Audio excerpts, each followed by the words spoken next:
pop this away for a second so we can actually have a little chat first. Let's get my music started. There we go. All right. So, hi. After, let's see, February, March, April, and now basically June. So, it's been like a few months since my last little stream, but I'm here. I'm here. Sorry if my voice sounds a little hoarse. I'm still recovering from the mold episode, and that's been fun. Let me actually move this out of the way. There we go. But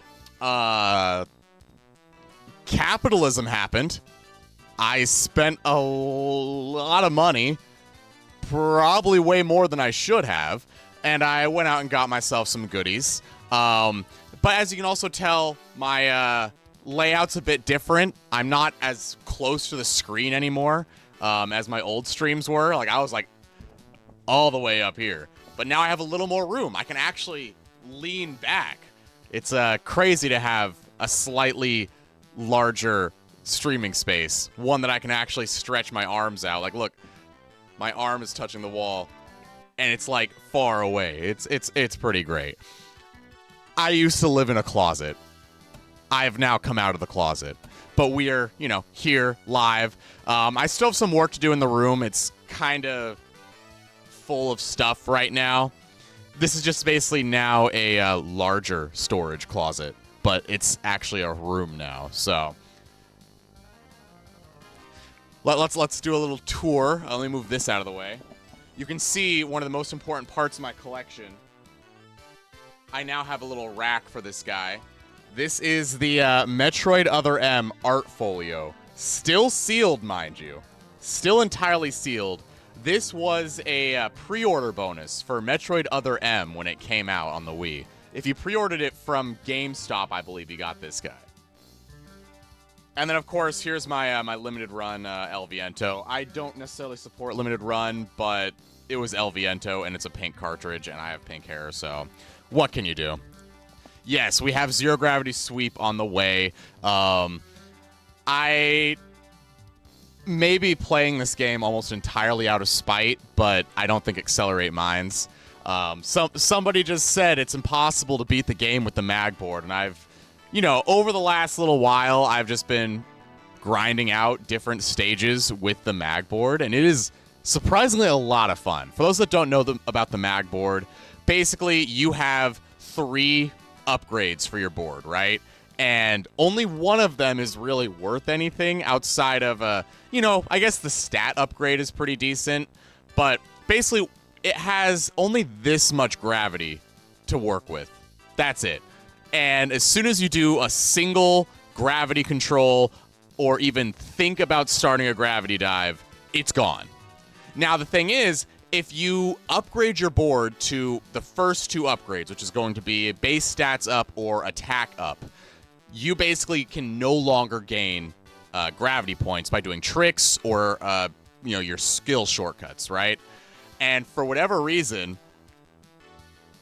it's like it just stays down. So as soon as you do a trick, it's gone. So you have to now build up 100 rings to get the maximum upgrade, which gives you unlimited gravity points for 30 seconds, which is some of the most insane gambling mechanics I have ever found in a game. It's crazy. You have to get 100 rings to have unlimited gravity for only 30 seconds, and then you're back down to just a teeny tiny little meter that gives you a single jump or a single gravity control per basically trick, per anything. It's crazy to really, really min-max everything you're doing in Zero Gravity. It's a really fun game, mind you. So, hopefully you guys enjoy me struggling through the Babylon story. I can give you guys I'll pull up my VLC and I'll show you guys some of my other attempts. There's about, I want to say, I took care of all the hero side stories a while ago, and I'm out of practice already because it's been a couple weeks since I played, so we'll see how that goes. But yeah, the mag is a lot of fun. Hey Presto, hey Ivan, Accelerate, and Asui, welcome on in. think that's everybody we got going so far. Love Zero Gravity on the PS2, and I have no memory of that board. Yeah, no, so with that board, you can only unlock the mag board by doing all the missions and getting expert in all of them. At the same time, you also get the Supersonic board. It's a really weird, unlock requirement, but, I mean, you get Supersonic, which is also a gimmick board, and then you get the mag board, which is a gimmick board. But the problem is, with Supersonic, only Sonic can use the Chaos Emerald board, which is, I feel like a bit of a letdown, but you know what? I get it. Terror with the games without gravity, huh? Isn't today a special day or something? Yeah, I don't know, Ivan. Is today a special day or something? Pfft, I don't know. But before we get into the game, before I get my yapping out, let's get our knife out. Here's my my handy dandy pocket knife here. This is a Swiss Army knife. And look, I got this from my old job. I used to work at American Airlines back before 2020 happened. And I actually got this for being such a good employee. Or in other words, I really learned how to game the system and really milk their good boy points to buy this in their company store. But yeah, I just think it's so funny that it says American Airlines on this Swiss Army knife, and yet you cannot fly with this. You cannot fly with a Swiss Army knife. This corkscrew is basically their free right to pull out their tasers on you. But I'm not just showing off this knife. It's time for us to open up some packages because even though I did go out of town for the last 3 weeks or so and do a lot of shopping, check out a lot of game stores, and buy way too much stuff, I also ordered a lot of stuff. So, I've got 1 package, 2 package, 3 package, 4 package, and I guess 5 packages. Somebody give me a number between 1 and 5. You guys can't see the packages on the floor, so just trust me. There's 5 of them down there. Give me a number. First number is the one I open. I'll give you guys a second for stream delay to catch up.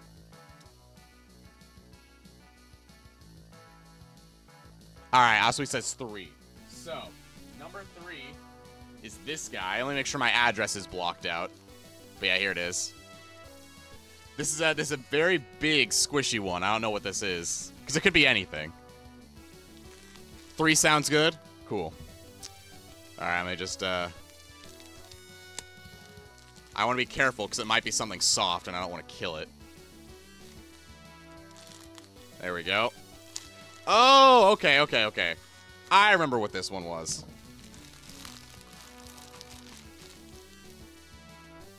Okay, good. It is the right color. I was really worried what this was going to turn into. So, for those that don't know, today we are beating the stinky allegations. So, if you guys have noticed in my streams, I tend to wear this shirt quite a lot. It's my favorite shirt, and I do wash it, but I wear this shirt all the time. It's like, when I go out in public and I do like my, Sonic Expo, which, going to Sonic Expo Atlanta, if you guys are going to be there, I'll be there. I do all that stuff. I even go to work wearing a shirt like this. And that's because I've got multiple. So I got another one over here. I got another one over here. I got another one over here. Another one over here. And I even have another one all the way on the other side of the room. But for those that don't know, because you only see the top half of me, I also have pants. Ugh. Yeah, don't stand on your office chair. This is a horrible idea. But yes, I have these.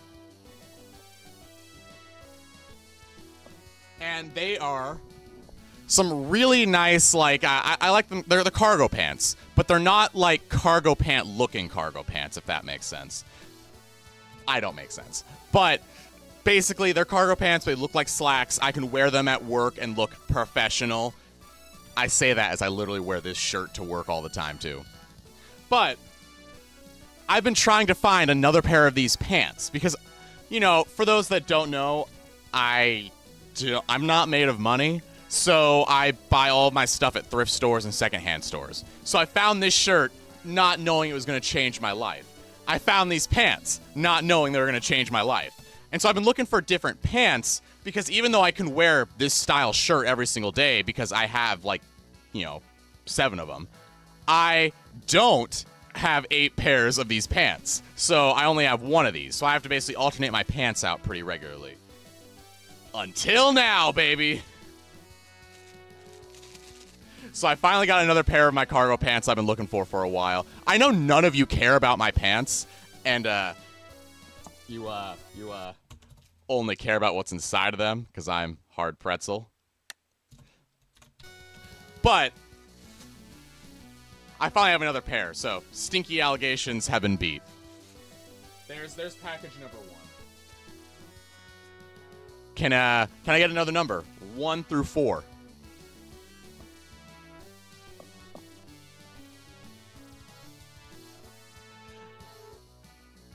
I didn't know what a letdown. I thought we had some money people representation on YouTube. All right, so we got number 2. Ah, okay. I think I know what this one is. I'm not gonna use my knife on it because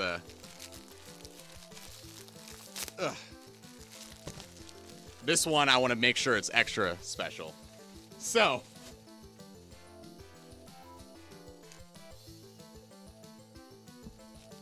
Okay, I swear, guys, this is not another shirt. It's not another shirt. This is actually something even sillier. So, I found this brand of shirt, right? And I found this shirt. And I was looking online to try to find more of these shirts. And guess what caught my eye? They made pants in the same pattern.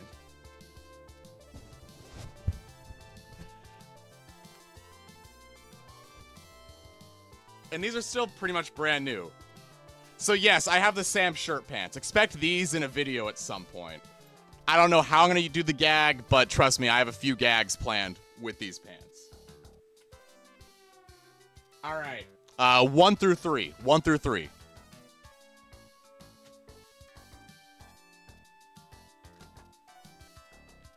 Okay, we got number 1.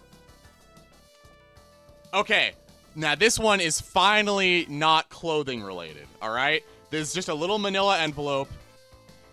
I sure wonder what could be in here.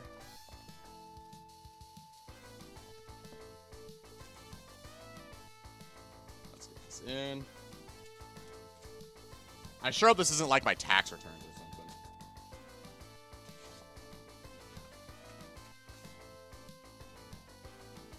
something.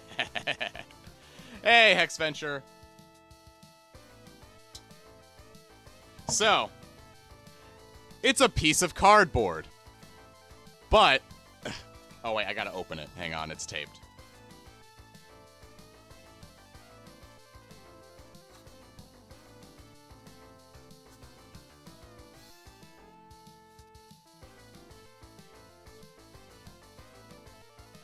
Oh, okay, I see what they did.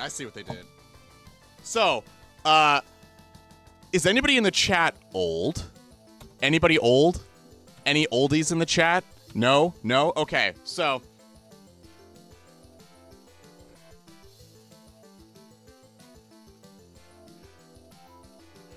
I got the limited edition, one of the e-reader limited edition cards.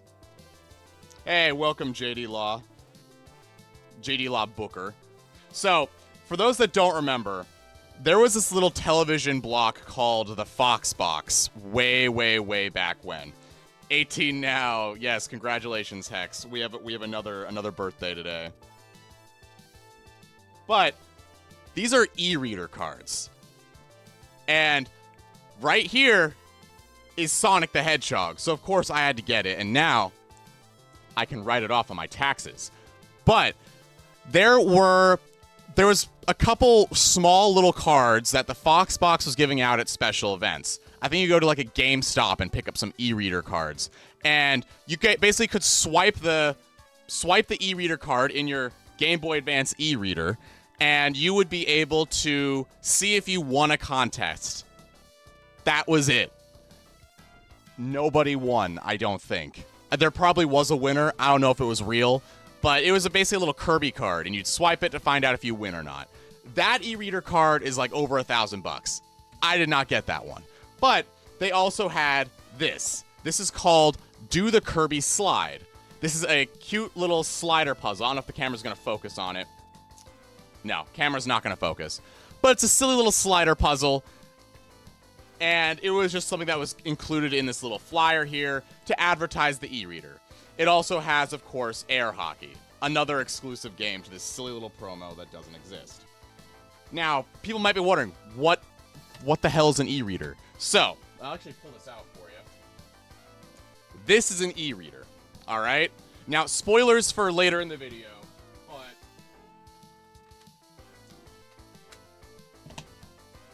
if you have a Game Boy Advance and you have an e-reader, which, yes, this is actually the first appearance of my pink Game Boy Advance that I just got over my trip. You basically pop this guy into here, and now, if you have e-reader cards, you can now swipe them through this reader like a, like a credit card, or for all of you people who are too young for credit cards, but are also older than 6, you'll probably remember Among Us. This is my hip with the kids moment. You basically take your card and you do the Among Us card swipe. If you go too fast, it won't work. Go too slow, it won't work. And you have to swipe anywhere from 1 to 10 cards to play a game. And the games that are on here are going to be basically just NES titles that were repurposed into cards. So you have like Excitebike, Mario Bros, Ice Climbers, Donkey Kong Jr., Donkey Kong 2, and Donkey Kong 3. I think there might be one more I'm forgetting, but there's some really, really beefy cards. And the funny part was, every single one of these cards has a standalone release on the Game Boy Advance, where you could just take a cartridge, pop it in, and play it. This is the most inefficient way to play Mario Bros. NES, and I love it. That's why I had to get one of these guys. So, yes, I have an e-reader, I have a Game Boy Advance, and now I have the limited edition, Kirby slide puzzle, Air Hockey, which, if we have some time at the end of stream, I'll probably give these a go. And I'll show you guys just how obtuse the e-reader scanning process is. It's very silly.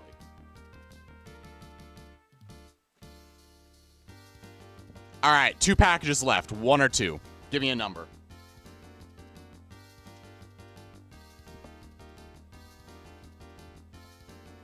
I too am a connoisseur of stupid bullshit. Yes.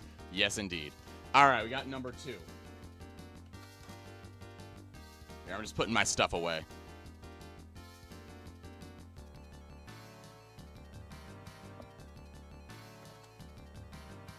All right, guys. Here's the big one.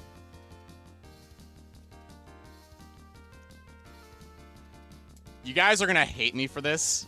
I'm actually gonna turn the music off. We need some dramatic build-up for this. You guys are really gonna. This is an old favorite game of mine.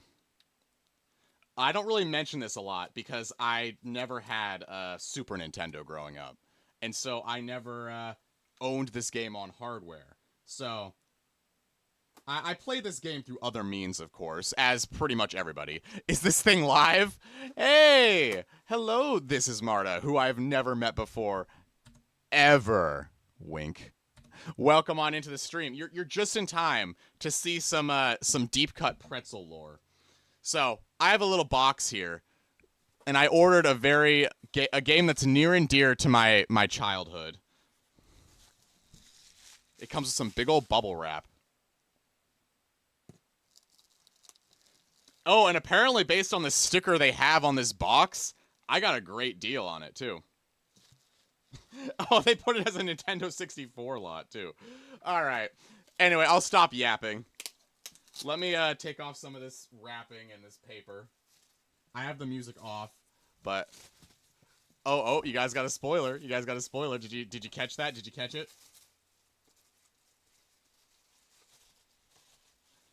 Yes, yes. The Pokemon TCG also had a bunch of e-reader cards, and you could scan them into Pokemon and get bonuses. There was also one for Mario Bros. 3, or Mario Advance 3, I think, that came with Mario Bros. 3. Wait, I didn't see what it is? It's okay. Here it is. Here's the reveal. I am now the proud owner of a complete in-box copy of Mario is Missing. The greatest Mario game of all time, unironically. I've put this guy in my videos a couple times, just here and there. Very, very, very blink and you miss it references. But the reason I wanted to get I don't get complete games very often. I am very much a, I will happily buy a game loose. That's my kind of guy. But the reason I wanted to get a complete in-box copy is that it comes with a map. And if the guy remembered to include my map, yes, he did. Ooh, it's already filled out too with passwords. I love this. I know normal collectors are kind of, picky when it comes to like pre-filled out maps, but look at this. We have the entire world, including passwords on the side. I don't know if you can read them because it's kind of faded, but oh, there you go. You can kind of see the text when I hold it at this angle. Sorry, the lights are a little bright in here.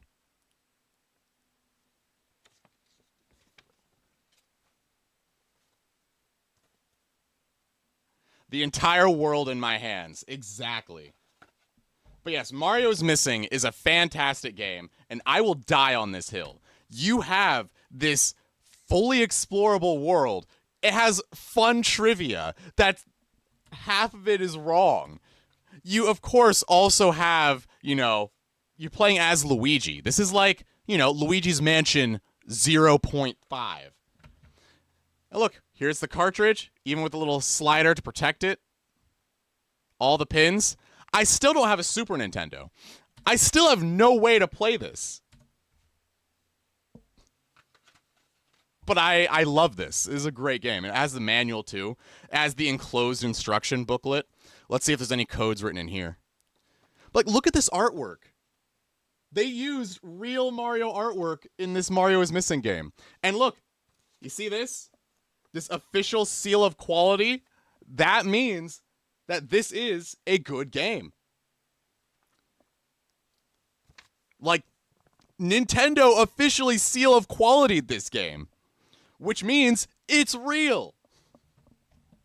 It's not a bootleg. It was made with Nintendo in mind. They wanted this. They approved this. Which means I am allowed to enjoy this game.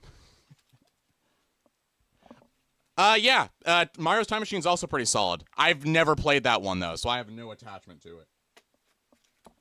But yes, this is actually perfect timing, too, because as much as I love El Viento, I think for maybe a few streams, I might actually pop this guy up here. I've now got my shelf with 2 Nintendo things on it. Yeah, Metroid Other M Art Folio. That's the other one, if you guys came in late. But yeah, they're really good. I do enjoy Mario is Missing quite a bit. Have you played Shadow Gens? Yeah, I have.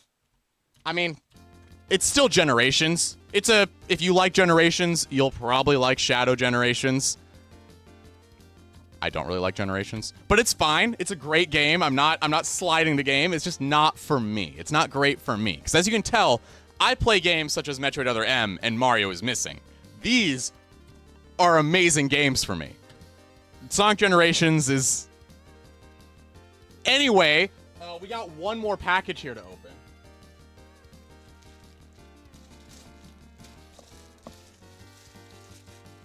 Here it is. It's from eBay, so nothing super exciting.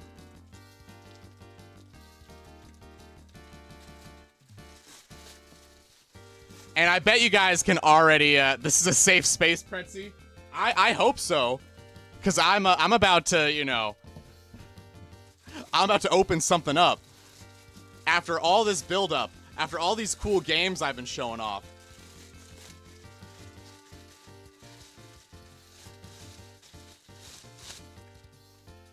I got a bag with another bag inside of it. Which is, of course...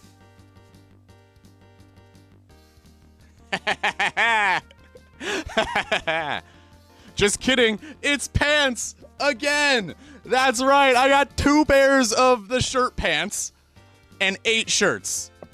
So, yes, our collection is growing. I actually have another one of these shirts coming out. I was hoping it'd be in today, but the seller hasn't shipped it yet, so don't know when that's coming in. But yes, so now, of course, give us a fit check. Okay, here you go, Marta. I'll give you another one. So here we go. We've got my shirt here. My pants. I've got another shirt. Another shirt. Another shirt. Another shirt. And I can't reach them because I threw them out off screen. But they're over there. My pants of the same pattern. So yes, I never need to wear any other pair of clothes. I also got another pair of the pants, which is pretty nice. Now wear 2 at the same time. You got my favorite band on a shirt for a gift, actually. Yeah, I do have that shirt. Where did I just set it down? Ah, there it is. Hang on.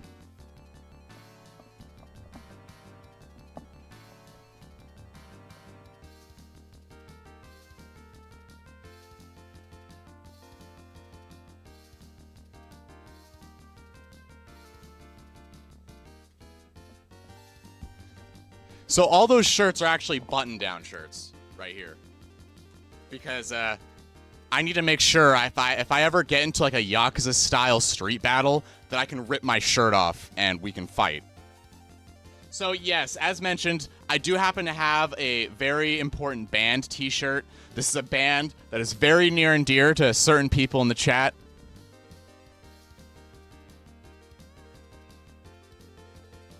This is Hannah Montana.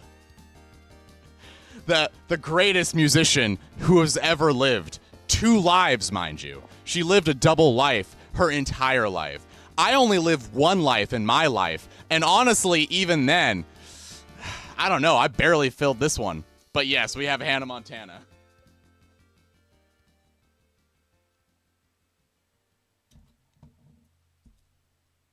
I don't think I have enough shirts, to be honest. I mean, I have a special Kale shirt that I got from somebody, but, you know, I keep that one on the down low. Yes, and exactly, Davy. My closet does make me look like a cartoon character.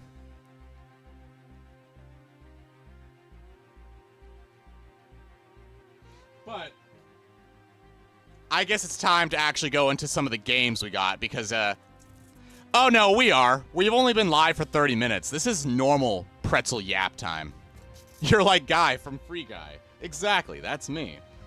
I got a big old box here.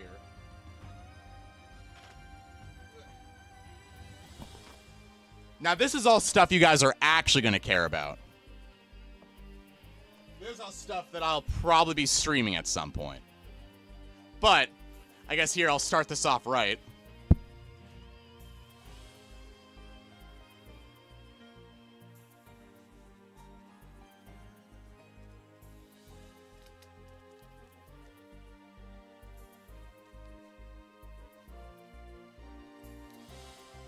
Hello. Welcome to Domino's. I literally found this at a thrift shop, so I had to pick this up because it's branded like employee only merchandise. So let me set this out of the way. Here's my e-reader again. And then of course, here's the Game Boy Advance again. I'll set that out of the way too.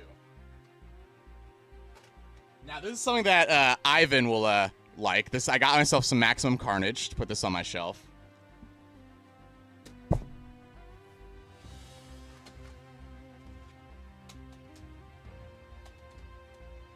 you go. I'll save that one. That's gonna be a cool one.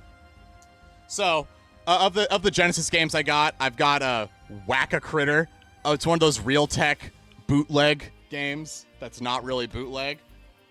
I got a Sunsoft Bubble Squeak, which is, you know, relevant to another game I'll be playing later today. Mega Bomberman. Whole bunch of Atari stuff. I got myself another Twin Mill. For those that don't know, I'm kind of obsessed with Twin Mill. It's on my shelf right here. I have a magenta Twin Mill. This is the Braille edition Twin Mill.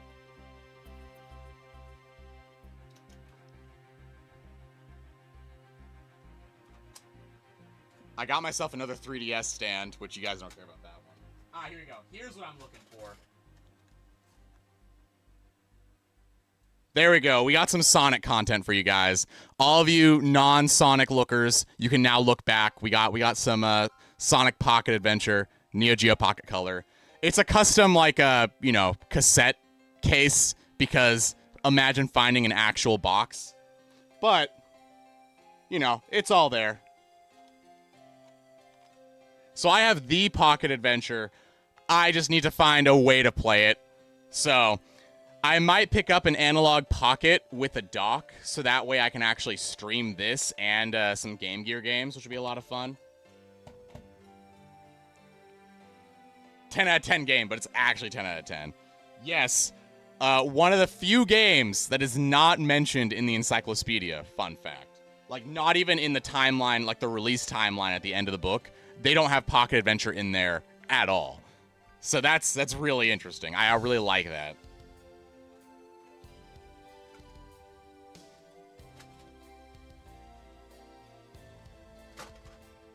All right, here we go. I got some Contra Hardcore. I already have this. I end up with getting a duplicate, so this one I'm gonna do something with. Oh, yeah, of course, legal reasons. But, like, I'm thinking for more of a for fun standpoint. I got my Altered Beast back. I loaned this out to a friend for a video she was making. Oh, NBA Jam, apparently. This is just in the box.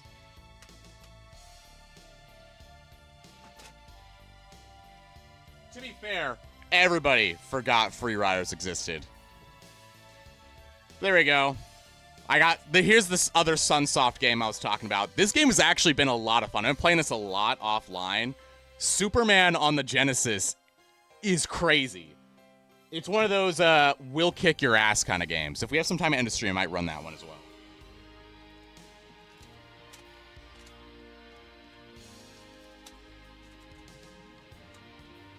Here we go. Now here's the Game Boy Advance games, which is what we'll be doing after we do some Zero Gravity. I got Dragon Ball GT. GT is the best Dragon Ball, and I'm just going to move on without, expanding on that topic.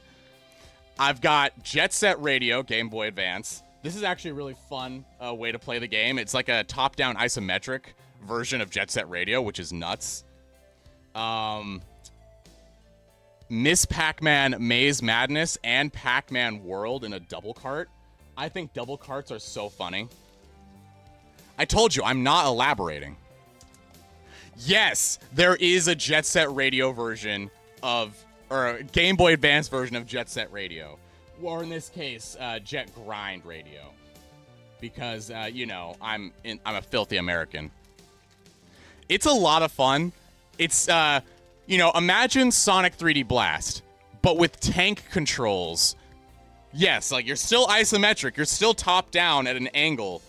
But you have tank controls, and you still have the same, like, grinding to build up speed and momentum mechanics. It is nuts. I love it. It's so great. I've got Island Extreme Stunts. This is a Lego game. I really love the Lego Island series of games, and now we have Extreme Stunts on Game Boy Advance. Starsky and Hutch, a classic. Ah, here we go.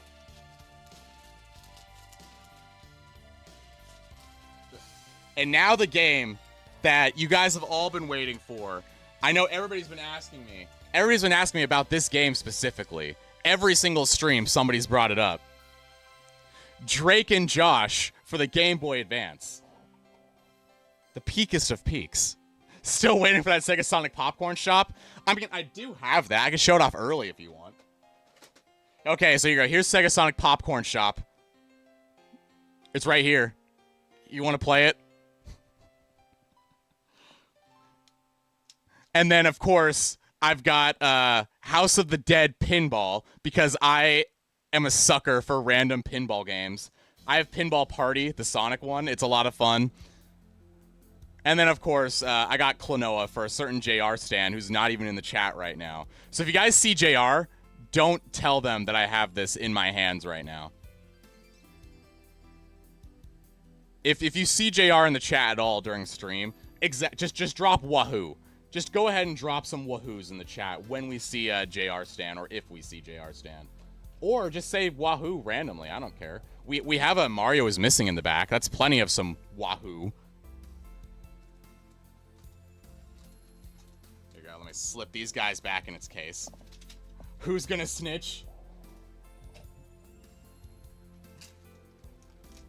I'm pretty sure JR is at work right now. No, I almost got Lilo and Stitch. But it was between that and another game. You know, total segue. Not this one. I just have this one. I have Fantastic Dizzy. This is a Codemasters game, which if you guys notice, this is a very unnormal looking Genesis cartridge. With this one, instead of going the Realtek route and just releasing bootlegs, Codemasters, they tried to release a normal game, but there was some licensing issue, paperwork got messed up, I don't know what it was. So then they decided, you know what, since we didn't get approved, let's go make bootleg games instead. But then they went and got the license. So they have bootleg cartridges, but with actual Sega license on them. And I think all these Codemasters games are such a unique part of like the Genesis history and the lineup. And they're also pretty silly games. Like I have another one here. This is Cosmic Spacehead. This is like a point and click adventure game, but on the Genesis. And then my favorite of the bunch, though, is definitely going to be Micro Machines. This one, if you played it on SNES, this is basically the same game. It's just on the Genesis and has a bootleg-looking cartridge.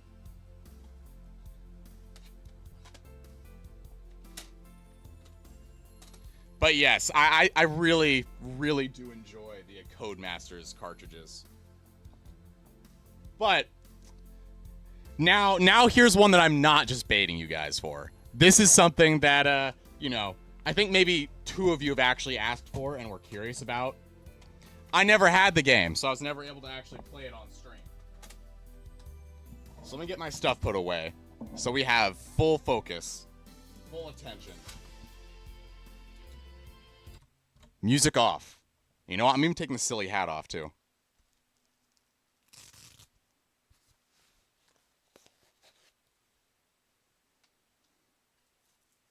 All right. The pressure is on. The excitement. The intensity. Are you ready?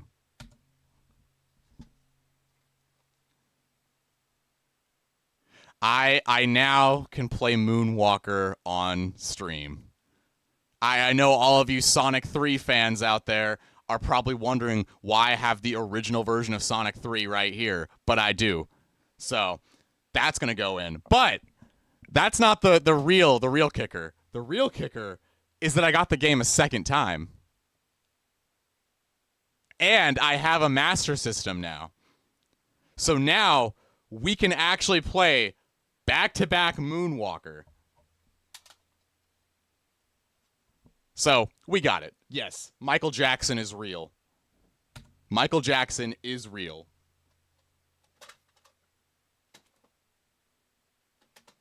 And, you know, there's some other little things. Like, I got some N64 games and a whole bunch of Atari stuff, but I don't have an N64 or an Atari, so I can't really play them. But yeah, Mario is Missing is probably the, you know, the big one. But I know Harmony Bunny mentioned it. I've had Double Trouble for a while, though, so it's not a new thing. But I can still show you Double Trouble Harmony. Let's see. It's going to be somewhere in my stack of games.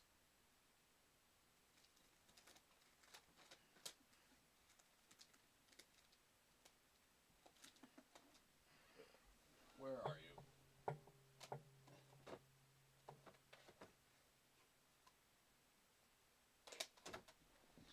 I found Berenstain Bears.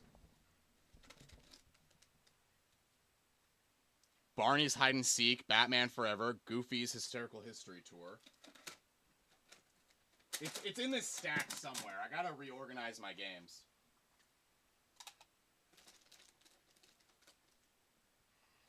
Ah, here it is.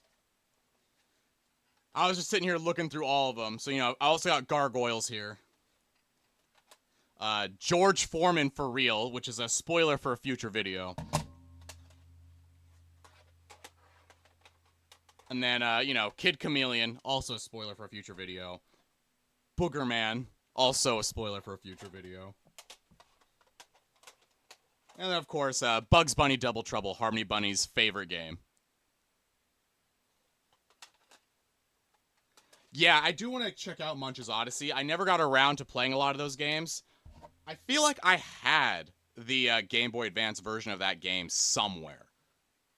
It's like something I remember. I have vivid memories of playing that game. I just don't know where it went. You know, the real M. Odyssey, you know? But there's the updates. There's a collection. Who's ready to play some Sonic Riders Zero Gravity?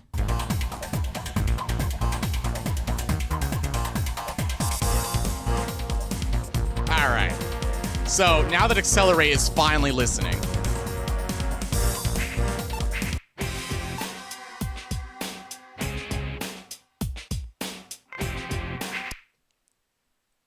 I'm ready. So, we're gonna do something a little weird. I know most people expect me to play Zero Gravity in like the normal way and give you guys a normal Zero Gravity stream. But what we're doing, I'm doing something very, very petty. As I mentioned at the start of the stream, I am motivated through spite. Let me turn down the music a little bit. It's a little bit loud. There we go. So, a friend of mine uploaded a video, and of course, the Zero Gravity hater, who has never played Zero Gravity in their life, I swear, you cannot be this dumb, straight up said that it's impossible to beat the game with a certain board, a certain extreme gear. I'm Hard Pretzel. Nothing's impossible, except my taxes. Those are impossible. I pay somebody to do mine. But, so I'll just kind of show you the basic gist of it. Here, you know what? We'll play it. We'll play a normal one first. So you guys get an idea of Zero Gravity. Accelerate, by all means, chime in and say no L plus ratio. You're wrong. Get good. Every time I say something weird that doesn't make sense. All right. So we're just gonna do a quick Sonic Blue Star run right here. Just give you an idea of, you know, we're not playing Sonic Riders. We're playing Riders Zero Gravity. That's what the main thing you really got to get in your head. This is not Riders. This is Zero Gravity. All right, bring it on. There's a few things that are shared, but nothing that's really worth, you know, thinking about. So obviously you don't have a boost. That's the main big difference here. The trick system is entirely different.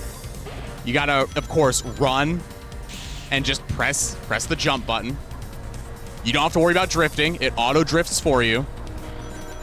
And as you can tell, I didn't take that little grind shortcut. But here's something that is really, really interesting with the game. If you can't make a shortcut, you just make it anyway. You can use the gravity to do it. It's really, really cool. You have so many different ways to navigate yourself in this game. And then, of course, here's how you would actually do a quote-unquote drift.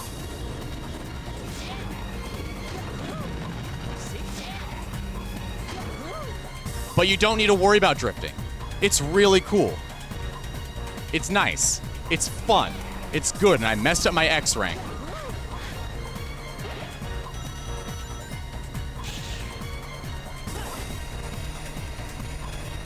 But you have to actually unlock grinding, which is pretty neat. All right, so here, we'll do this the cool way over here on second lap.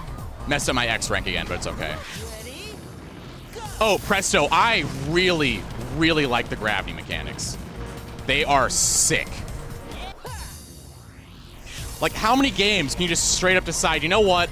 I'm just gonna jump onto the wall and go to the wall.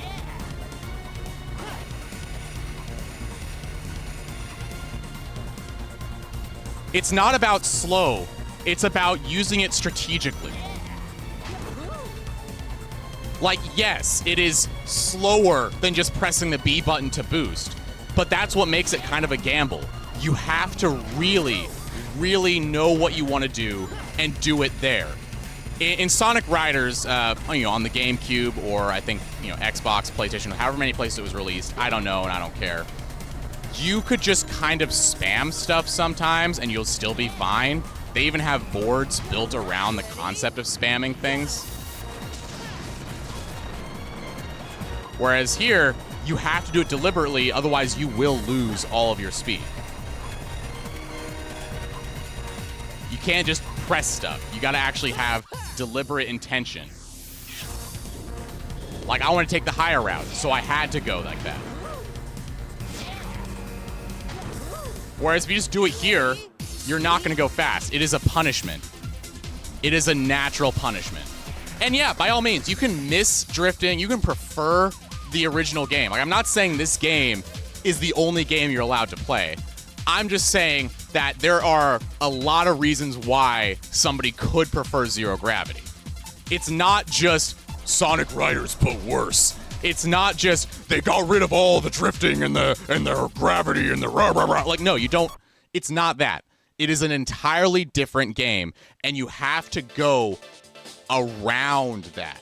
You have to now get past that idea that this is Sonic Riders 2. It's not. This is Zero Gravity. It's a different way to play this style of game. It's just a different kind of running, a different kind of racing. But anyway, take everything I just said and flip it on its head. Because you don't want to play with the gravity mechanics? Don't play with the gravity mechanics. You don't have to. Because we have a board called the MAG. Now, for those that are, Sonic brain rotted, you won't know what this is. So if you played Phantasy Star, you'll know what MAGs are. There's cute little robots that you can do to modify stuff and to basically change how your game runs. If you've played Phantasy Star Online, the MAGs are basically these little, especially in 2 New Genesis, you basically feed these MAGs that you find and they, do some cool stuff for you and change up how stuff works. Now, I don't have too many of the unlockable boards, but I have a few of the unlockable characters. This game also follows in the same tradition of Sonic Riders, where they have some Sega characters as well. Of course, Billy Hatcher, a game that I have and very much love on the GameCube over here.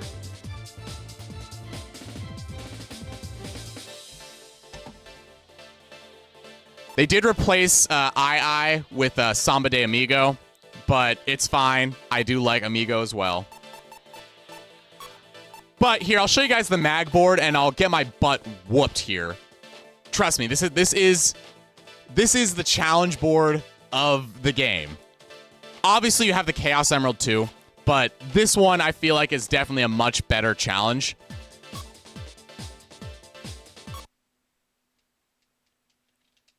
Yeah, I was really hoping to see some Jet Set Radio characters throughout the Riders series, but when Jet Set Radio Future was, as received as it was compared to also Jet Set Radio, both of them are cult classics. They're really good, but they didn't have the same exposure level that something like, I don't know, Market Safe Sonic would have.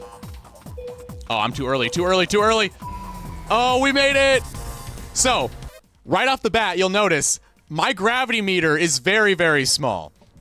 It's not about size, it's about how you use it, all right? So, we'll run through here. It's not that fast of a board. It's very slow, and I really need to focus on upgrading my board. But if you notice, I don't have any skills unlockable either. I don't have grinding. I don't have anything else. I'm going pitifully slow here. I could upgrade my stats a little bit. We'll do one of these guys. But if you notice, I only have room for a single gravity control. And now, I'm out. Unless, of course, I recover it with a jump or something. And of course, now I have unlimited, gravity dive here, which I'll show you this one in a sec. Let me just clear this out. So yeah, no more gravity. It's dead. I have to recover it, fill it back up. And now I can use gravity again. But I only get one. I only get one little guy, and it's pretty neat. So I'm going to hurry up and get back to where I want to use unlimited gravity. Actually, here, we'll do one of these guys. Oh, no, I was too slow. I was too slow. It's a really cool shortcut that I mess up every time. But as you notice, I'm in 8th place on lap 2. I'm not going to get first. But we now have 25 seconds of unlimited air, which is pretty neat. Fly through these guys real fast.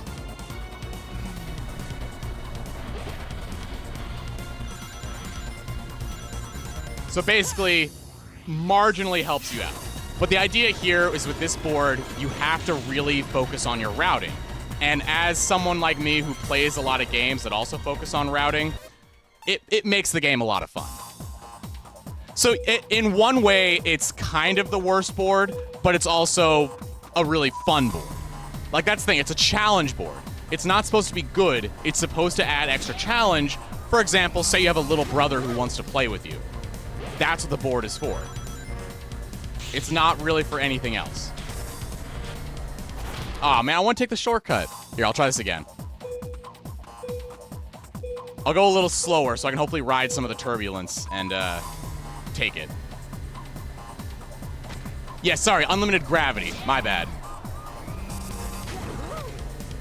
See, even I'm stuck making the zero gravity comparisons. All right, come on. Let me on. Let me on. Okay, they're not going to let me on. But yeah, it's like with a lot of the boards I find in zero gravity.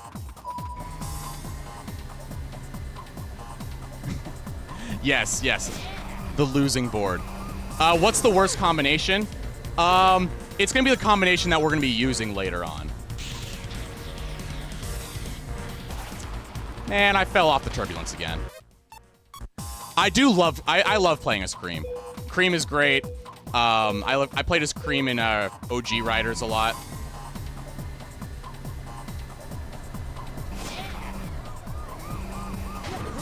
And yeah, a Supersonic is definitely a ring drainer.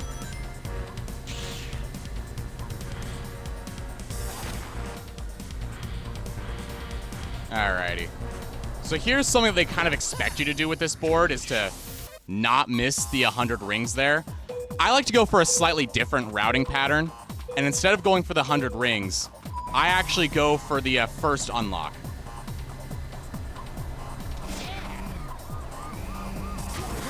But yeah, every board in this game, outside like, the standard boards, I find they really are pretty much designed as a little bit of a challenge board. They have a specific gimmick that will help you win or will destroy you. Yeah, there is a 100 ring box there. But like I said, I usually like to go for the stat speed up first, so I don't get as far behind. Oh yeah, cool little trick. You can actually still use these. If you jump, you get less of a boost, but if you start using gravity control, you get a meteor burst by going through them.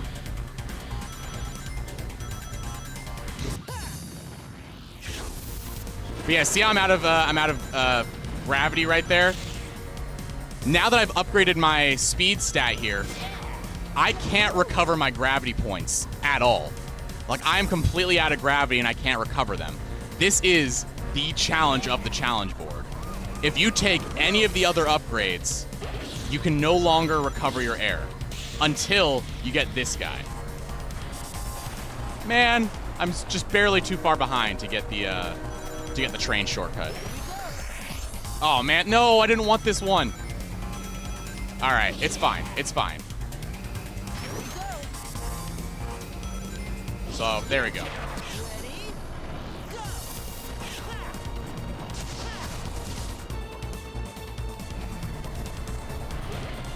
I've been playing as Amy, so I'm a little bit out of whack with Sonic.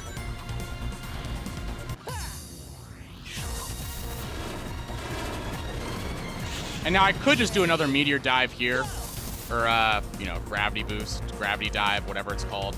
I'm bad at the terminology. Accelerator's gonna roast me the entire game.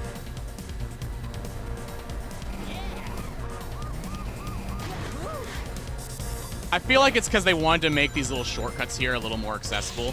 You can do it with Supersonic pretty easily because you just run out of rings and you start running. But when the entire gameplay of the original Riders ended up turning into mash B behind an enemy, you're always getting attacked, and I always kind of felt it kind of destroyed a lot of the fun of the game. So I kind of like having this less attack-focused racing game.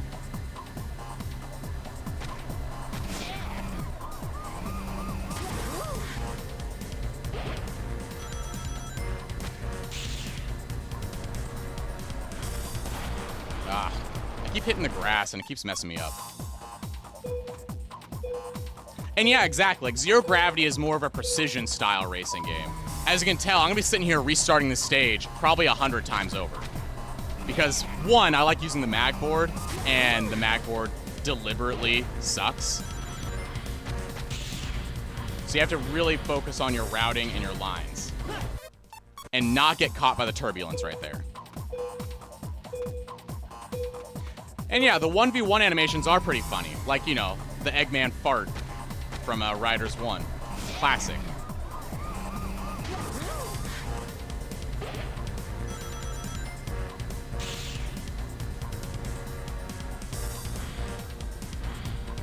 There we go. No turbulence. Got my base stats.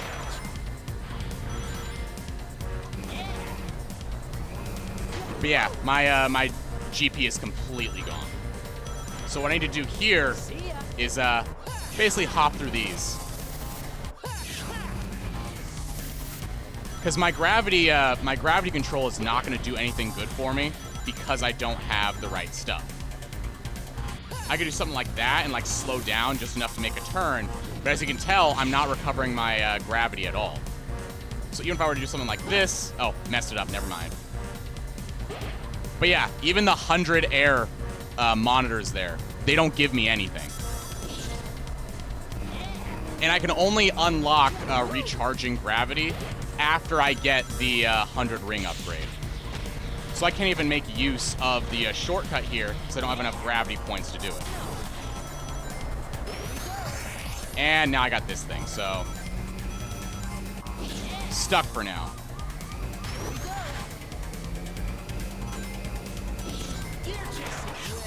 But yeah, now we can do a meteor burst. I let go of the button. That was me. We'll just kind of zoom through here. And see, now I can be reckless with it. I can treat my gravity like it's a boost. That was way too early. But yeah, basically this is what I was doing. I was basically grinding out these stages in order to find the one route you have to take for the mag board to be successful.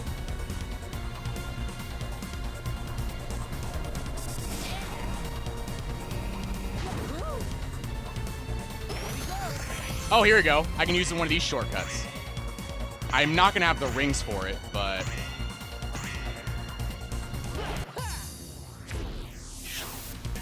No! Dang it! Oh, boy. Alright, we'll do this again.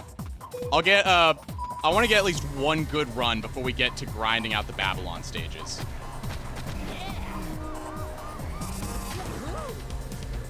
Oh yeah, no, you can get first place. I got first place in every stage so far. I'm just, you know, I'm using this as basically a warm-up to get a hold of it. So you can optimize routes with every single board. Like, that's why I kind of like Zero Gravity, again, a little bit more than the original Riders in this way. Because the original Riders was very character-focused. The types of the characters really, really mattered. Whereas, you know, you pick the wrong character, you can't take half the shortcuts. Whereas here, that's not really an issue. because everything here is based on the board rather than the character. You actually also can't take the really good shortcuts lap 1. Like, for all of you Riders players out there, I'm sure you guys know you're all too familiar with the, you know, basically unlock, like, get a fly character and then take the fly shortcut and cheese half the stage. There is still a lot of flying cheese in this game, but you can't really do it lap 1 unless you really optimize your ring counts, which again is why this game is a precision racer over just the Riders racer.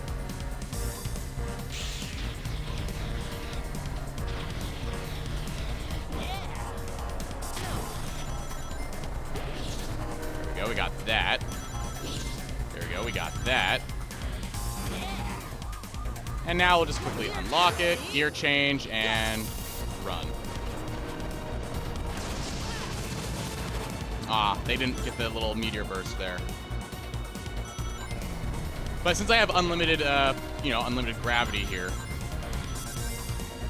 And yeah, exactly. People hated Riders because it wasn't a platformer. So they added more platforming elements to the game, and they still hate it. Because they don't want to meet the game halfway and actually, you know, play it for what it is. They want to sit here and, you know, freak out. Because it's just not what they know. It's not what they're familiar with. Okay, now I get the magnet shield. Let's see if I can do this right. Nope, still didn't do it right. And now I don't have the, yeah, no, we goofed. We'll get a first place. I just gotta find the right routing. See ya. Well, see, that's... If you guys remember, this game came out in 2008. This is right at the time when people were getting really pissed off about hand-holdy tutorials, hand-holdy story options. Oops. It should be possible. I've done it once. It's just very, very particular. You have to get just the right angle. And you have to be really close to it, too. And yes, we are going to be here all day. This, the mag grinding is basically what's going to keep me playing this game for basically ever. It's a very, very fun gimmick board.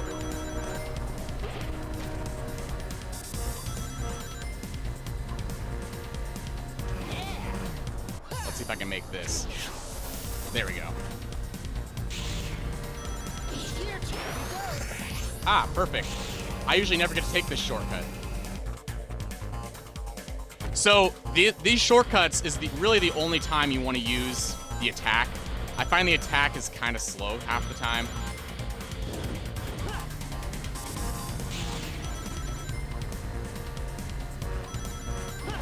Ah, man. My timing is really off because I'm so used to Amy's sprite and watching for those pixels. Oh yeah, this Zero Gravity is where they throw out basically all the Sega references right in your face. All right, we're at 92. I'm not gonna need the 100 rings on this one.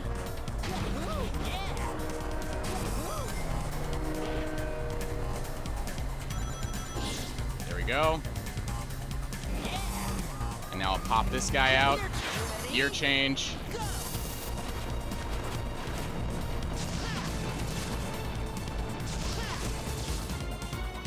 Okay, fifth place, third.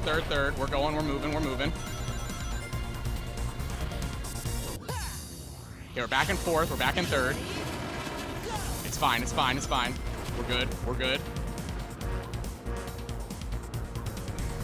All right, we're cruising. Now we're gonna get that 100 ring this time. We're gonna get it.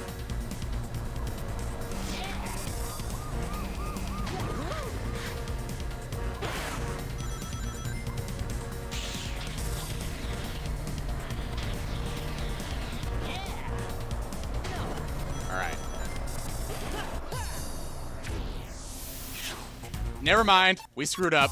We're dead. All right. Let's do this again. I probably had a chance to get like second or third. I just didn't want to mess with it. We're going for first. But yes, it's a very, very hard board. And like I said, you really have to worry about making sure your routing is set and not getting hit by this stupid turbulence. It is one of the, it's like the run killer for me.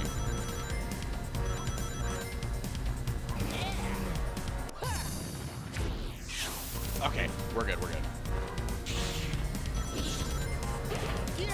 Okay, I didn't get attacked, but that's fine. We'll take our gear change.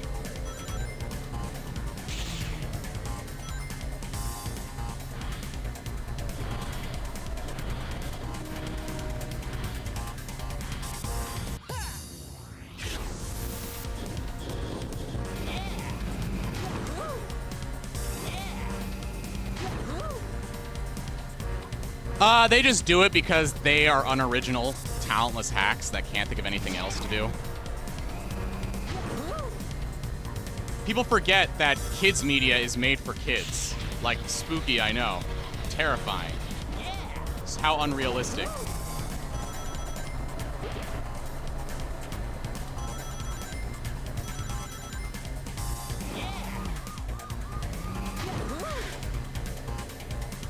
Like, I get it.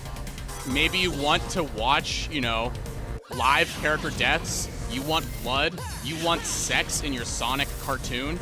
But unfortunately, this is a kid's series, even if you don't want it to be.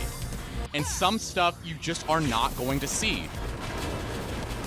We're not going to have sex, blood, and violence in a little kid's game. I hate to tell you this, but yes, Mickey Mouse Clubhouse is not going to turn into Grand Theft Auto. It's fine. Grow up. You either appreciate the games for what they are, or don't. Play something else. Literally nothing is stopping you from playing something else.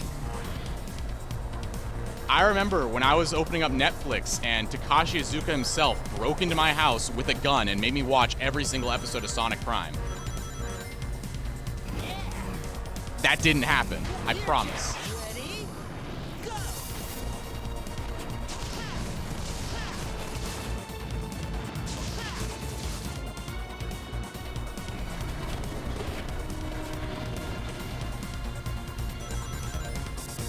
Here. Eggman got me. Exactly. The new Pac-Man game with blood. The weird, over-the-tark, grim-dark Pac-Man game. Y'all were clowning on that a week ago. Is that what you really want Sonic to be? Do you really want some edgy reboot? Because we've done that. Sonic has had edgy reboots before. And you guys hated those games too. Why are we getting attacked here? This is not going to be a good thing for me. I don't want to get the attack.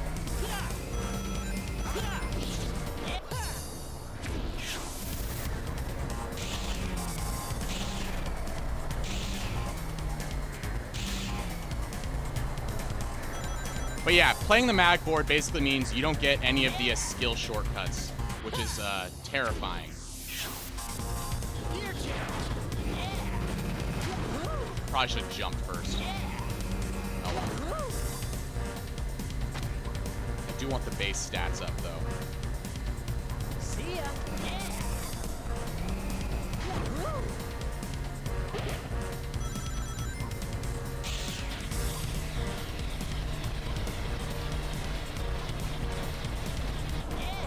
Didn't want to take that jump. We're fine, we're fine, we're good, we're good, we're good, we're good. I need 20 more rings, which means I should probably wait for the last lap of this. Shadow, stop taking my rings. See ya. Oh, I missed it. No. All right. Fine. We're not too far behind. I mean, Amy's kicking our butt. That's fine. All right, we'll do this. We're gonna try something weird. I've never done this in my routing. We're just gonna go for it. We're just gonna cruise on in. Oops. That's fine. We're good. So now if I take the turbulence with my unlimited air here, unlimited gravity, sorry. All right, let's not mess this up. I say that as I mess it up. And yeah, Bomberman had Act Zero. Bomberman Act Zero was also a grimdark, edgy remake. And you guys clowned on that one too. I'm sorry you can't have sex, violence, and blood in your Sonic cartoon. If you want an edgy Sonic cartoon with, you know, swearing and blood and violence, there's this great little thing called YouTube and Sonic.exe. If you guys want blood in your Sonic so bad, EXE content is literally free. It's an unlimited amount of it too. There's so much. It'll never end.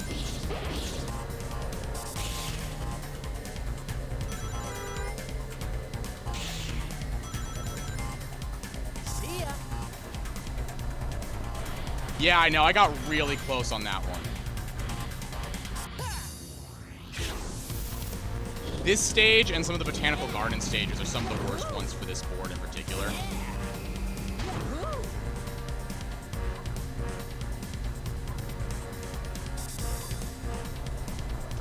Now, if you noticed, you don't actually have to upgrade your board as soon as you get the rings for it. Okay, I got attacked at the worst possible time.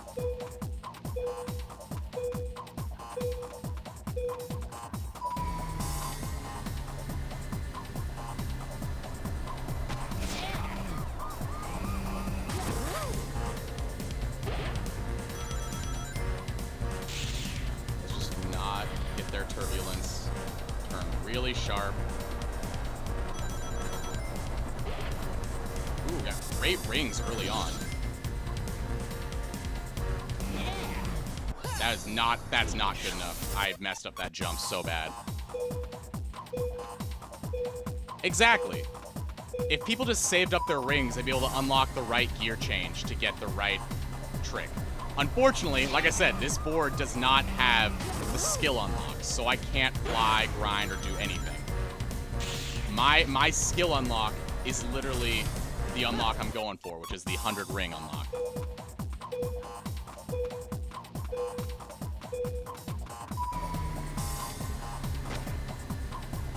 Oh yeah, exactly. There are so many edgy Sonic reboots out there. And you're more than welcome to go and enjoy those things. Like, I wouldn't go and tell a 7-year-old that the only way they can enjoy Sonic is by playing Sonic Omens. But if you are a freak and you only enjoy Sonic Omens, you can play Sonic Omens. This is your bad omen. Go play it. Go ahead. I genuinely don't care less. I couldn't care less if I'm sitting here playing Zero Gravity. I don't need This Is Your Bad Omen. I don't need character death. I don't need Chris Thorndike fighting Maria, you know, mech suit style. I don't need that. And yes, of course, we all know about the hidden file in Omens. I'm just not getting, you know, into too many details about that for obvious reasons.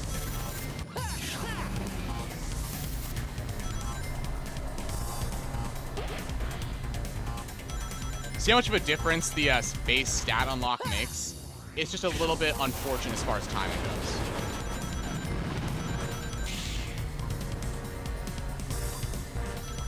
Because I really do need to have gravity for that last turn. It's nothing I'm rushing back to.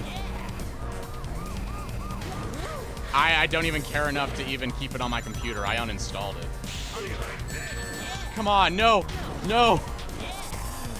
I got Eggman. And now I can't see anything.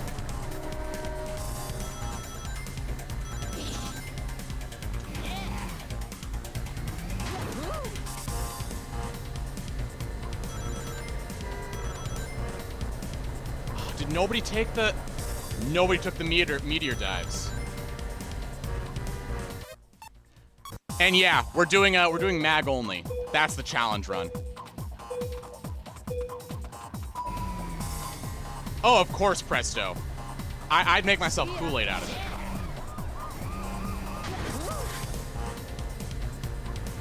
Okay, Amy just took my rings.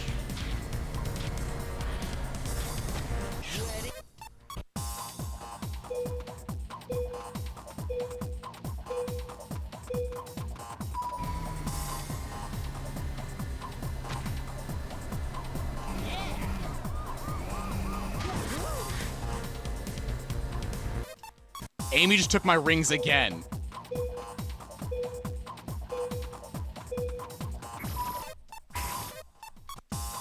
That one doesn't count. I was reading chat. We're gonna be here a while. Yeah, I usually do, but I can't go outwards because that's where Amy's turbulence is gonna be. It's like there's a reason why I'm taking the super narrow turn without going wide first. Because if I go wide first, I get locked into turbulence like this. And when you get locked on turbulence, it resets basically your turning angle.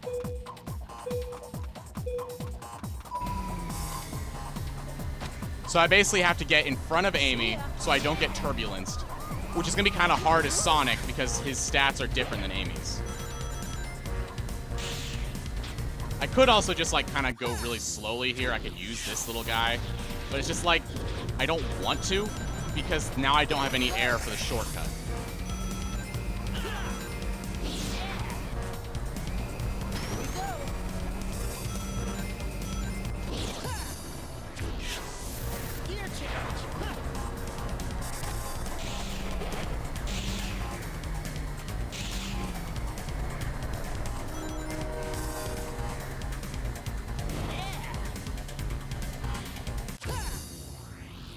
I really gotta get better at my little local turnings.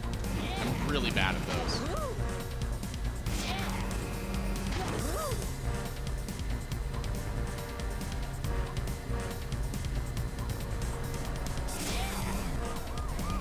There we go. If I get attack, I take the shortcut. Nope. But it's fine. I'll just ride this. Riding on the waves of Supersonic, as the kids say.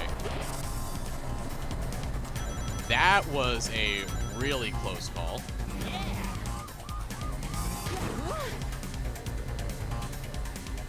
Is anybody meteor bursting? There we go, we got one. Flying through here, fly through there.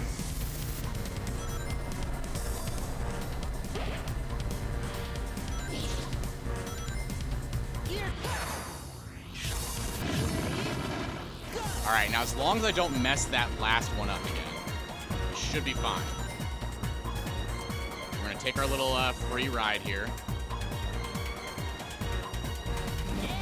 And totally mess that up.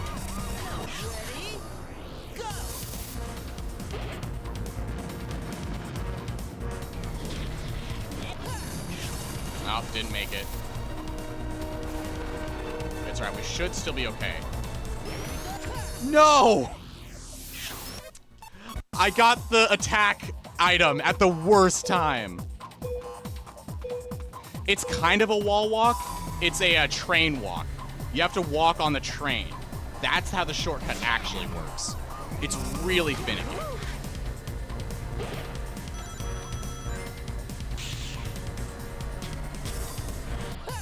Yeah, I have to do it there. There's no other way.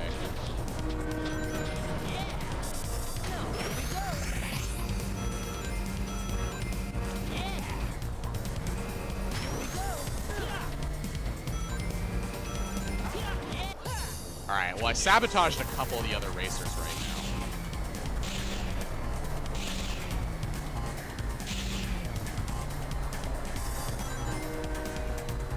Yeah, you need like really good timing.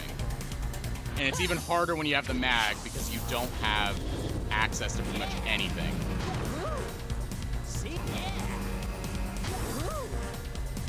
That's why the mag board, you usually just have to just go and grab the 100 ring yourself.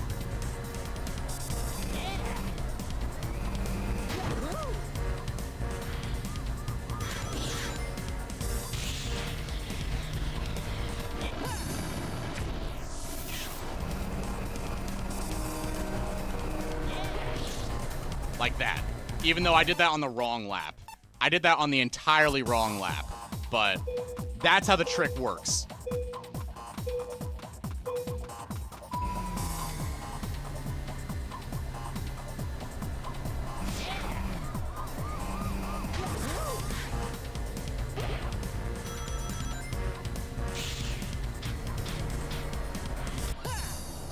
Man, I really wish these guys' turbulence wasn't so, in my face.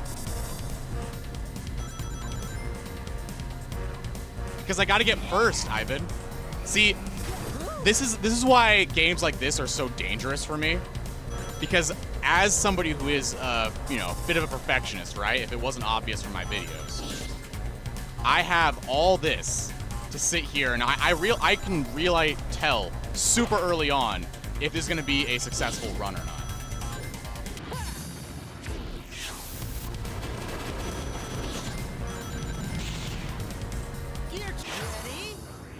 This one's already kind of going weird because I messed up my routing, but I'm down to give it a try.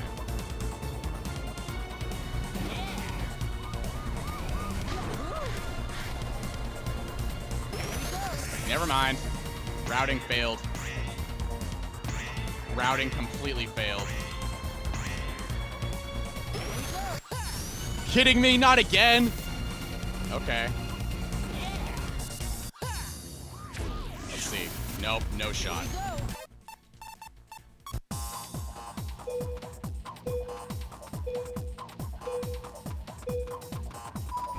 Look, Marza could animate Sonic flossing and I'd be into it. But that doesn't mean Sonic fans will go into it. Because you guys gotta realize, Sonic fans will not be happy with anything you put out. Why do you think the only games I talk about are the games that Sonic fans hate?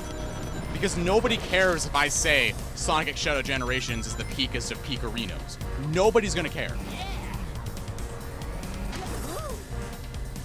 It's already a game that exists. It's already a game people like. It's already a game people are looking for. It legit doesn't matter like you think it does. If I wanted to just make a video that says all the same stuff that somebody else has already said, I would just go back to, you know, 2008, 2010, and watch any number of AVGN, any number of Game Grumps, any number of their clones or their copycats. People say the same stuff that's been said for the last 20 years. Why would I want to watch content like that? Why would I want to make content like that?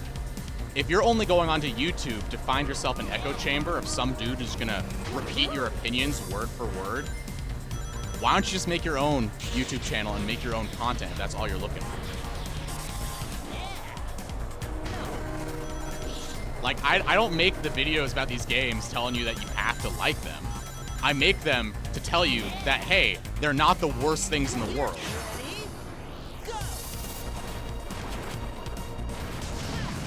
I wasn't fast enough. I always found that the trains right there for the meteor bursts are very, very picky.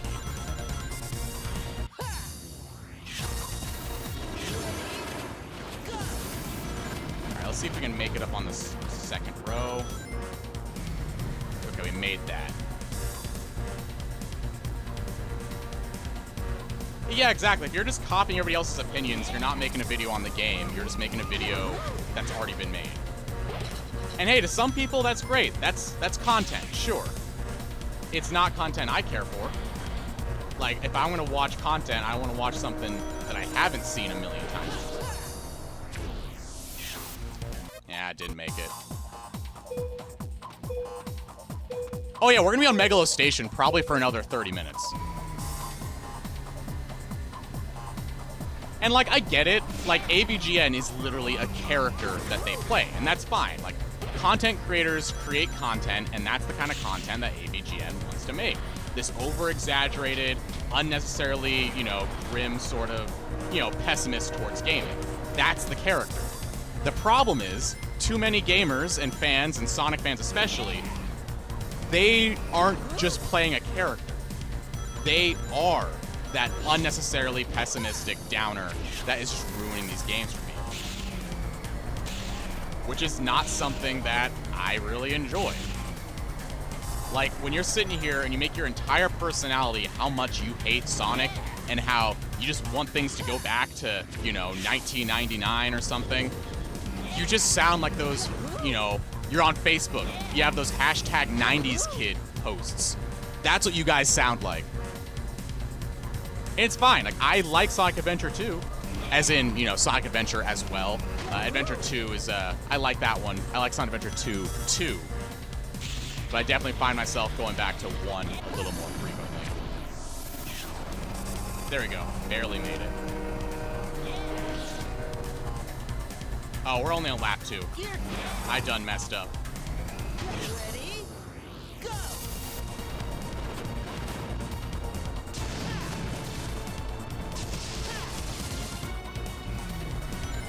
Oop, hang on. I could have made that.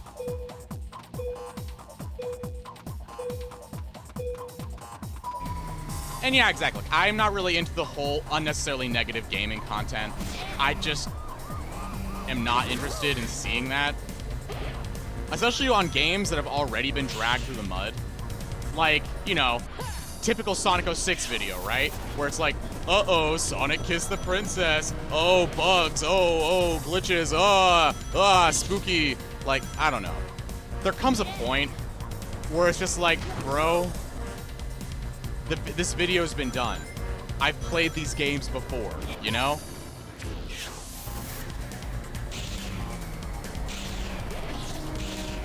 Ooh, we got a maximum gravity very early on lap 1. This has now changed my routing.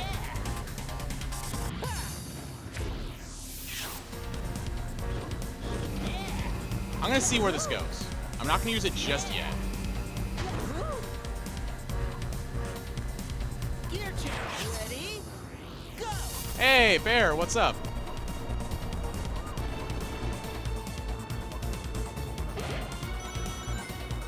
Alright, let's try this out again. Now we have unlimited air. Or unlimited gravity. I still messed it up, but it's fine. And I'm glad you guys like my videos because, you know, spending 3 months editing them is definitely a gamble that doesn't always pan out.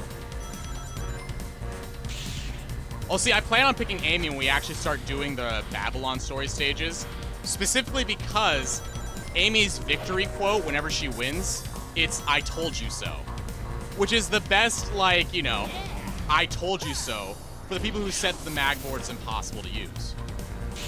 Amy also has very high acceleration, so there's not just me being petty, there's also me kind of needing it for especially these early stages where you need to have somebody in front to avoid hitting the turbulence. See ya.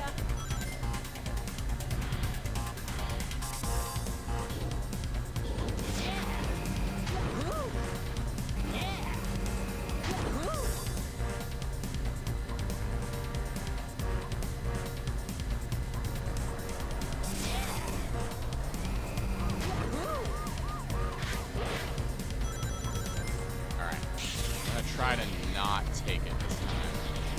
Save that for lap 3. Okay. Thanks, Eggman.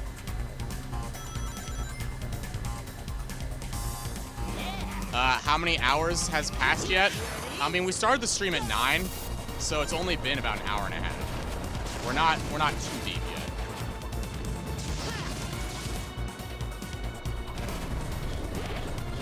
And most of that was just me yapping.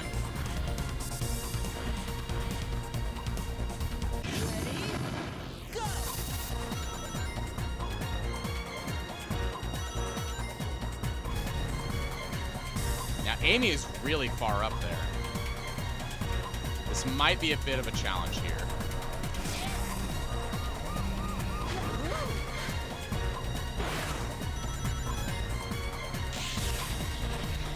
Aw, man. Turbulence is gone the one time I need it. Alright.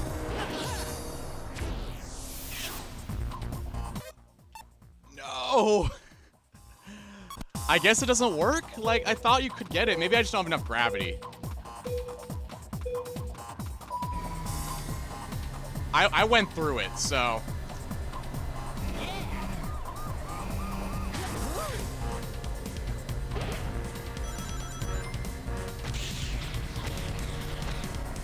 Normally you can grab those, so maybe I just did something wrong, but I could have sworn you could have grabbed that from the gravity control.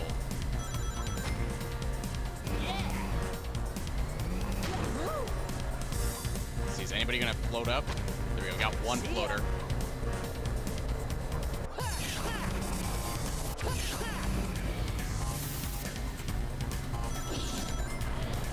Gear change. Hey, we're going on. We're running second.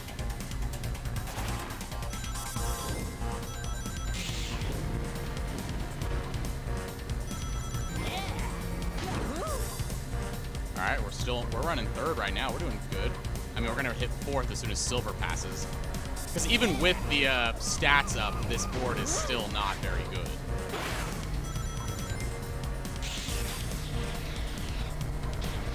Okay, come on, don't want to take these jumps. If I had rings there, we probably would have made it.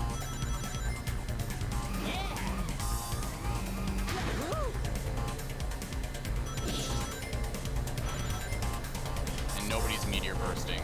But it's fine. We're still in third. We're still in third. I have time to grab some rings. Oh, bad spot, bad spot. There you go. Let's see if we do the gravity hot pocket. Never mind. I messed it up. I'm sorry, Accelerate. Please forgive me. I messed up the hot pocket.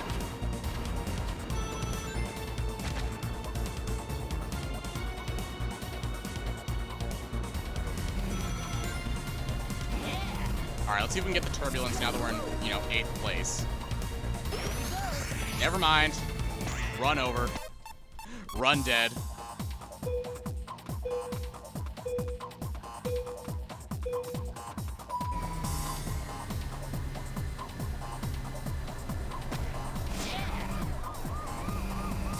Yeah, gravity diving is very much a commitment. You can't just, boost and then forget about it. It has to be deliberate.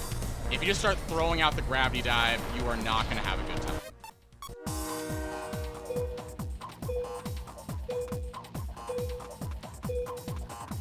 See, lap 1 would be a great time to get the attack, because then I could get this early skip.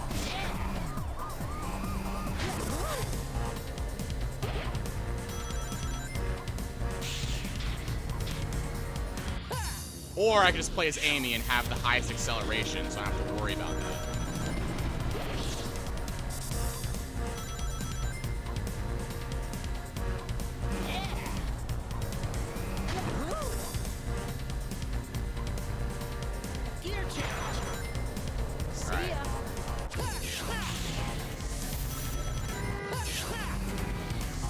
Alright, 6 is fine. We can still recover this.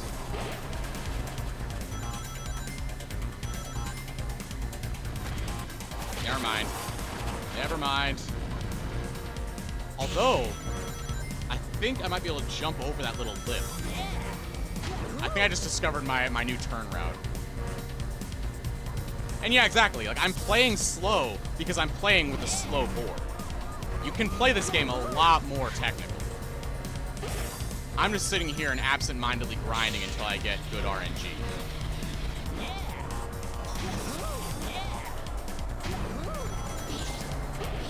There we go.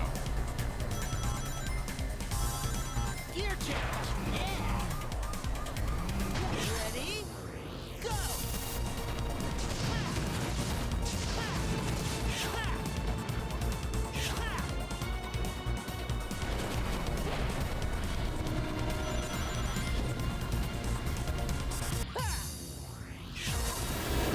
I don't think this is not a good gamble.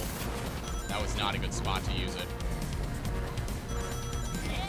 But yeah, as you can tell, now that I've unlocked the unlimited gravity at least once, my gravity recharge comes back. But I get to keep my stat speed up, or my charge speed up. Alright, come on. Don't miss, don't miss, don't miss. There we go. Alright. I don't think we're gonna make it, but that's the routing you're supposed to follow.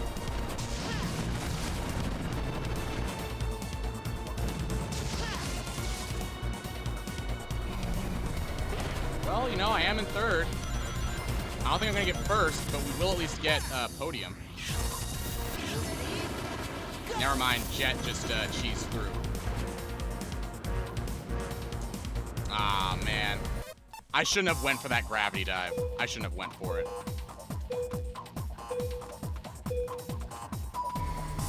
Because even though you do move faster, you only move slightly faster, so it's really a huge gamble every time. But it wouldn't have been last place, so we are definitely improving.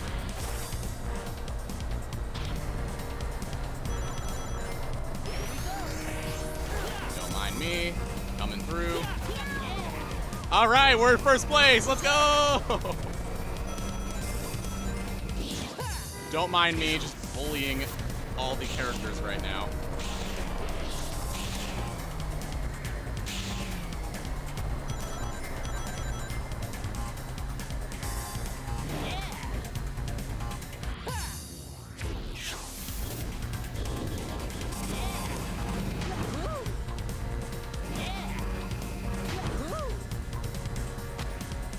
Okay, here comes Jet, which is weird. Normally Amy's up front, so this is different. We're in Bizarro world right now. I'm not gonna use this here. I'm gonna use it on the next lap. Never mind. Okay, we're fine. Fine.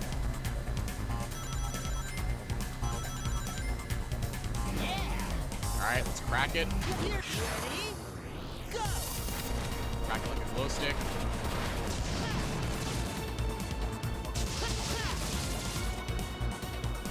I just turned a little sharper while Meteor bursted.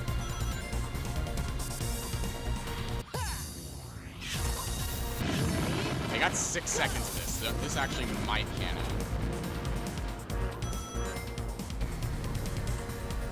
Okay, I got 20 rings. I'll get my gravity back from this jump here.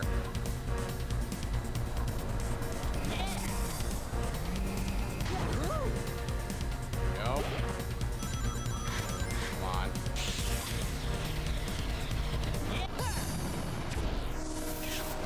There we go. Perfect, perfect. We're going. We're going. I'm gonna activate this now. It's a little shorter than I want, but it's fine because we're on the last lap.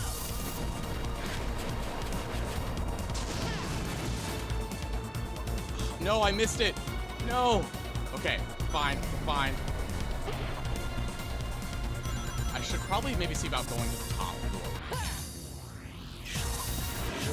I don't know if we're gonna make it. No, we're not gonna make it. Yeah. It's alright, we'll take a third. Sweet. We'll take a third and we'll do it again.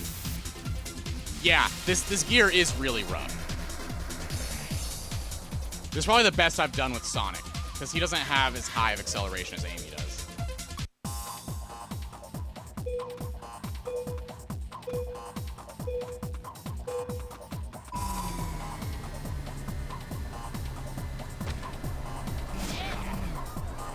Not again. Okay, we'll do one more. Just one more. And then we'll switch over to Amy, and we'll start doing the Babylon stages. I'll show you guys some of my my clips that I went and got through my other runs. Gear change.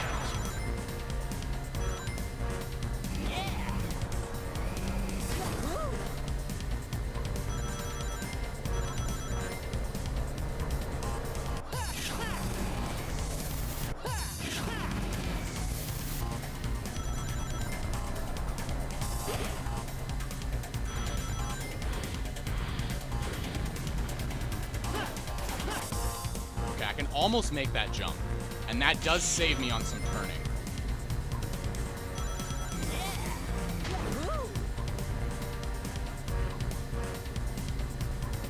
Oh yeah, I mean, that's the thing with a lot of games. As long as you see somebody playing it genuinely, you can really pick up on a lot. But that's the problem with a lot of Sonic games. Nobody plays these games genuinely. They're always trying to make, you know, their quick and easy, dirty content.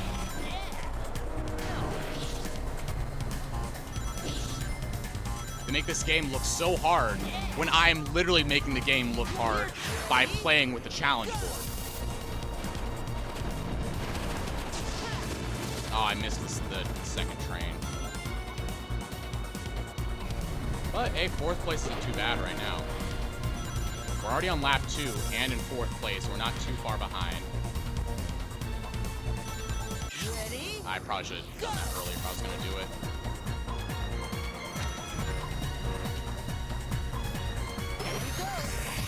Okay. Really bad placement for that.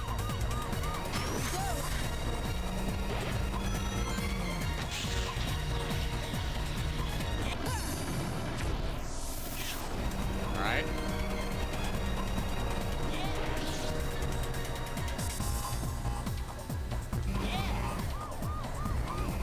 Ready? Go! Okay. Come on, number three, number three.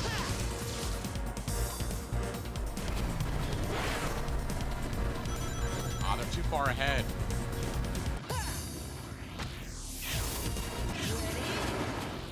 Yeah, we're gonna be fourth.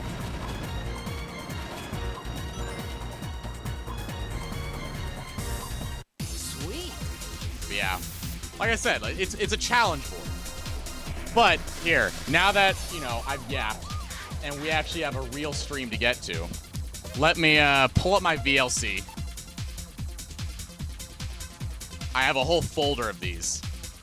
Some of these stages did take like an hour of grinding. There we go. Now we're getting somewhere? Hardly. All right, so let me actually put this away.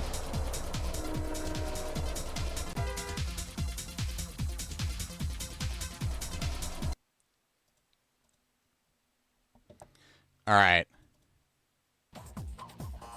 I know you can still hear it. Don't worry. Don't worry. Let me switch this over.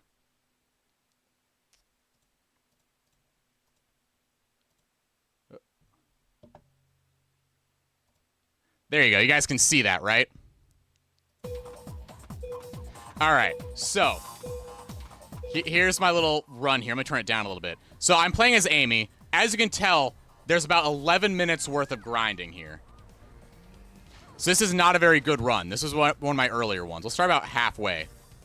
Let's see if I can get... where's the one I actually won? Here you go. Oh. Well, went too far.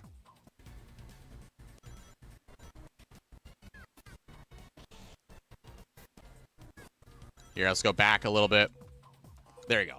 So, let me pull this out. Where's my little guy?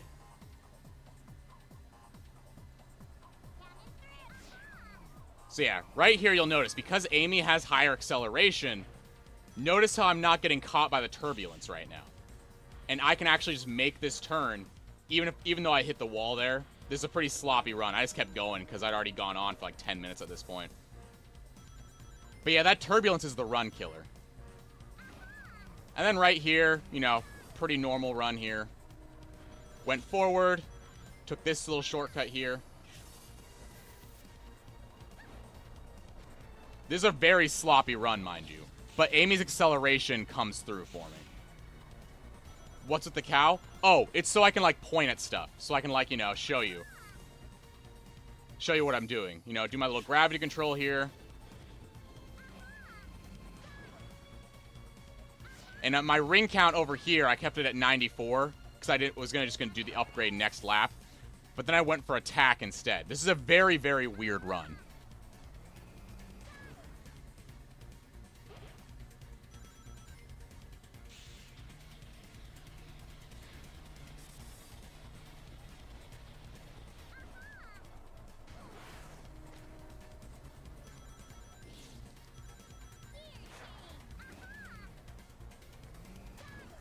Yeah, this is a item label. That's the their cow-colored peepee. That's what they call it. This is back before I started using my gravity control to go through those little warps too. That's just a jump rather than a gravity control.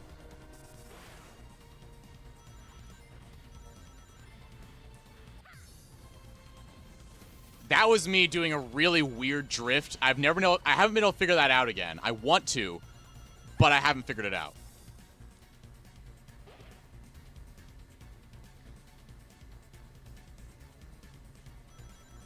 All right, here we go. So here's the final lap. Here's what actually matters. I already have 84 rings, so I'm not even going to bother trying to go for the shortcut here.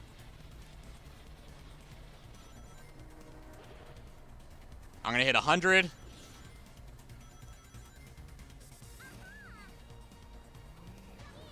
Gear change. Gravity dive. And now I'm in first place. I grab some more rings because why not? But you notice, I still have 10 seconds on my timer left. So I do that, do this, and then ride all the way to victory. And now here comes the best part of all these runs. You guys ready?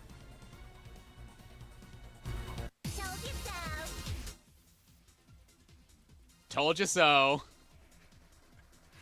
See, guys, I told you it was possible, just maybe not with Sonic, which is kind of one of the reasons why, again, I really like this game in particular. Because in Sonic Riders Original, people are going to pick their character and stay with that character. But if you want to play different boards or try out different boards, you really have to pick different characters to find them to actually work. And yeah, the robot characters are their own gear, so they don't really work. So here's one that took me a while. Or, no, this was the 4-minute one. There's another one that took even longer. I want to say, is this one even like a first try? No, this one isn't a first try. I think I did a couple of resets in here.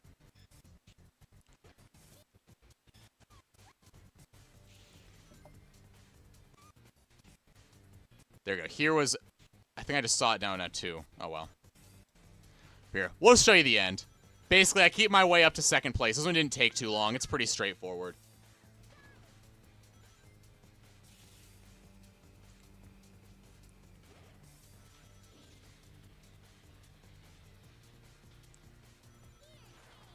But yeah, I gear changed here, which is a little earlier than normal. And I bonked off the wall to get my turning in the right angle. Because that's something you can do with the gravity dive here. And then these things just weren't cooperating with me.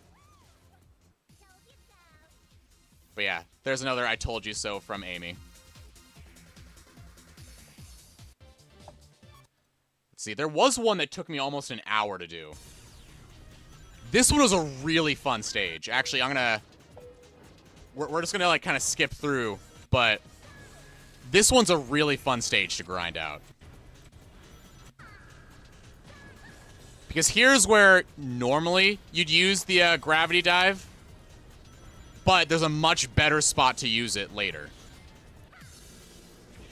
And you also do need to have that little turn, which helps out a lot too.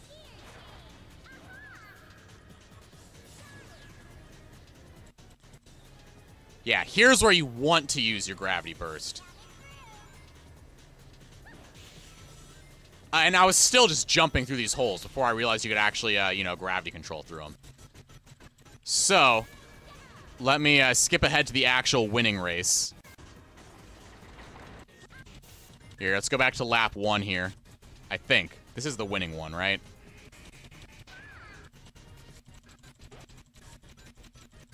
We'll get over to lap 3. There you go. So we're in lap 3. I'm like doing very good high first and second.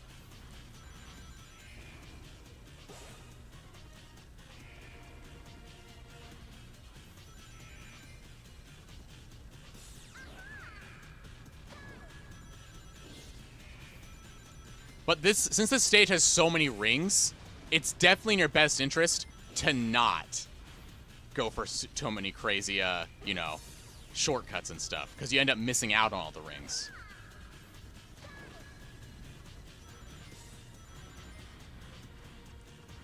There we go. And see, one of the cool parts about gravity diving is that you can use it to skip jumps. And now I'm already gravity diving because I have 30 seconds of gravity opposed to everybody else who doesn't have that same amount. And I just do a quick little, you know, gravity control right there, go right back into a gravity dive, and finish the stage. Told you so. Let's see. Was it Aquatic Capital? That's 18 minutes. I want to find the really long one. Ah, here we go. 1 hour and 18 minutes. This stage, Gigan Rocks. This one is the worst stage for this. And I'll show you guys as soon as it loads. So, I'm going to do this one right here. Hopefully I don't reset too many times early on. Actually, you know what? Let's just run from the winning run, because I don't think we have time to look through all these. So even though this stage is so short, it's definitely a stage that will kick me to the curb. Actually, wait, hang on. I think this actually might not even be the last one. There you go. Now we're in the last run. So you have to play this stage and get good RNG every time. Because you see that? I restarted instantly as soon as I didn't get the rings I wanted. And I think there's going to be a couple more resets after this. Yeah. $10 to be resets at least once. Oh, no. Trust me. That is a bet you will win. And notice how I'm only going for that monitor in the middle.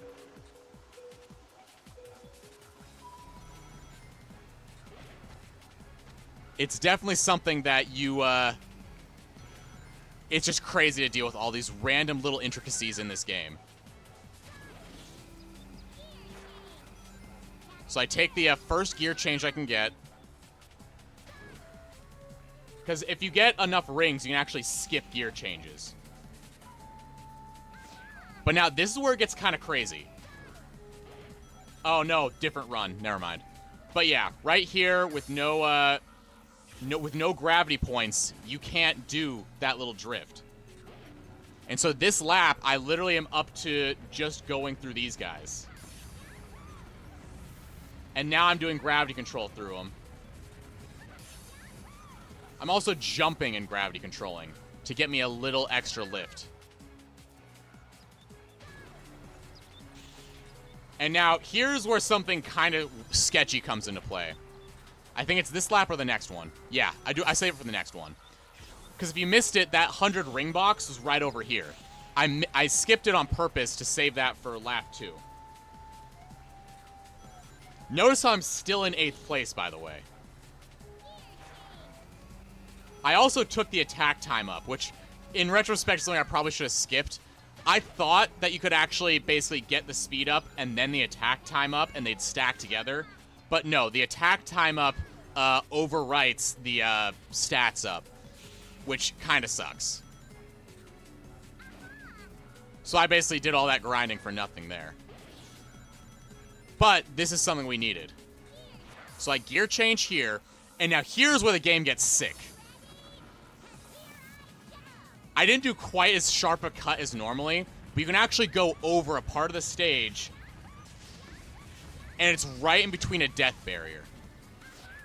And now here, I actually use my gravity dive a second time to go up and over this fence to cheese my way into a shortcut. And because I got this attack up, it gives me much sharper turning, which now allows me to go through here, smack people. And all these rings I'm getting are going to play a huge part into my next lap. I don't think it had online back when it was live. But yeah, with 20 rings, I can actually skip the 100 ring box. And now as long as I get enough rings right here. Yep, there we go. Now we're going to unlock gravity here. Go for it. And we're going to up and over. And you can skirt that fence. If you go too far off to the right, you hit the death barrier. We're now going to meteor burst our way in. We're back in first place. We don't have the automatic X trick there. I wasn't able to get that one this time around. But then I fly up, fly over. I get magnet shield. And I just ride to victory. And if you look at the time down here, this was almost an hour and 20 minutes worth of grinding. Yes, the Mighty Reen. This is the greatest Riders game. Yeah, I don't know why they skipped 360. They might have been working too hard on free Riders or didn't want to, like, you know, cloud up the console with too many Riders games. But yeah, that one took over an hour of practice. This one was also pretty rough. This one was 30 minutes. Crimson Crater here. This is a really fun stage too. But let me actually skip forward a bit. We are going to be playing the game for real. I'm just showing the mag board routing you have to do, which gets pretty crazy.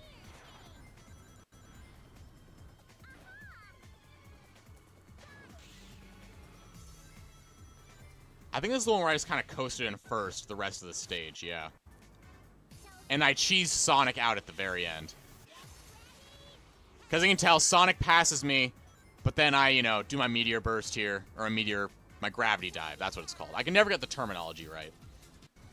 Let's see if I can get the, where's lap 1?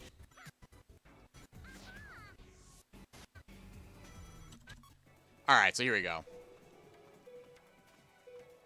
Yeah, I'm an Amy main on purpose, just because she says I told you so when she wins.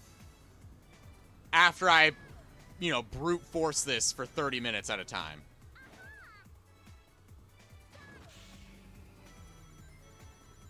But see, Amy is almost essential on this stage because you need her higher acceleration in order to get a lot of stuff.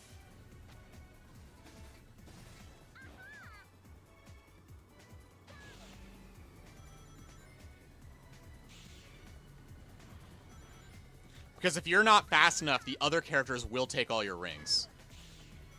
I also haven't upgraded yet because I do want to be able to do my gravity controls on those jumps. And I need to have my air here so I can go through here. And then I gear changed. I messed up here. Never mind. Next lap. There it is. But yeah, you have to be very particular about when you upgrade and when you go for stuff.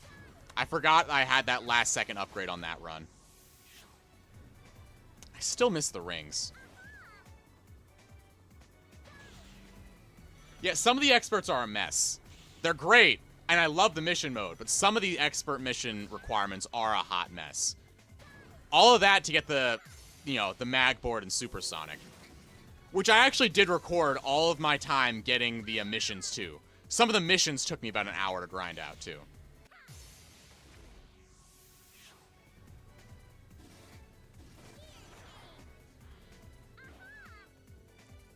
Alright, so I got my base speed up. Let's skip forward to something more interesting happening. Alright, so I'm back in first. I use my quick little gravity dive now that we got the unlimited gravity going. Oh wait, yeah, here. I forgot to show you guys the unlimited gravity section here. This is one of the weird calls in the game where I decided to take a unlimited gravity right here instead. So that way I could do a gravity control to get onto the ramp and then try to burst it again. Didn't work, but then keep going. Oh, and I messed up that one, but that's fine.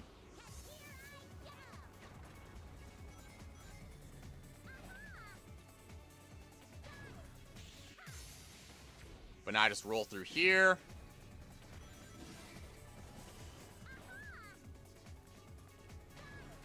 And now that I have my gravity control back, I use it, but I miss the 100 rings, which, you know, kind of sucks.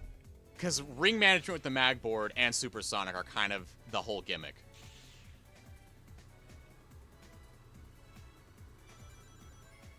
Gonna hop through here. Gonna gravity control with what little gravity control I have.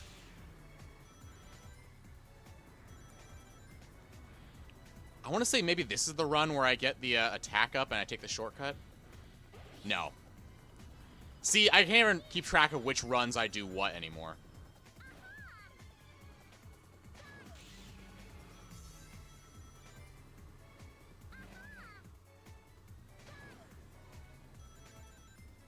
And this is where I use my little brakes that I always forget I have. And this is where I get screwed over with this giant metal ball. Normally this would be a run reset, but I was in first place, so I figured, you know what, why not? I have enough of a lead, I can gamble. And it's a good thing I did, because this is the run I actually win. So I, you know, brake again. Take this turn. Get up. And then I think, is this where I cheese it? No.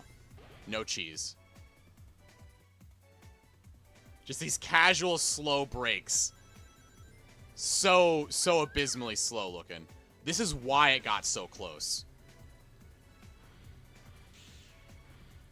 But now I should get the rings, and then I have my, there it goes. Gear change. Select. And here's where Sonic passes me. But then I am pissed And so I cut him off here at this turn. And told you so. But yeah, see that 114? That was a crazy lap. Now I want to say... This was a 27. This is our... yeah. Here's one of the stages they thought was impossible. They actually mentioned this one by name. This one's kind of a mess because you can't take a lot of shortcuts without gravity. Let's see, where's the thing start? Alright, here we go. So we start our countdown.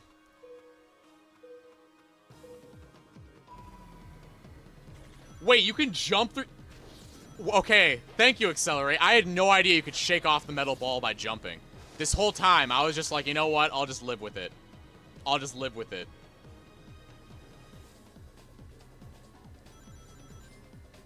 So with this one, I really went for, you know, obviously rings, of course. But I think this is one I also tried to go for the attack time up, too. So I didn't actually go for a lot of shortcuts.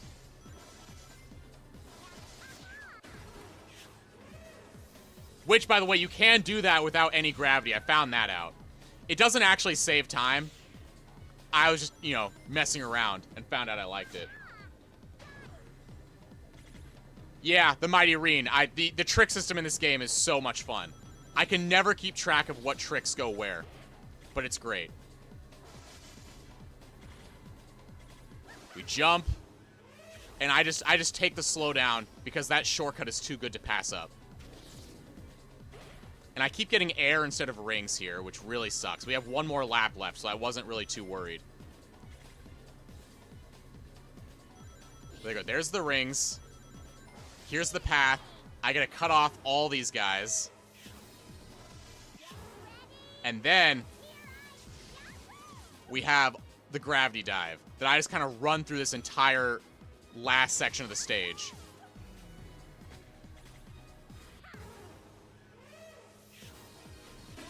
And I do it again.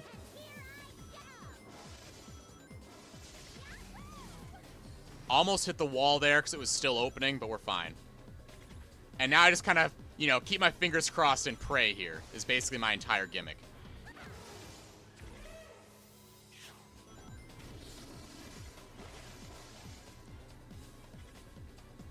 This one was a really tight mag board run. Is this Baby Park? Yeah, you know it. And let's see, what was another fun one? I want to say 80s Boulevard. I think I split into two. Yeah, I think I split 80s Boulevard because this one was really tight. I went to bed and then decided to try it again the next morning. I think. No. It's the next stage. Yeah, it was the next one.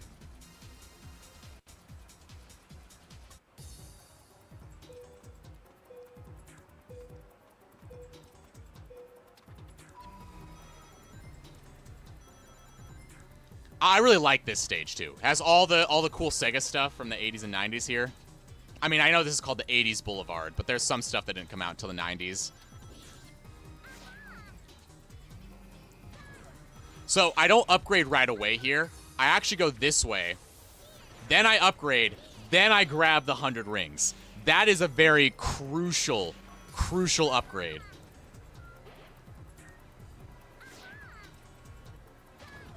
But here, let me actually skip forward when I actually get it. Let's, And then we'll play the game for real. And we're going to go back to me grinding aimlessly. There we go.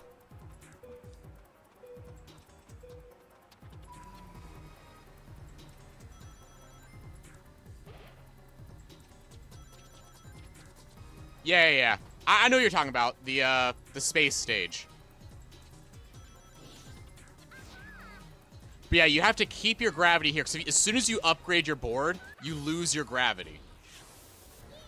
So I gear change a second time, and now I probably could use a gravity dive. Oh, there we go. Just like that.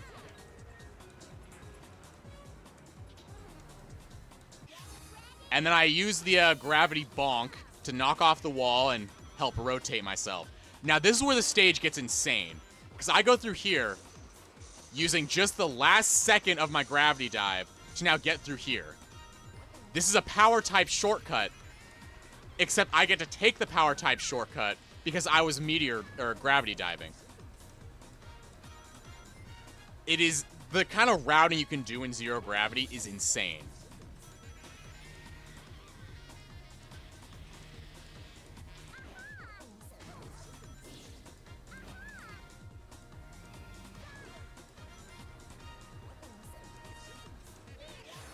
Gear change, burst.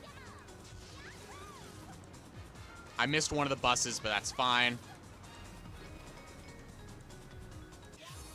Another little gravity bonk. Because luckily the stage does have a lot of rings, and so I can get pretty consistent with my recaps, but it is just insane the kind of stuff you have to do to pull off the mag board. You have to really know the game. And then still grind for another 30 minutes. Although there's a lot of recording space left in this VOD, I think I might have messed up. This might have been a tragic mistake run. Yeah, this looks like this probably was going to be a tragic mistake. This is lap 3.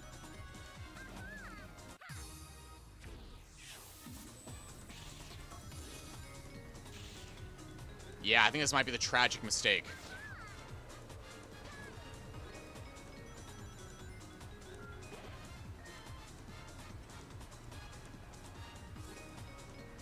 No, we might make it. We might make it. There we go. Yes, there's a lot of Sega stuff just everywhere. You'll notice a lot of these posters have things like Alex Kidd, Altered Beast. Yeah, this is the one that came out pretty tight.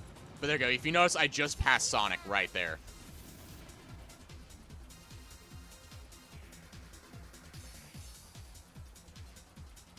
But yeah, this is a really fun stage to grind out.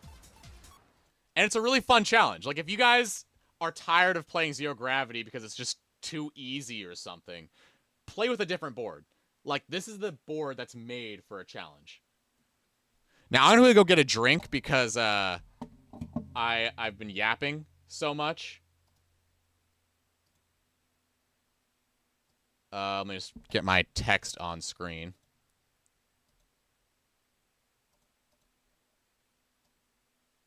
There we go. So I'm going to drink. I'll be right back. I have more Arizona finally because I found a store that carries them. And we're going to get going on the actual reason you guys are here. We're playing Zero Gravity with Zero Gravity.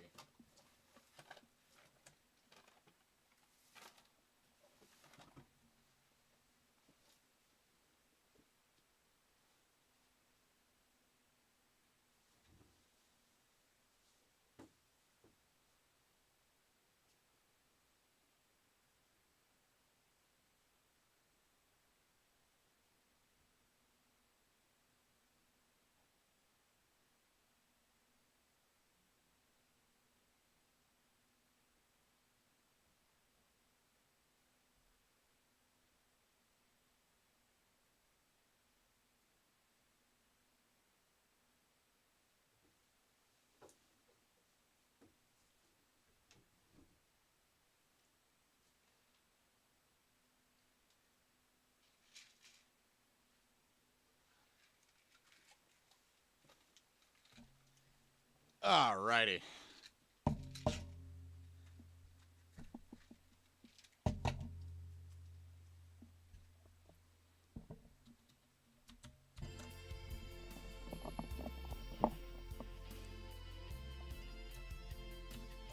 Alright, so the bevs of choice.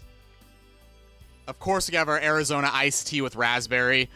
There's only one more place in my area that carries these, and it's super far, like, in Old Town. So I gotta go all the way down there, go to a Walgreens in the middle of Old Town. And they only restock about 5 of these at a time, because I think they know I go down there. And I buy all of them. Because they're not only do they still carry this, you know, just in general, they also still honor the 99 cents.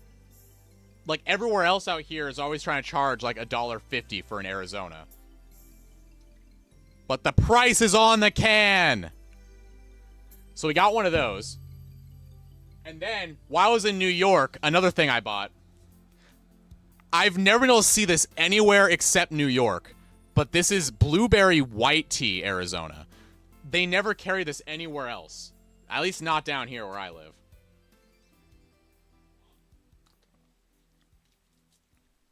And, you know, I like blueberries.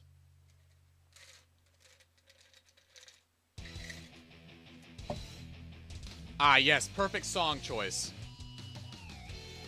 I'm quickly just grabbing my my pills real quick, because I forgot to take them this morning, so don't mind me just casually drugging up live on camera.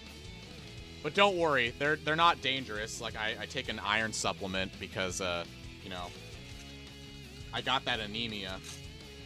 I take a vitamin C because, I see what you did there. I take some vitamin D for obvious reasons. And then I take some vitamin E.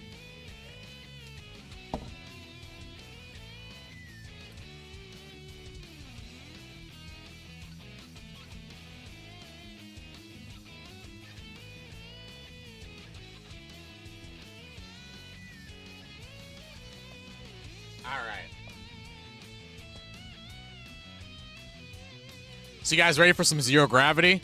We're only 2 hours in after all my yapping, so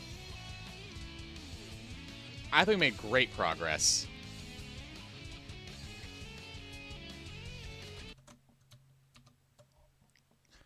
All right, let's get my game back on deck.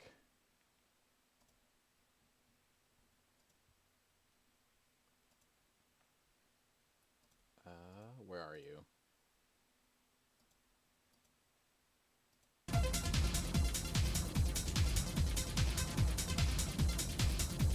What is this? Some kind of Sonic Rider Zero Gravity?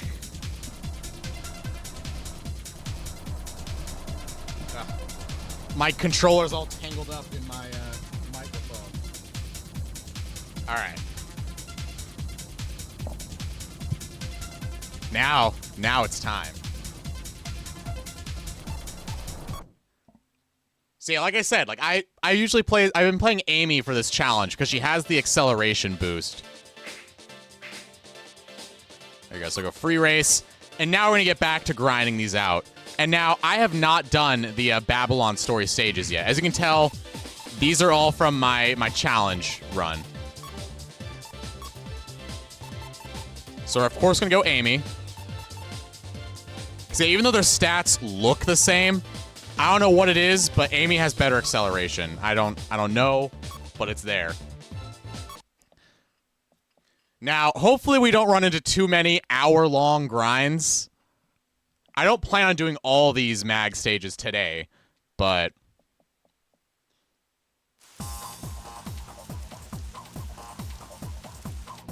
Not gonna hold back.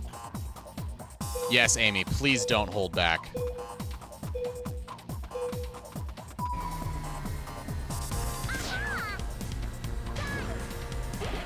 There we go, got some rings.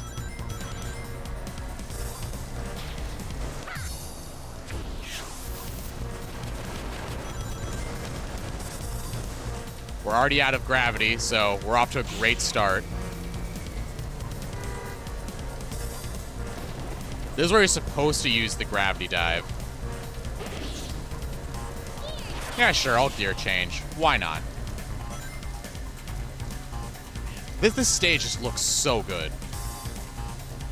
Even though I don't really like racing on this stage very much, because the water effects kind of get in my face, the rain just looks really, really good. Yeah, I need to really figure out where the best part for gravity is. I mean, they're not too far ahead right now.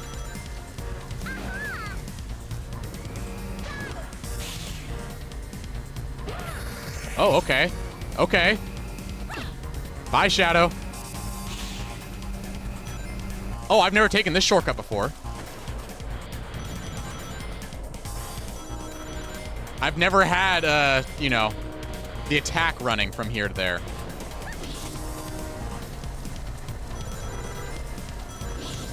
There we go. Is this? No, this is not gravity yet. I probably shouldn't have done this. But it's fine. It's fine. We take these. We take these.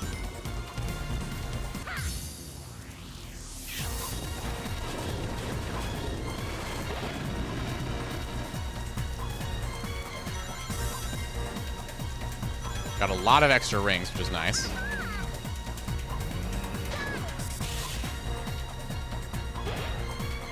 Okay, we should be able to get unlimited again. Pretty quickly. Let's see, do I want to use this here?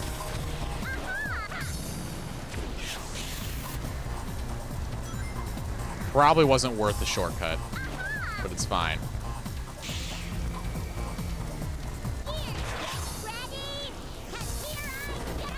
All right, come on. No, hit something. Hit something. They're just barely out of my reach. Yeah, we might not make this one, but it was still cool while it lasted.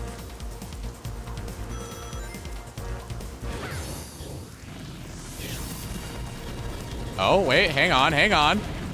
Are we about to first try this? Are we about to first try? Never mind, we're not about to first try. Okay, but you know what? I will take a first try second. I will take a first try second.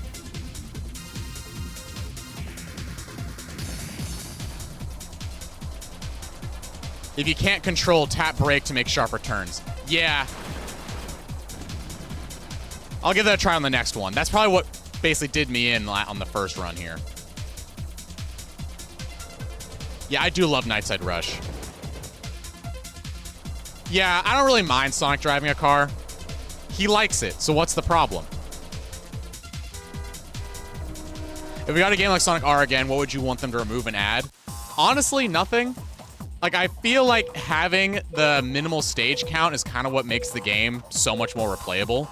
If they gave you a more traditional, like, circuit style with a whole bunch of unnecessary additions, it's just like, why? I don't care. I'm not going to sit here and play the game for 3 hours every session to unlock everything 100%. Like, I know other people would prefer to, like, have something they just play once, unlock everything once, and then get back to, you know, racing. But I don't know. I kind of enjoy having a game that I can replay from start to finish from a clean save very, very quickly.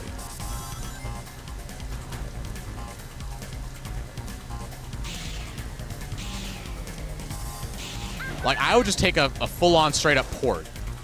Maybe if they gave you the option to toggle between the Saturn and the Gems collection control schemes, that'd be pretty nice. Also, you know, maybe, like, you know, bring back the Saturn lighting. Oh, no, I missed my speed up. You know what? Why not? Let's try this out. We're still in the exploratory section of our routing. Can I, ooh, I can. Okay, that changes things. That really changes things.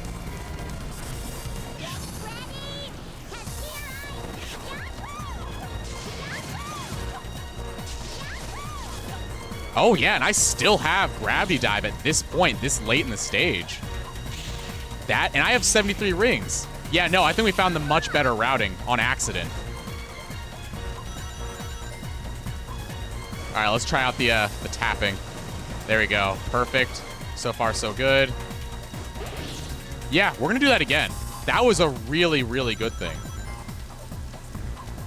There's so many different ways you can go about this too. Like, I'm literally playing this without the background information of what works on this stage. So I'm just finding out what works now. Okay, good. So far, so good with the ring counts. And we're gonna go back in here. Because why not? If we can gravity dive, we'll just do it.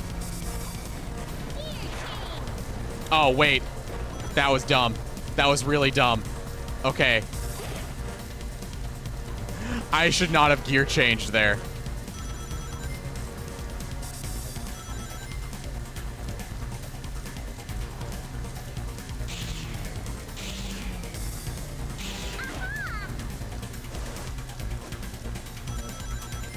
Yeah, I don't have enough rings now.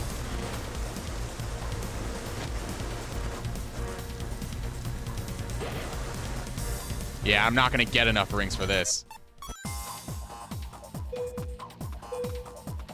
I love that my phone's autofill features always suggest Gummy for G, as it should. Alright, let's go this way.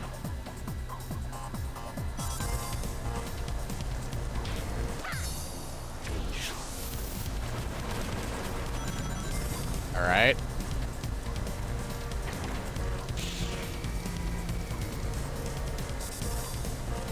We'll just ride this through.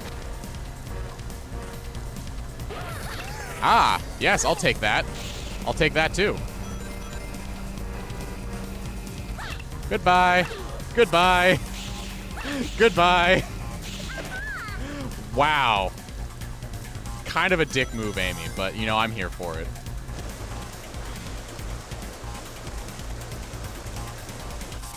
A little wide of a turn, but that's fine. I missed the rings, but that's fine. Should I take the speed up? I mean, we are only in 3rd place. You know what? Let's see where the run takes us. Let's see where the run takes us.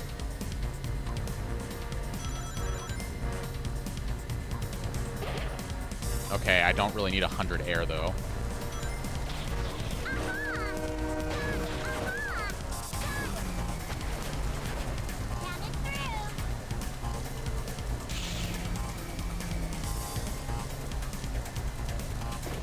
Yoink.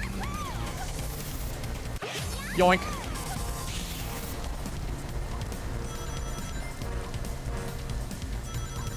Alright, we're a little bit behind, but that's fine. Is Hard Pretzel a challenge run YouTuber now? Goat washed. No. No, do not wash my goat. Do not wash my goat.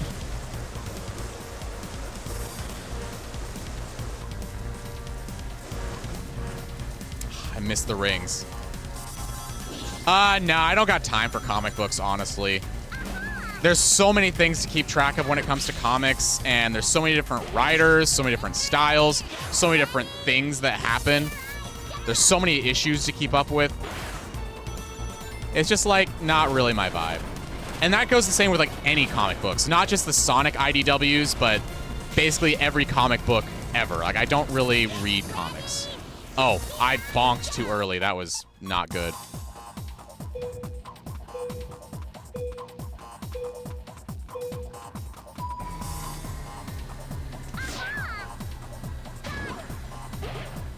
Ah, that's a really good pickup. This is a really good pickup for this run. Now, as long as it lasts long enough.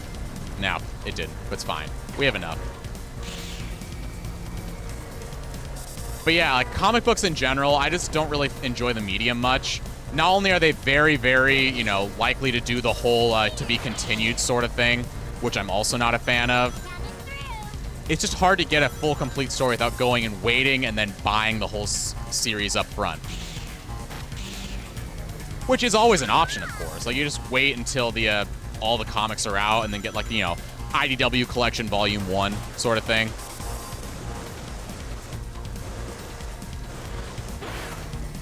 Without such a clearly defined, you know, beginning and end, where you always have to worry about arcs and issues, and it's just not my vibe. I don't really do comics. That's not saying IDW is bad. Like, I'm not one of those people. I just don't enjoy comics in general, so IDW in particular happens to be a comic, and since I don't enjoy comics, I'm not going to enjoy IDW. So it's not necessarily IDW bad, grr, you suck. It's more so, you know, I don't like comics, so I don't like comics. Oh, whoops. Way too early there.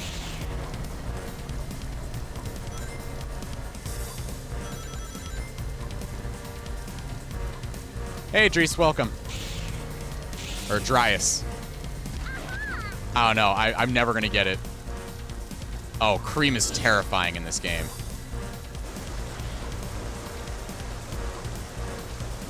And yeah, I could look up fan dubs, but not every single comic is going to get fan dubbed to the same level of quality by the same people. And yeah, exactly. I just don't really enjoy the idea of comics. I think I was a little too early, but that's fine. Good pickup, good pickup.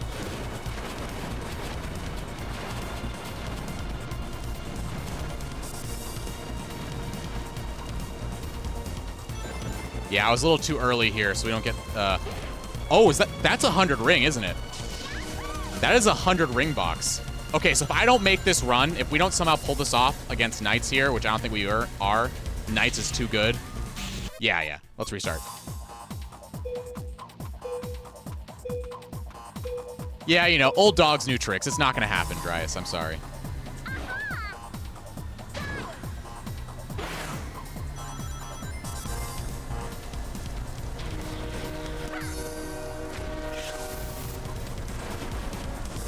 Yeah, I had no idea that was there. So you have to be gravity diving in order to reach it over here, I think.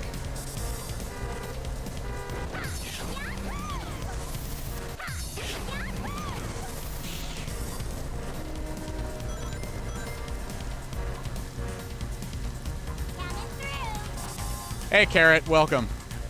We're doing a mag gear, so if you wonder why I'm sucking, it's because I'm literally playing on a challenge board, because I am very challenged.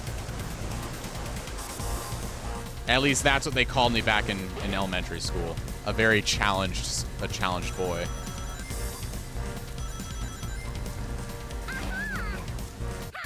Can I make that? Well, maybe I can, but not on mag.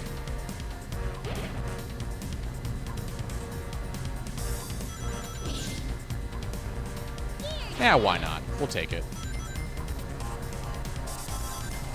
So yeah, I think what I'll do, I'll save. I'll take that shortcut in last lap, and then when I go up there, I'll grab the 100 ring box on that lap as well.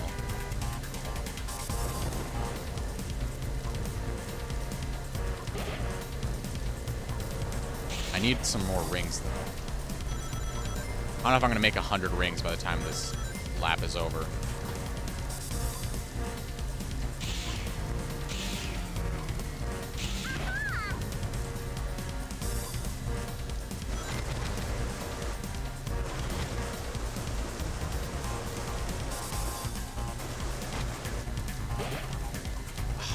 I needed more rings than that.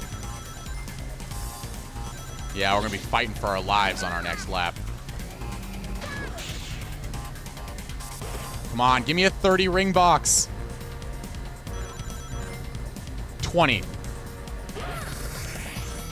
Okay, fine.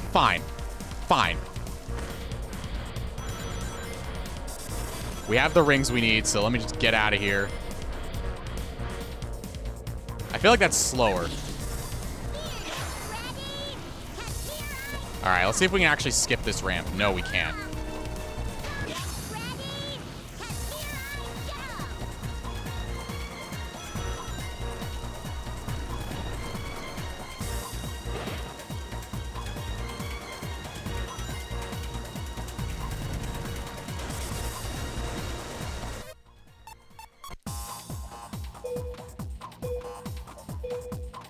Yeah, I'm probably gonna do a Freeriders stream eventually.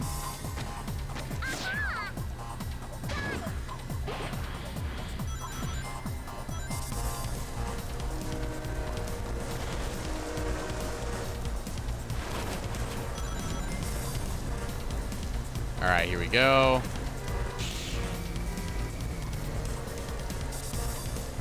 Is nobody gonna gravity dive? Okay. Okay, we'll take it. I have no other use for it right now. Yeah, and I do have a Kinect. I'm not playing it with that stupid controller free mod. Like, more power to you if you like it, but I'd rather play the game as intended.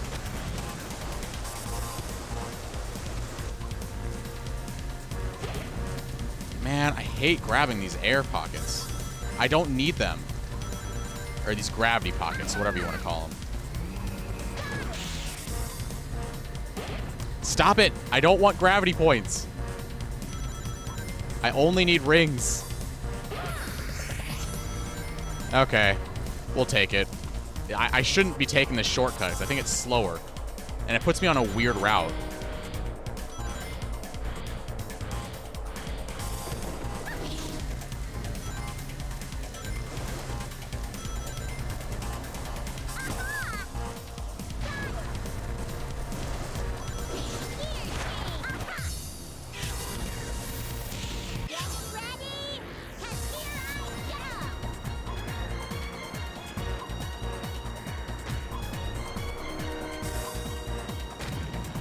Don't know where I'm going. I don't know this route at all, but we're doing it anyway. Oh, hit that.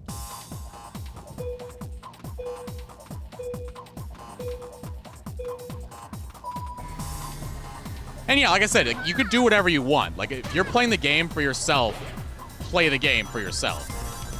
But if you're going to be sitting here saying, oh, Free Riders is actually the best Riders game or something, or say, you know, the game is the worst ever, but you're playing it in a way that is not how the game would have normally been played, it's a little dishonest. It's like people who are playing, you know, Secret Rings, but with, you know, button controls, and then saying now all of a sudden Secret Rings is the greatest game of all time.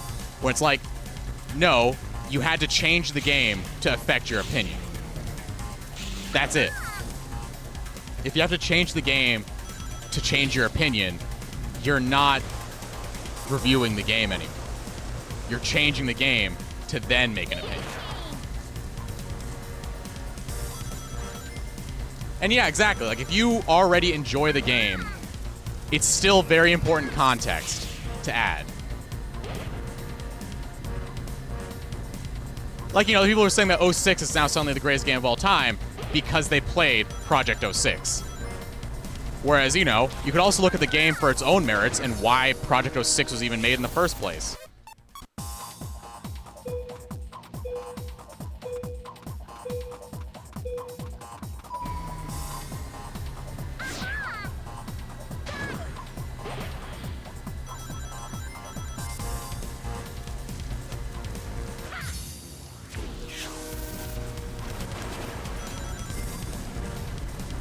I got so close on the first run.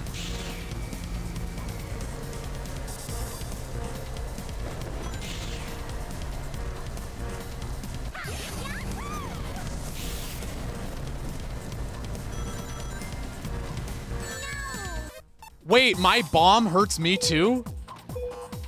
See, I learned something new every time I play. I say that as I run right into the fence.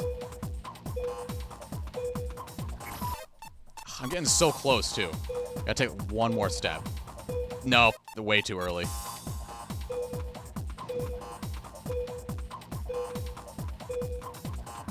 There we go.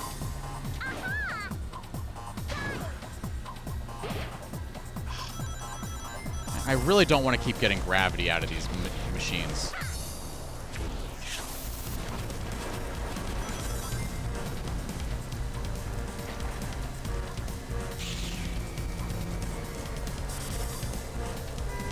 Alright, where's my warp?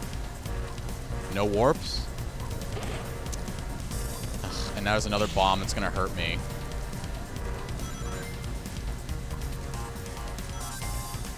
It's crazy how our own bomb explosions hurt us in this one. I don't think that was the case in the first one.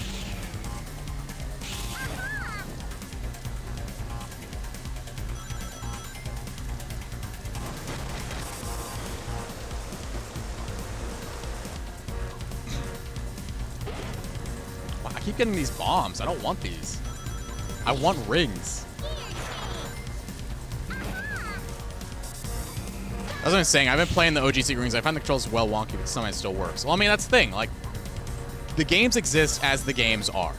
If you have to change the game for you to enjoy it, or, you know, you change the game and you still hate it, that says that you just don't like the game. Like, or you really like the game. Or you had to change it. It's very important context to bring that up because you're not going to be reviewing the game in itself. You're reviewing it in a way that it's not how the game were released.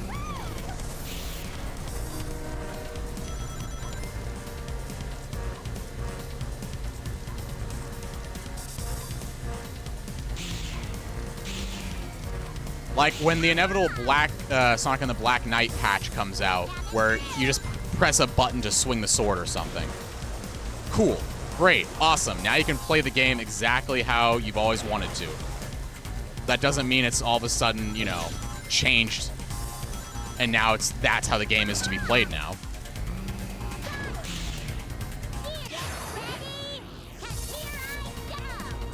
All right, final lap. We're really far behind. But I grabbed the little attack item. Oh, and hit the wall. Oh, yeah, you can do it on Dolphin. I just mean a more comprehensive patch. Because there's some stuff that even when you do remap the buttons on Dolphin, it just doesn't really work right. Or you have to, like, you know, dig out the mouse or get some gyro controls going. It's not ideal. That was a really good gravity control there.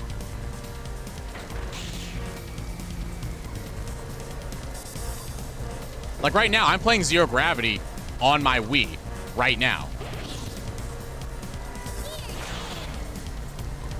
And if motion controls really are a huge issue for me, then, you know, if this game only had motion control options, it would be a very relevant point to bring up that this is how I had to play the game. And now that I'm playing it with, say, a controller mod, it'd be fine.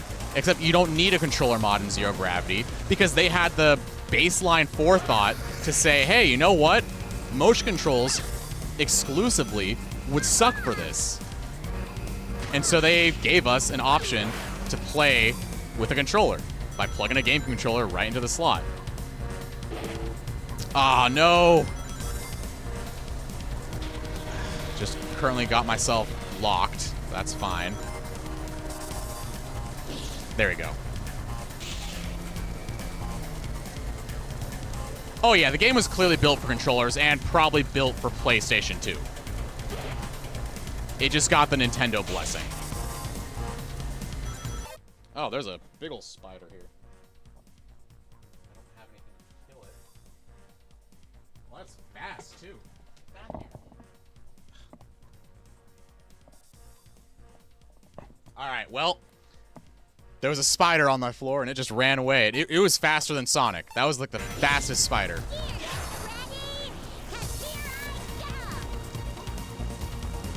It knew I was going for it, too.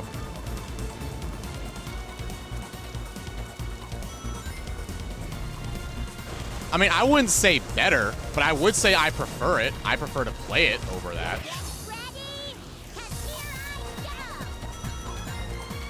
And yeah, exactly. Playing Wii Sports with controller is definitely possible, but it sucks.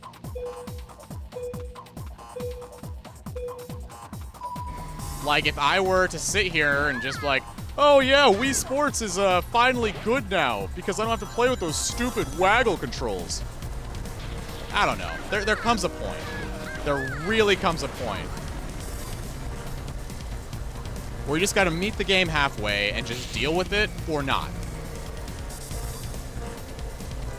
Like, you might just be better off sitting there and just accepting the fact that, you know what, maybe I just don't like motion controls.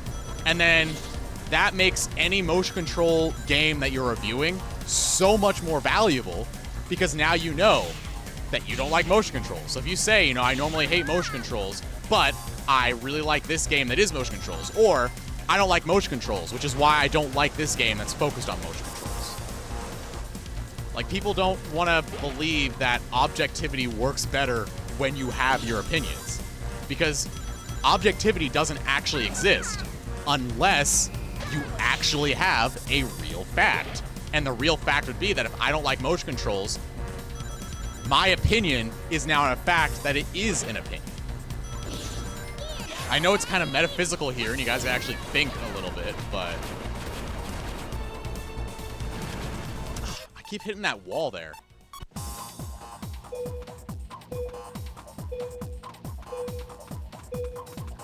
But when you have to sit here and say, objectively, Sonic Freeriders is the worst game ever made, like, no, that's not objective. That is clearly an opinion that is, you know, you. That is your thought process. It also highlights your inexperience with video gaming in general, because no, Freeriders is not anywhere close to the worst game of all time. I mean, as somebody who was alive when Atari was still making games, not just because Atari was, you know, doing those weird novelty games. Most Atari stopped making games when I was around, though. But there was a couple novelty Atari games that came out around the time I was born.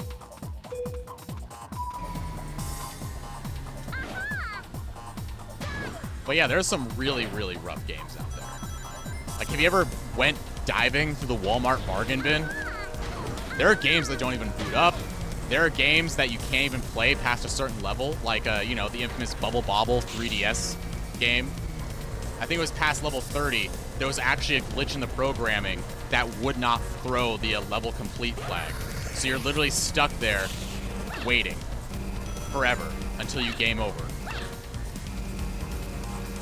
They actually put out a patch, and by a patch, that was a physical cartridge you had to go and buy or mail into Taito for them to replace it.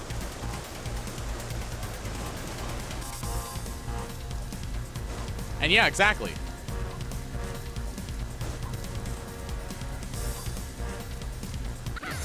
Oh, okay. Fumbled that.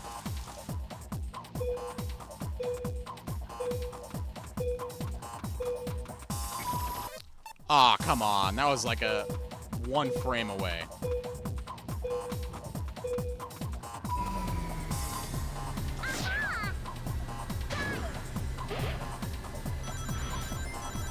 There we go. 30 rings. I can live with this. That was a good pull.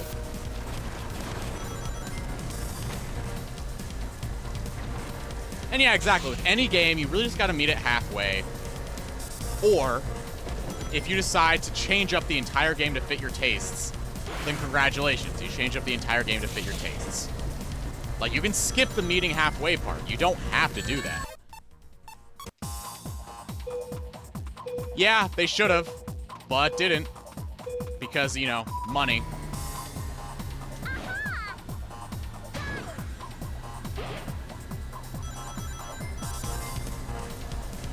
Nintendo's eShop practices are kind of brutal sometimes.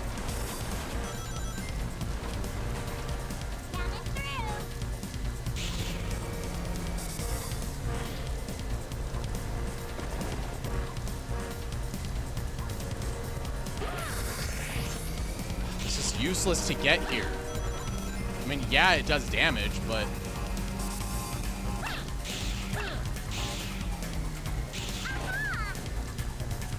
See, I would have much rather had it here, so that way I could actually use it.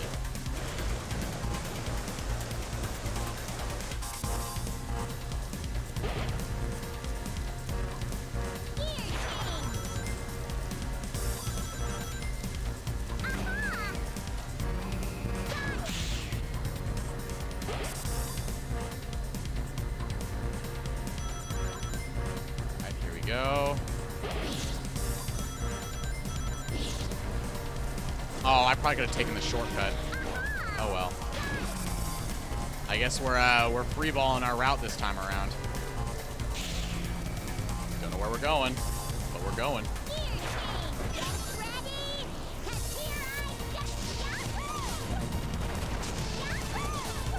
Yahoo! Yahoo! I probably should have went over that way.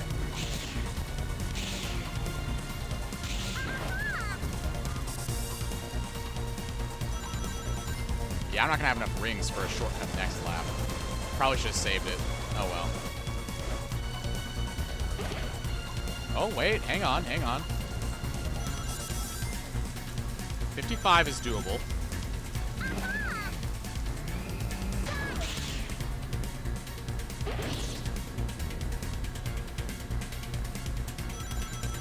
Okay, if I get a 20 here. Okay, that sucks. I'm 5 rings away.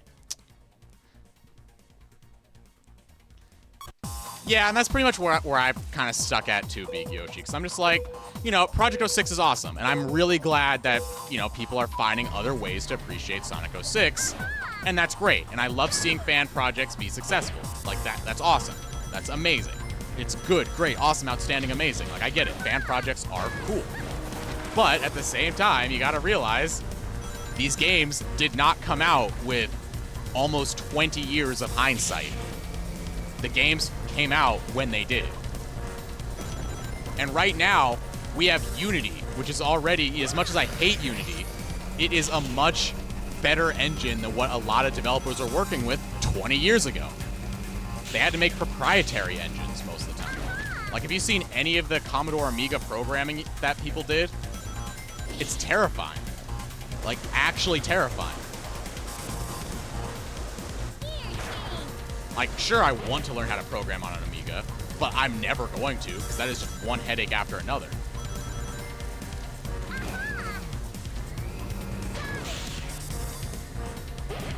But now that we have engines like Unreal, Unity, and all kinds of these, like, you know, just pick them up. They're already here. You can make the game in 30 seconds if you want to. It's like, it's different. Very different. It's like the people who go back and make games for Super Nintendo and Genesis now, 30 years later, with new engines dedicated to programming and optimizing on those hardware. It's absolutely insane that people think that that is even remotely relevant to what developers could have done back in the 80s, back in the 90s. It makes no sense. But yeah, people do it anyway. People are like, oh, look, the Super Nintendo had ray tracing. That means it was better in every single way. And it's like, yeah, I mean, so did the Saturn. And technically the Genesis had ray tracing too, as long as you trace the rays. I mean, there are ray casting engines on the Genesis. It just takes some nerd 20, 30 years later to throw it into a, you know, a hard-built engine for that specific purpose.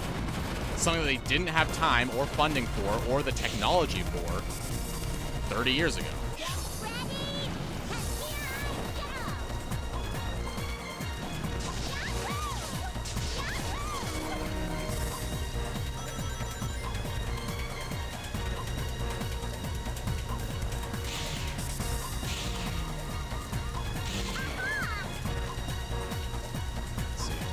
No, he got in front, he got in front, no!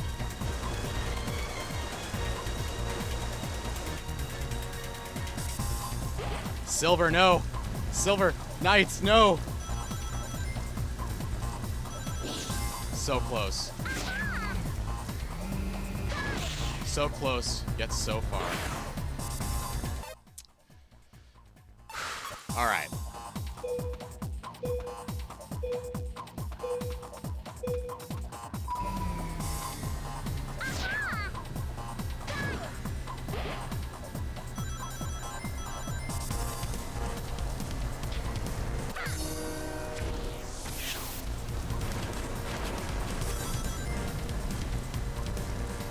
Are you gonna upload a video at the same time you're streaming this, like in your Sonic 4 stream? No, my video isn't even you know, I haven't even gotten to the editing portion yet. I'm still scripting it. I don't know if you guys noticed, but I put a lot of work into my voiceovers.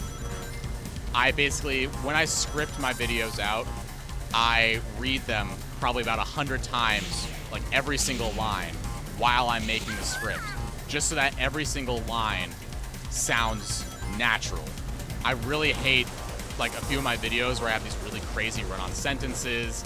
I have these unnatural sounding words. It just sounds so robotic, sounds so fake. I don't like it. So I go out of my way to make sure not only can I, like, explain complicated processes in, you know, as short in, like, a single sentence kind of thing, but I really want to try to, you know, maximize the time in the videos. In the sense that rather than just pad out for time, I want to cut down as much as I possibly can. Because if I can tell you something in 5 minutes, I want to tell you that same thing in 5 minutes. I'm not all about that whole, you know, let's have a 10-minute joke break in the middle, let's have a sponsor read, let's do all this crazy stuff that just wastes a lot of time. I'm not about that one.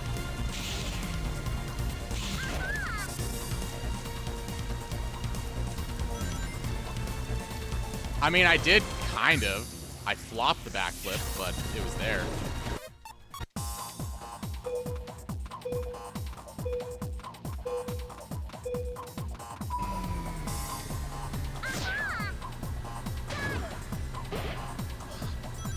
man. I can't use 30 air.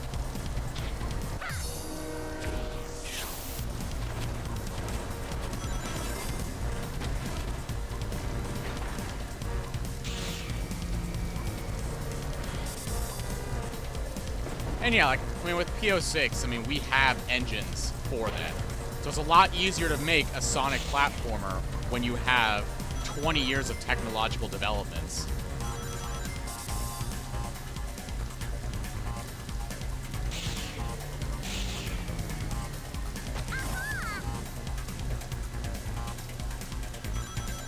Like, I plan to, if I can help it, never have a video over 30 minutes on my channel. Ideally, I don't even want to have videos over 10. Maybe for, like, you know, for more important videos, I'll have them over 10, or maybe I'll have 2 videos in the channel, like, basically back-to-back, that are both under 10. But, like, you know, I don't want to pad for time. Like, I respect your guys' time way too much for me to be giving you these stupid padding jokes. And plus, it's like all jokes you've already heard before. Like, how many stupid ChatGPT jokes have you guys heard? Like, oh, I'm throwing this into ChatGPT to see what happens. Like, bro, it's fine. We get it. GPT was funny, like, you know, 3 years ago. But, you know, you either use it or you don't, and I don't. You don't gotta make it, you know, a central joke in your video that you made a script in ChatGPT and then it looked bad and then you made your own. Like, you don't have to joke, but just get into the video. Don't say, let's jump right into it. Jump right into it. It's one of my biggest YouTube pet peeves right now. Nobody just jumps right into it. They always gotta say they're jumping right into it. Or, you know, set up an entire gag for it first.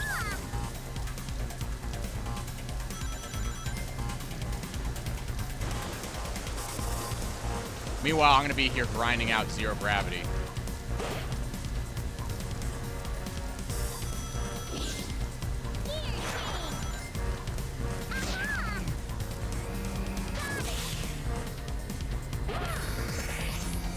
Okay. Sure. I guess we'll take it.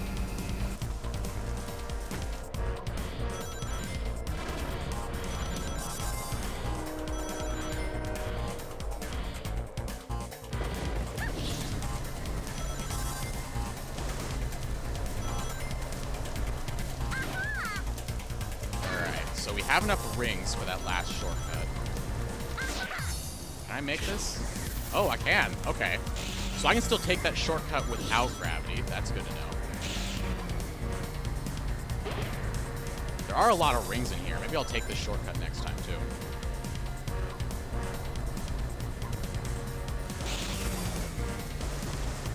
And that puts me out all the way over here. So that actually probably could save me a turn.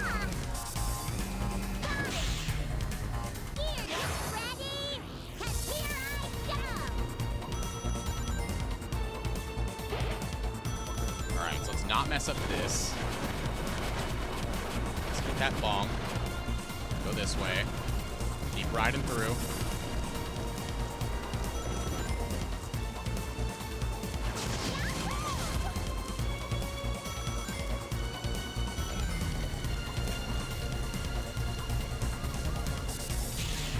Man, Jet is so far ahead.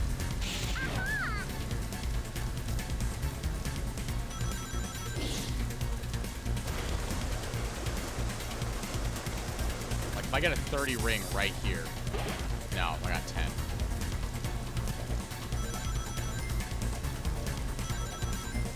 Not enough. I couldn't even make it up there. But I bet if I did a gravity dive right there, that might be possible. If it lets me skip that.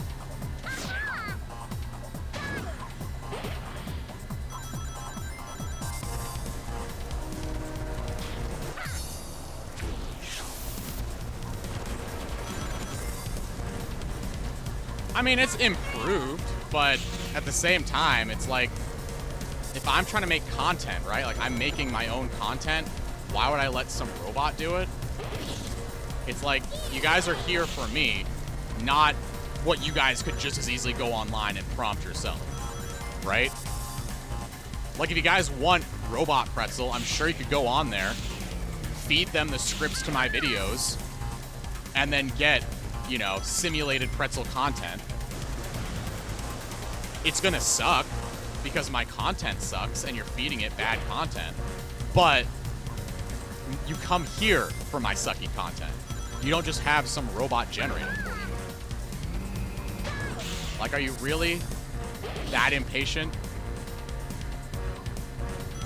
Like, I get it, my videos take like 6 months to do, and that's fine for, if, you know, for me at least. But if you guys hate my slow content, there's a million other creators out there who pump out content every single day. And they will use things like ChatGPT to get their content out there.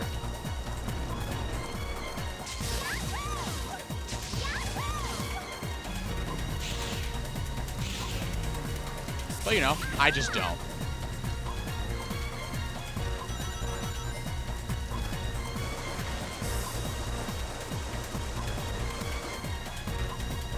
So there's a way for me to keep my gravity dive going up till here, maybe.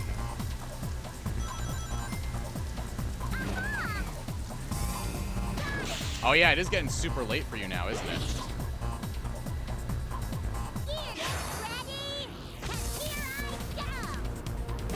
Well, thanks for coming by to the stream and sticking around as long as you have, Harmony Bunny. We'll see you next time. I'll be in the server later, most likely.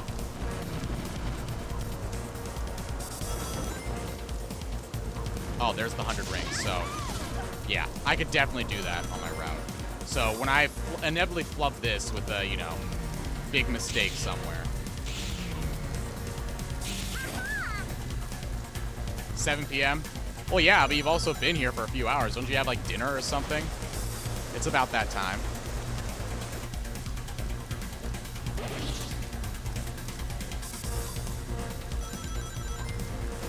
No, no, no. Cream. No. Cream. Cream, no. Cream, please. Cream, no.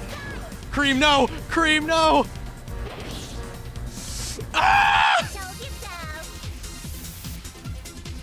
Cream, no. Cream. 1. Look at that time. 1 millisecond. 1 millisecond. That was rude. That was disrespectful.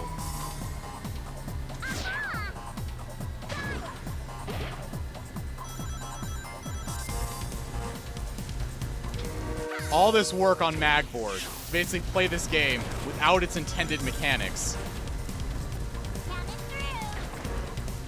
Just to get creamed. That's right. We've now coined a new verb.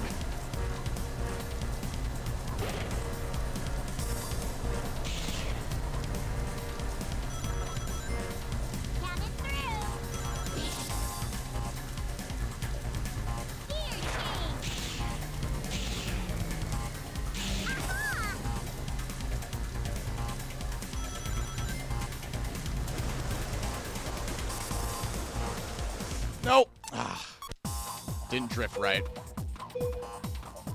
Well, brake right.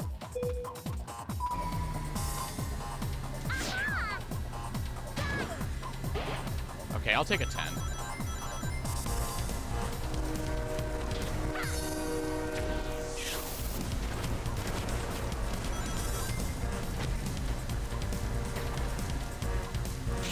Huh. I wonder if that last dash panel does something different.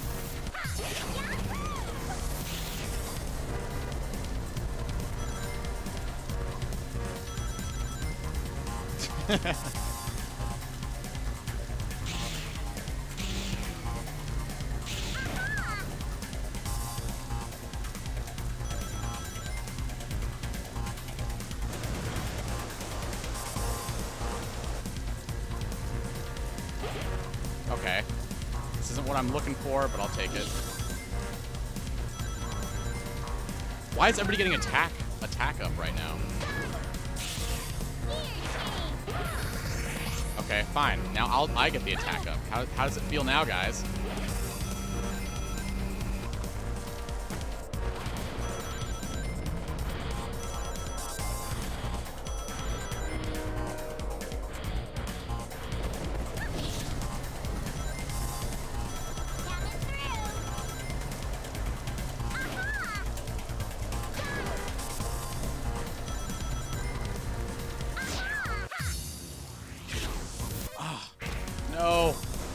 didn't make it. Okay, you know what? Let's just see where this goes. Let's see where this round takes me. Coming through. Like, I'm in 5th place. What do I have to lose except for my time?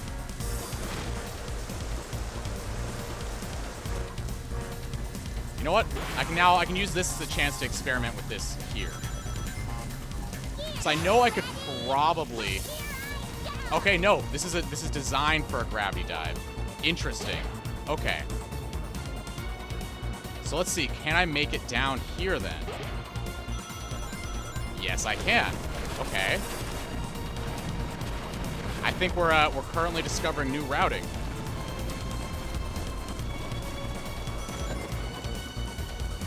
And there it is.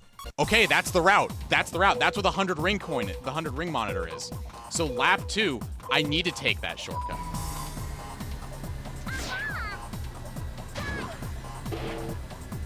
Okay, let's not start with that.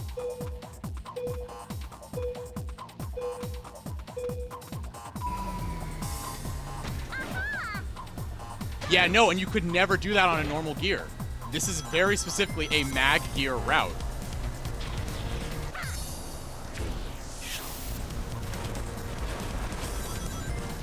Because you need your unlimited air. Or gravity. Unlimited gravity.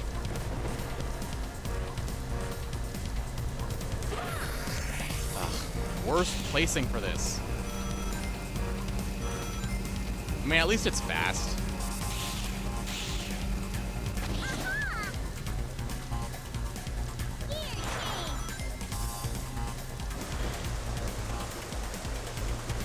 So I definitely should get it.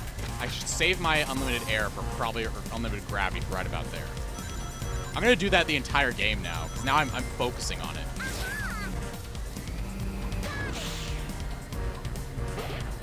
The entire stream's going to be me mixing up air and gravity.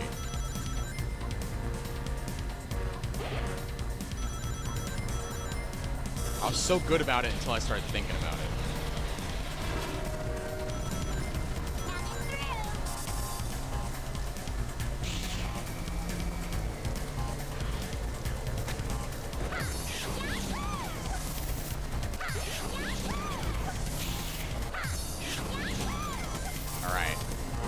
There. 10 more rings. 10 more rings. I'm basically now beholden to the item box RNG. Unless... Okay, good. We made it. We made it. Okay, so I'm going to wait a second longer than normal. Okay, and do it here. Now we have a few extra seconds, which should give us the flight we need.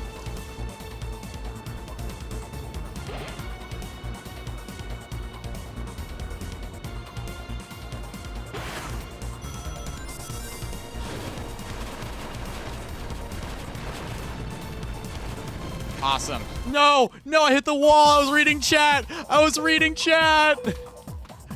Well, I can't wait to see your food tonight, Bear. I hope it's going to be baked potatoes, because that's kind of what I'm craving right now. Maybe I'll go pick some up today.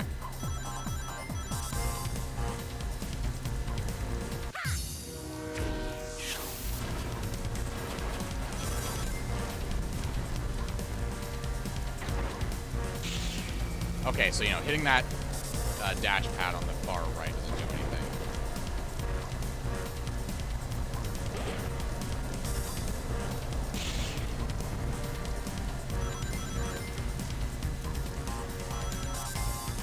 Wall. Yes, I got walled.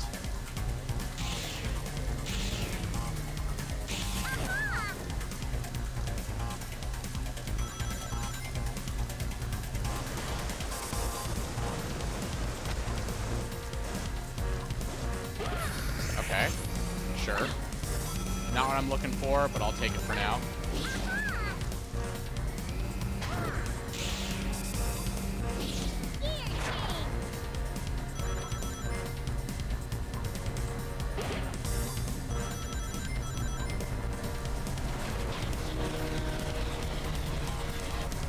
Alright, that turbulence. I haven't played Chronicle, no. I haven't done Puyo Puyo Chronicle.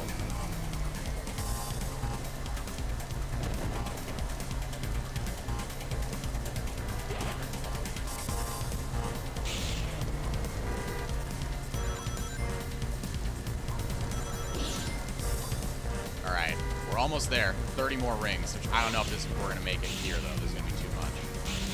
Because I know these rings doesn't equal 30. Yeah, we're at 85. This might not be the run. Unless I can get something here. Alright, what about here? Nope, 5 short. Ooh, that was actually really good. Maybe I'll do that.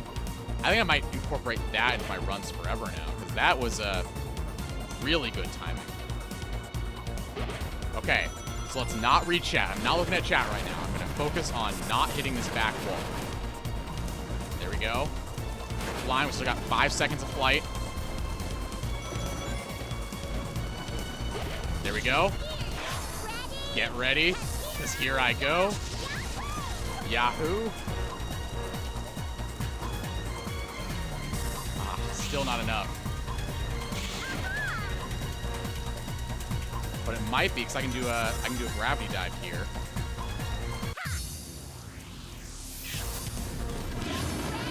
No! Not a steep enough angle for the bonk.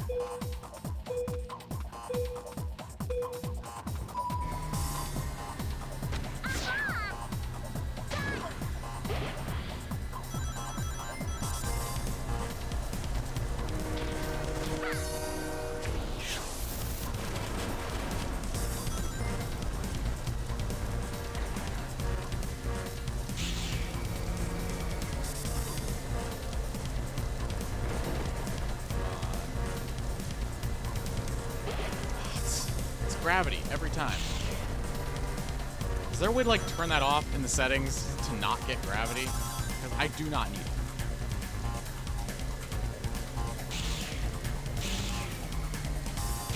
Yeah, when there are YouTube videos that are basically just people begging you to shorten your YouTube video, I think that's a sign that your videos are getting too long. And I missed the rings. It probably would have been gravity anyway.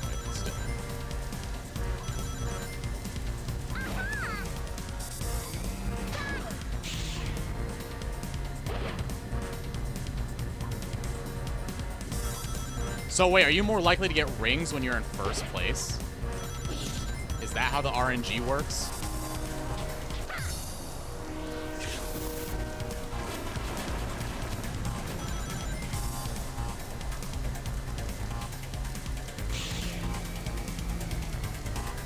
Because gravity is like the least useful thing to get in this game.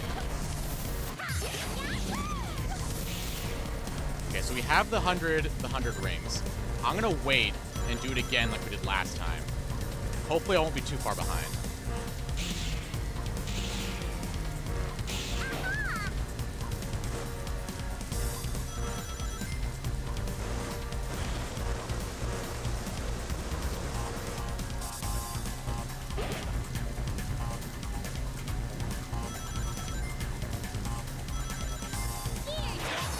There we go, we'll ride through here.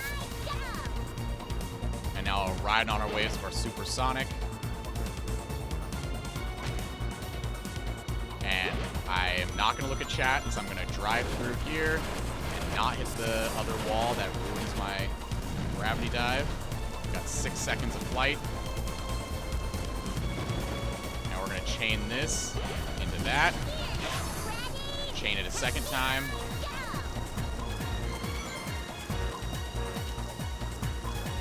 Wow, wait. How is Sonic all the way up there? Sonic just did something crazy.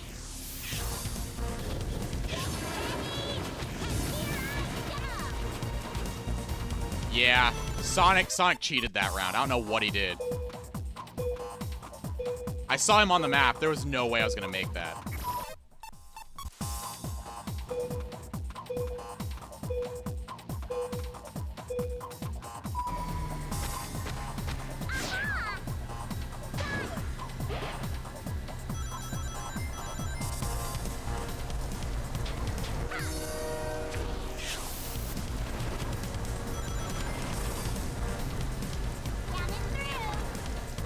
I gotta make sure if I get the attacking item again, that I really just make sure I plow into Sonic. He's gotta be steamrolled. speaking of. Sonic. Sonic. You ready to get steamrolled? Ah, he got away. I hate that hedgehog.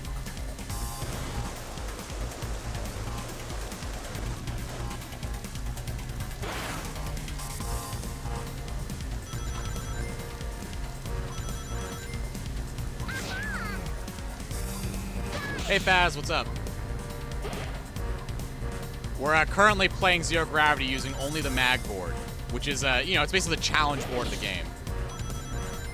Because everything you have to gamble on having just 30 seconds of unlimited gravity. Well, I guess it's more like 25. I almost have the ring count for it. I'm gonna probably wait till next lap. Because right now, Sonic isn't too far ahead. He's only a little bit ahead.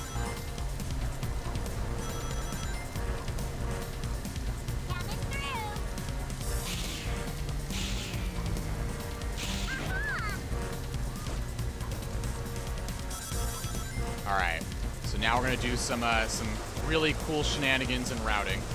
So what you can do with this board, because you get unlimited gravity, you can do this. So when I get to this ramp, I'm going to upgrade and then launch. So instead of taking the jump, I upgrade and I fly to the top path here. Ah, okay, perfect. I mean, I don't really need it because we're going to get the 100 rings, so that's fine. Fly through here. Watch out for that wall that gets me every time. Fly up. No! I got trained! I got trained! The one time I don't want a meteor burst.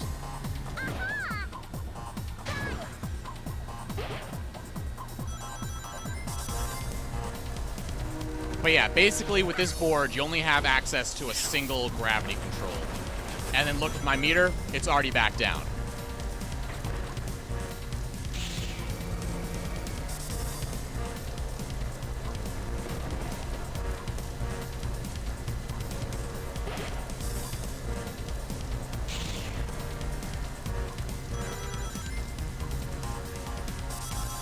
And then I can't do anything until it refills, which it does now, because I got more gravity, but you may as well forget about trying to do a gravity dive.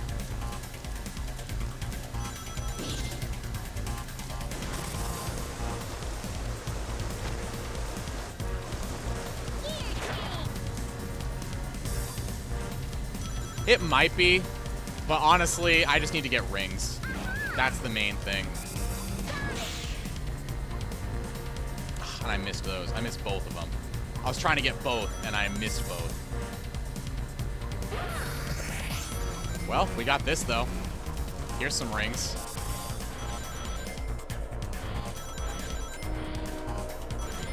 It's not all that much faster, if at all. But it does give us some free rings.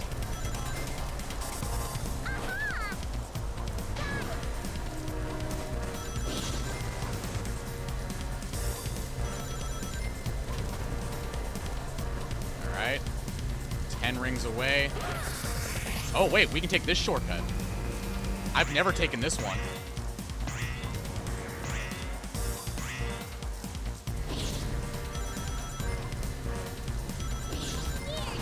All right, let's do it. This is the route. This is the run. This is the run. We got this. We got this. I just can't get trained. No trains. Everybody just pray for no trains right now. This is the run. We got this. No wall. No train.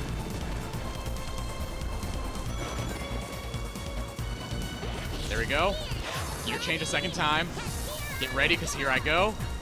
And now we just get this 30 seconds of just straight up flying.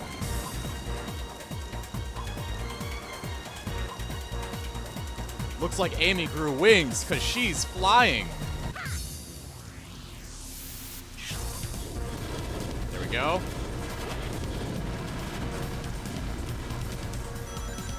And now we have enough of a lead. We should be able to take it all the way in. All right, you guys ready? You ready? Told you so. Told you so. All right, and that only took us like, what, 30 minutes of grinding? 45 minutes? An hour? I don't know. See, guys, Magboard is possible. Magboard is possible. All right, you guys ready to watch me grind out another stage? Ah, boy. Snowy Kingdom. This one's gonna be, This is a really fun stage when you have boards with shortcuts. This one's really fun. This board does not have skill unlocks, so I can't actually use it to fly, grind, or break through stuff.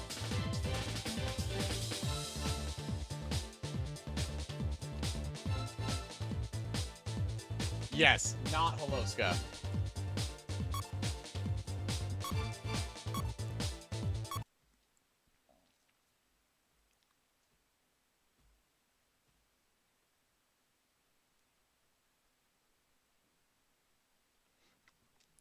All right, we'll see you around Accelerate. Thanks for popping in.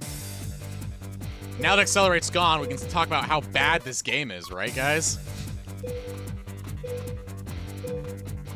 I can't wait to install Regravitified and play that exclusively.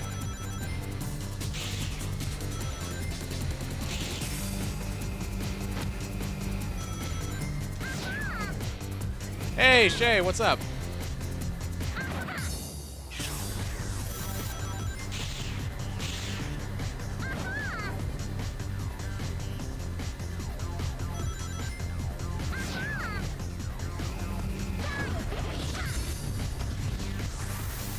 Oh, wait. I don't have... Oh, yeah, no. I've been really growing to enjoy this one better than the First Riders, too. Like, I do enjoy the First Riders. I just feel like the First Riders is a little more limiting than this. Because the First Riders, you have to play it in a specific way. You're always going to have the same specific combinations. And, you know what? It's a racing game. There's not really a lot of this, you know, silly challenge board aspect to it. There's a few really good challenge boards in Riders 1. But there's not as satisfying as this. This mag board is like the challenge board. Well, I think I've called you Shaw a few times, but I feel like Shay, it rolls off the tongue better with that particular spelling.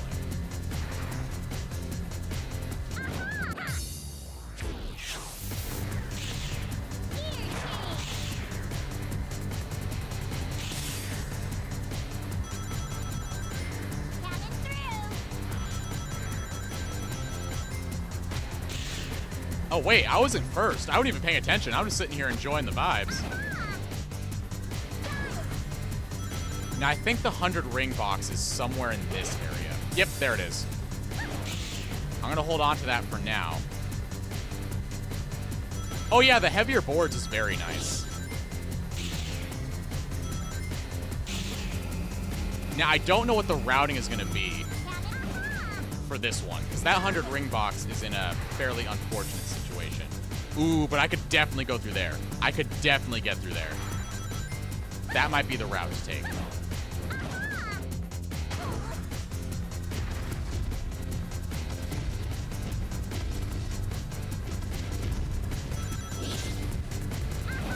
And that should actually lead into here, which I think you can actually use these guys as well.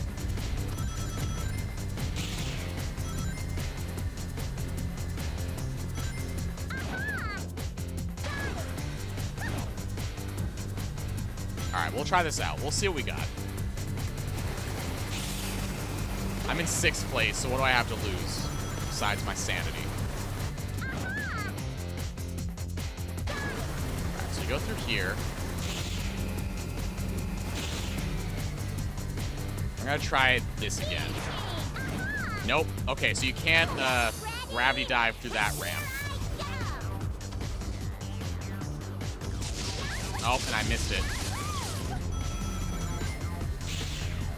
Now, the thing with this stage is that you actually can't gravity dive on a lot of these spirals either, which is pretty unfortunate.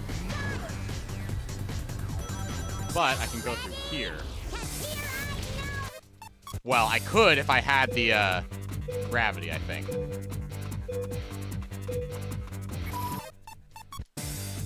Alright.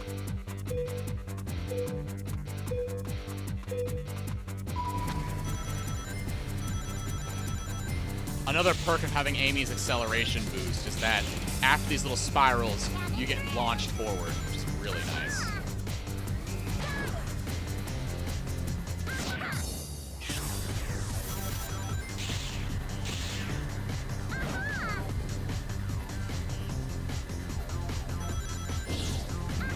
Well, normally, yes. But in, you know, silly challenge mode, no. Especially when you get these giant... There you go. So, yeah, I guess we can drop it. Thanks for the tip, Accelerate. May you rest in peace.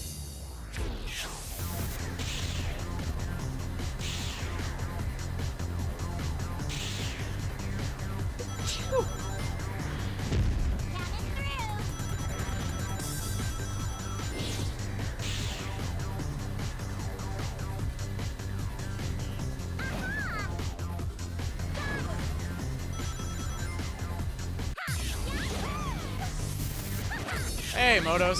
What's up?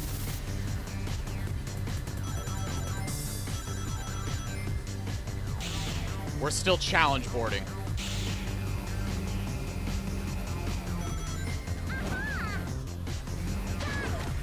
Alright. This is a horrible idea.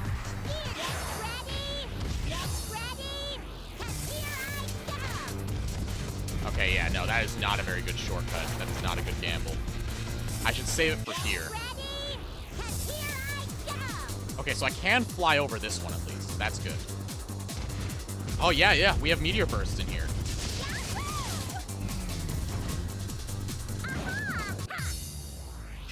We're gonna hop onto that. Okay. So Shadow is very, very far ahead, so we're not gonna actually pull this run off. But maybe we will. I thought we weren't. I was ready to give up. I was gonna reset though. I was gonna run it through and see how far we could get, but the 100 ring box is right here. Oh, missed it.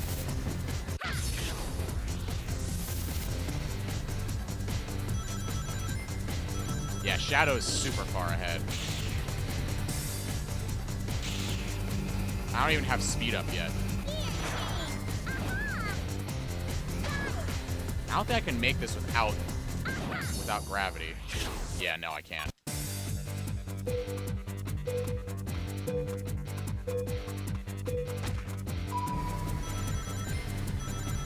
Alright, here we go again. We'll take my acceleration boost. Thank you.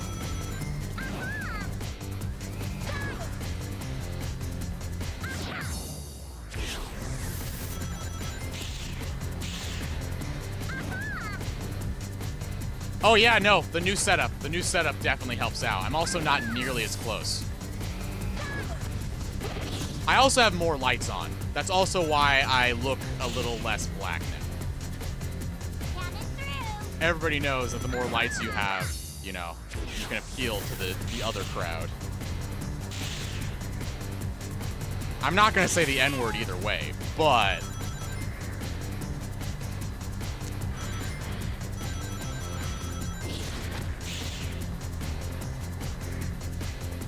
Okay, so we're back at 100. You know, I'm gonna try this again.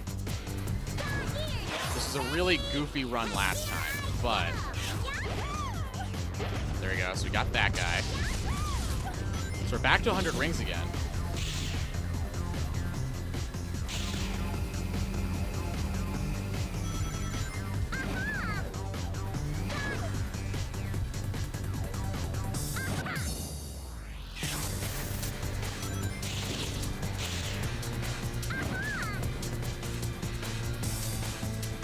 And I can run through here, I think.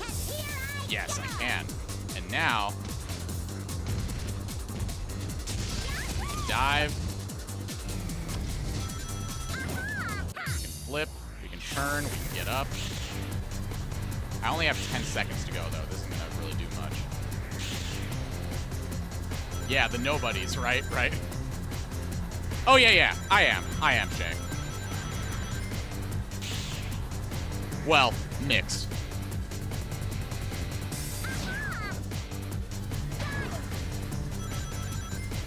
See, I'm the opposite Motos. I really enjoy a good thunderstorm. Thunderstorms help me sleep like nothing else. I don't know what it is, but, you know, the rain, the thunder. It's nice.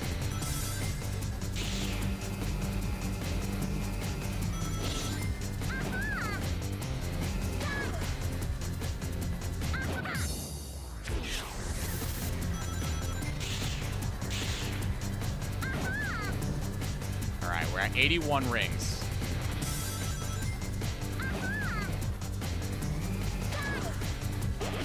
There we go. All 100.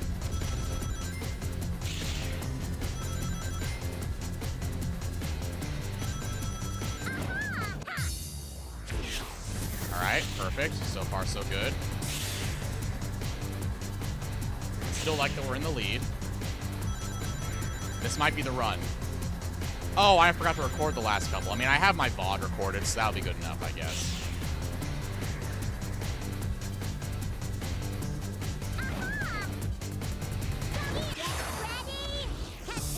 All right, let's hop on these snowmen. There we go. Yeah, look at that. Told you so. That one was easy. That one didn't take nearly as long.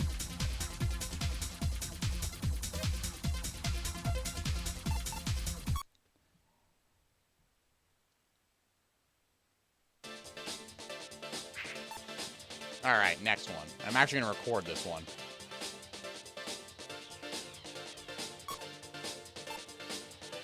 All right, so now we're at Sparkworks.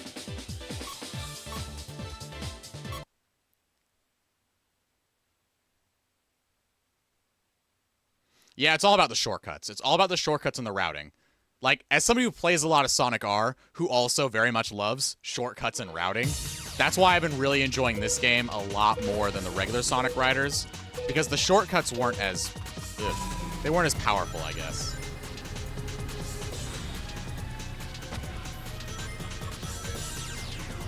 Oh yeah, no, we kind of have to be, Shay, because we're not white enough to be white people. We're not black enough to be black people. So, in the Sonic community, where they definitely, for some reason, care way too much about race,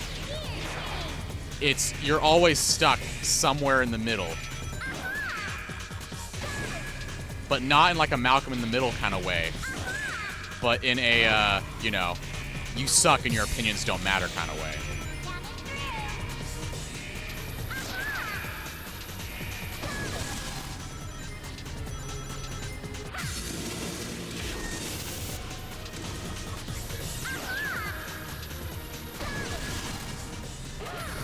Ooh, okay, this is good, this is good. And we have a spring here, okay. Okay, I didn't get any of that, but that's fine. So this is where I'm supposed to be meteor bursting. I have these, though. So that's not too important. I should be fine as long as I'm not in first place there. Yeah, it's a mess. I do not... There's a reason why I don't really care for pretty much any of the Sonic community in the online public spaces.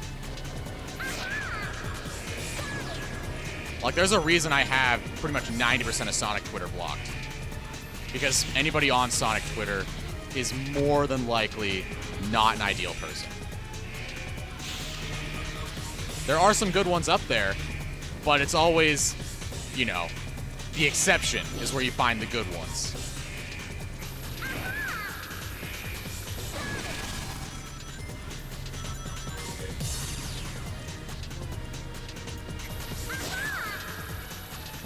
What I mean, Faz, are you necessarily, would you call yourself a Sonic Twitter regular? I wouldn't call you a Sonic Twitter regular.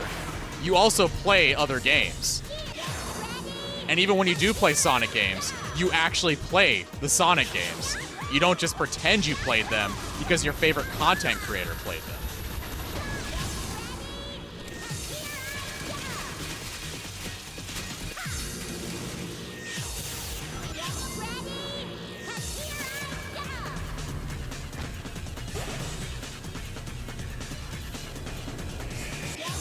Oh, wait.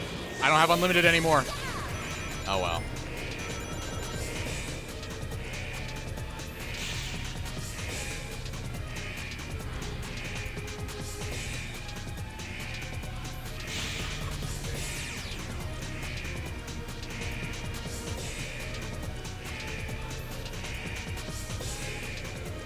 That's definitely for the best. If I didn't have, like, you know, like, I was just using Twitter as a way to, like, collect the normal people.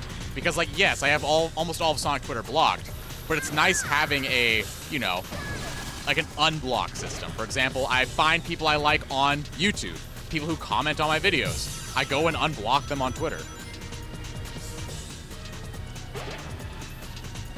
Oh, yeah, no, like, the worst.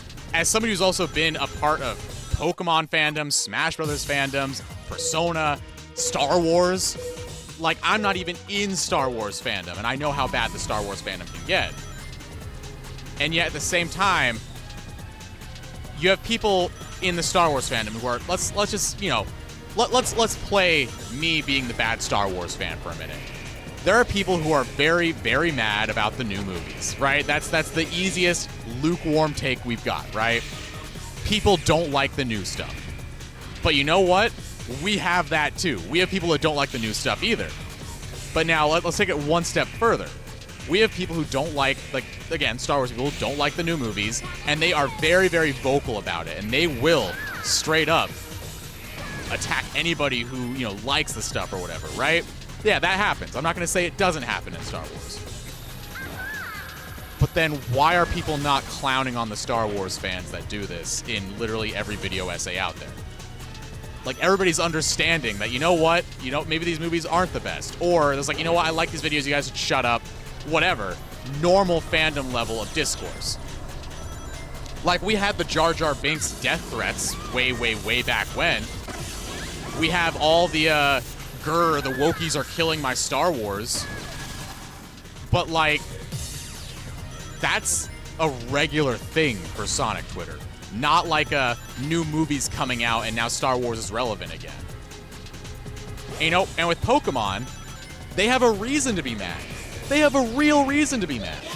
Like, I get it, like, I'm not really one of these national Dexers, but they got rid of over half the Pokemon. Like, that is something that definitely could eat somebody alive. Like, we're sitting here working up to having so many different Pokemon. They're building up all these cool, like, relationship aspects of them. Like, hey, you know, carry your Pokemon with you all the way from Emerald, all the way into the new game.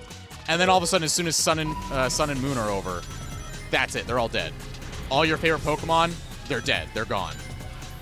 Like, again, like, I'm not saying I am one of the national Dexers with Pokemon, but I at least understand where they're coming from. Like, they have a reason to be upset. Sonic fans don't have a real reason to be upset 99% of the time. Boo-hoo, the model's ugly. Do you know how many ugly models Mario has had?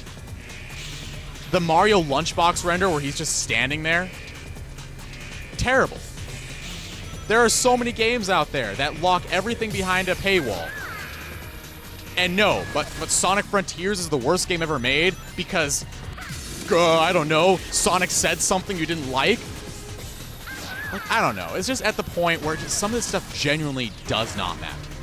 When you're going to be skipping the cutscenes anyway, why are you making your entire personality that Sonic Frontiers is terrible because the cutscenes don't match? And yeah, people are out here freaking out over Rouge's boobs. And I'm like, if you've ever actually seen boobs in your life, you'd realize that they're not rocks. Like, I don't know who has to tell you this, but boobs are not made of solid steel. I mean, except for Wonder Woman, but that's a separate case. Like, they squish. Sports bras exist.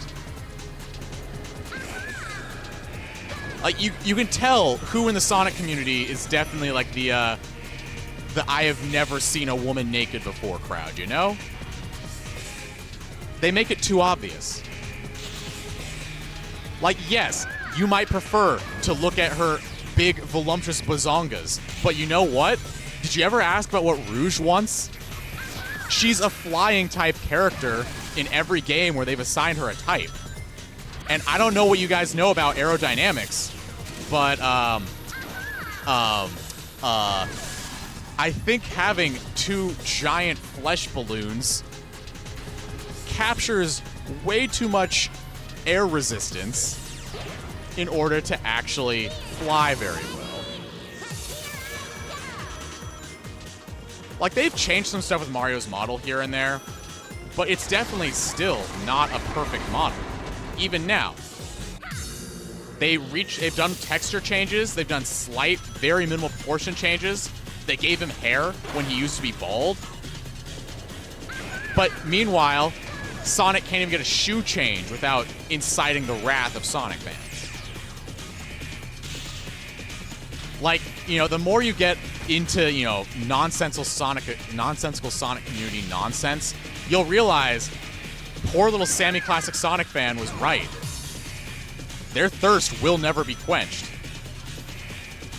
They'll never be satisfied. They'll never be happy. And that's one of the reasons why the games have gotten such a sharp uptick in quality lately.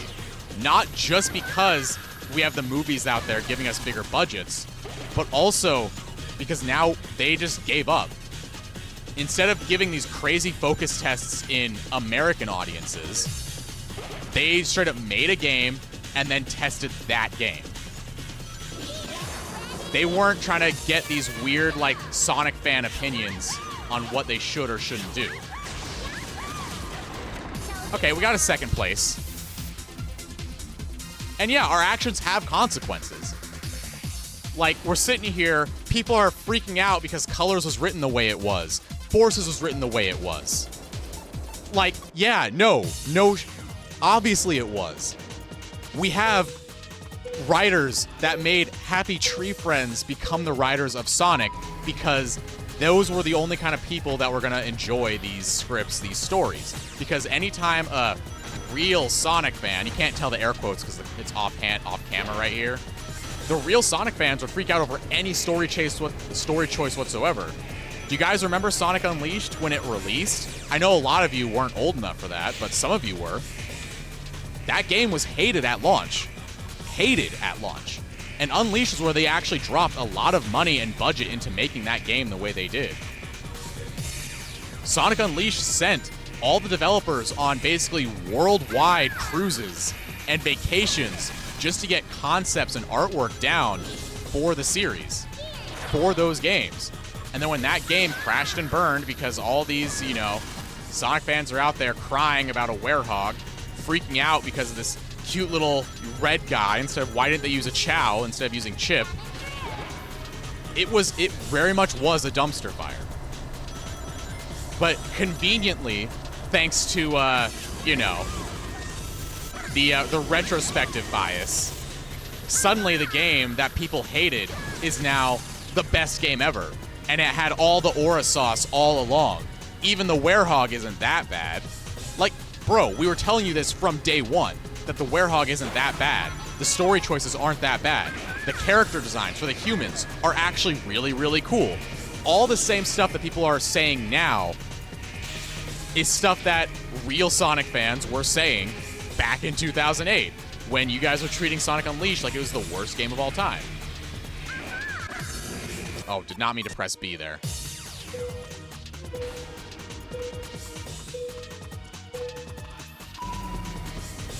And that's why when they had that huge budget waste, they're not going to keep spending hundreds of thousands of dollars on R&D and vacations for their staff and concept art and actual gameplay mechanic design when they could still make the same amount of sales by selling you Sonic Colors, where they literally cut out over half the game. Colors was designed to be basically, you know, an Unleashed follow-up, right? But they gave you Unleashed without the werehog stages. Everything you guys were asking for. They cut out half the game, and you guys ate it up. Colors, when it launched, was advertised. Well, not advertised, but it was celebrated for being, finally, Sonic Unleashed without the werehog. And then look where it got us. People are now turning on Sonic Colors because they never really liked it. People who had clearly never played the game were saying that, you know, finally, Unleashed Without the Werehog. And now they're playing it now that Ultimate exists and pretending that bugs that got patched in the first week of release are significant enough to keep the game buried.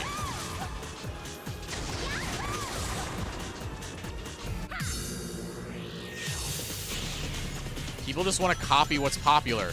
Sonic is easy to hate. Free targets.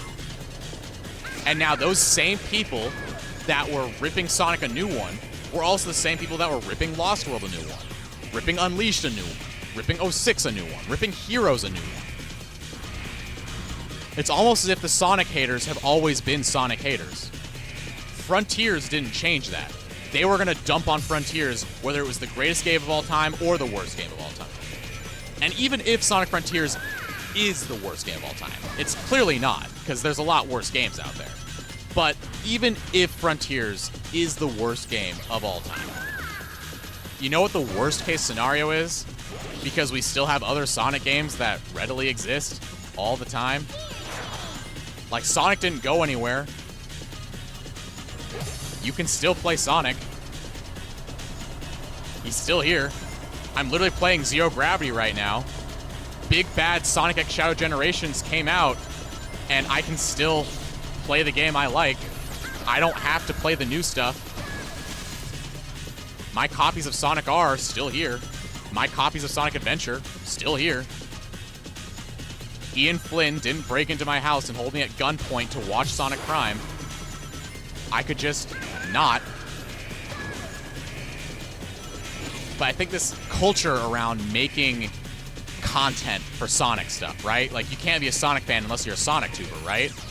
That idea has just made people lose all sense of critical thought, and instead has turned us into this weird circle jerk of a community to just sit here and try to find the most harebrained takes just to get clicks. No, he was a consultant, but a very minimal one. Because at the end of the day, this was Hollywood, this was Netflix. It was their decision to make a lot of the choices in that show.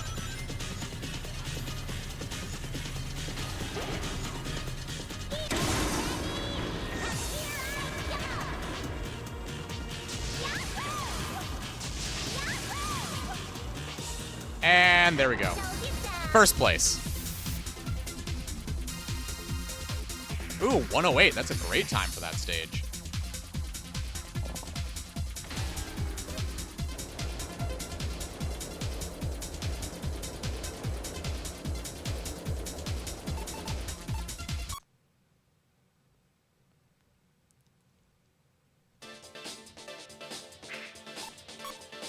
Alright, so now we're going to Tempest Waterway. This is one of the most beautiful stages in the game.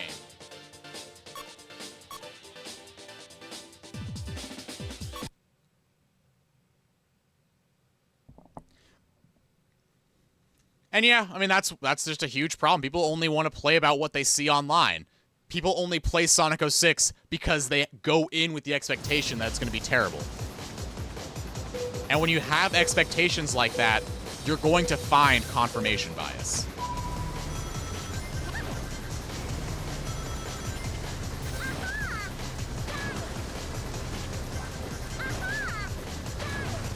Oh yeah, the daytime version of the stage is also really good. I love the colors on it. There's also a lot of really cool shortcuts on that one too. Maybe we'll play that stage after this one.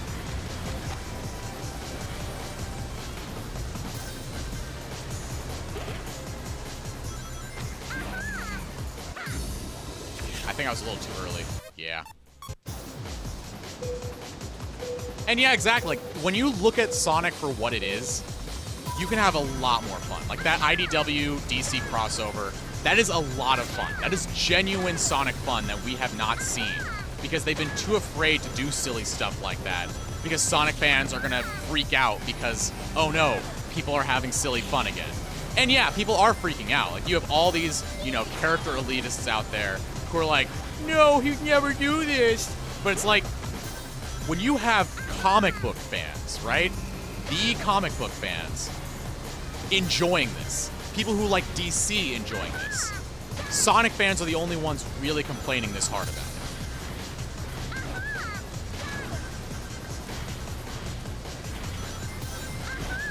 When, you know, we know how bad comic book fans can get. We see them every time there's, you know, Marvel stuff. We see them every time there's a new movie out. We see how bad these guys get. And yet, they're perfectly fine with the Sonic IDW crossover.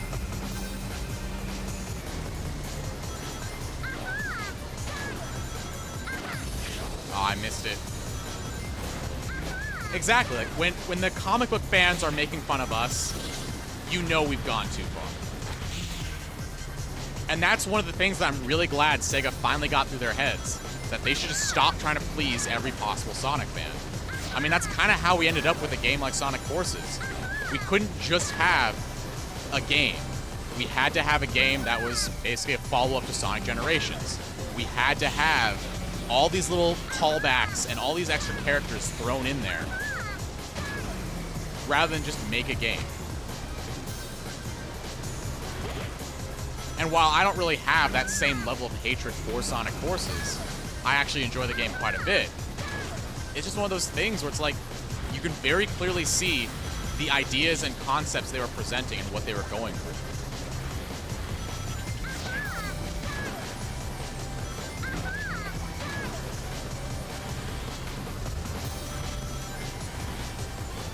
And exactly, it's just a silly crossover. It's very low impact, very low stress, very low importance.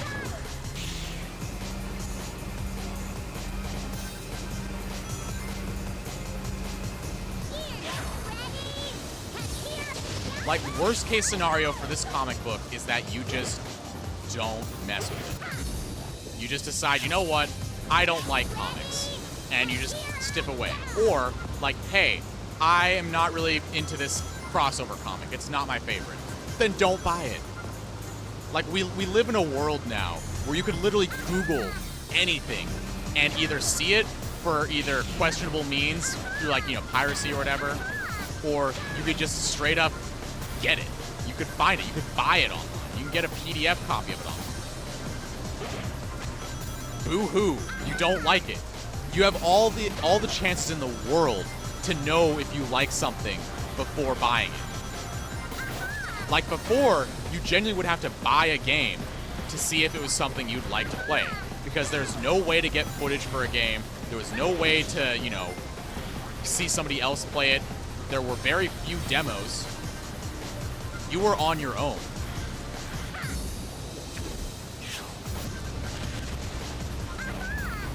Yeah, I'm too far behind. I gotta restart this one.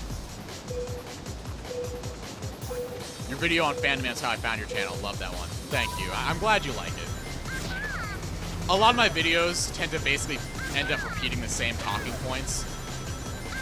Because really, as much as I love Sonic games and Sonic in general, and, you know, very certain fans, like all of you guys here, for example, there's too many in this community that are just getting influenced by the wrong people. When we've had, you know, over 30 years of people misjudging Sonic, and yes, I did say over 30 years, because even since the first game, Sonic has had haters. Sonic 1 had haters. Sonic 2 had haters. Sonic 3 had haters. People just conveniently like to forget that these games weren't always 100% beloved. I mean, that's the thing. When you come from a franchise like, you know, say Mario, Castlevania, Metroid, Mega Man, very precision-heavy platformers, and you go to a game that's based around floaty, slidey movement, it's not going to appeal to everybody. That's what Sonic was. Sonic was made as a deliberate, hey, is this not enough for you? How about this? And it's a different way to play a game.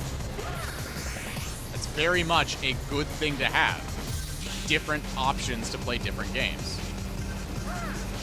And I'm not saying this in a Sonic was never good kind of way, but, you know, if you don't enjoy Sonic, maybe Sonic is never good to you, and that's fine. That's why other games exist.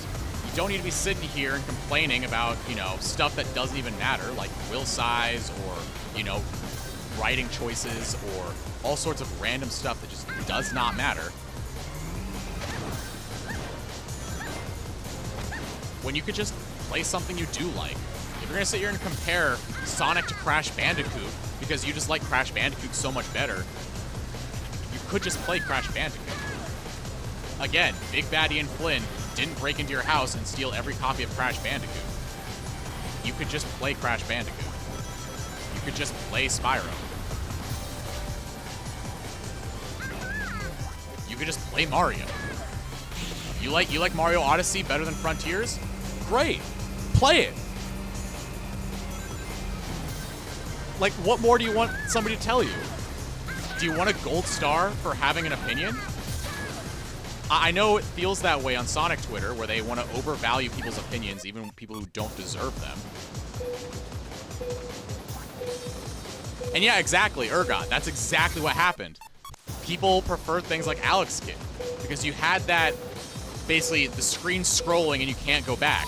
You had a lot of exploration you could do in those stages. You had lots of different ways to go about those stages. And then you had games like Psycho Fox on the Master System. I really love Psycho Fox. And you can transform into different animals that changes up your entire gameplay.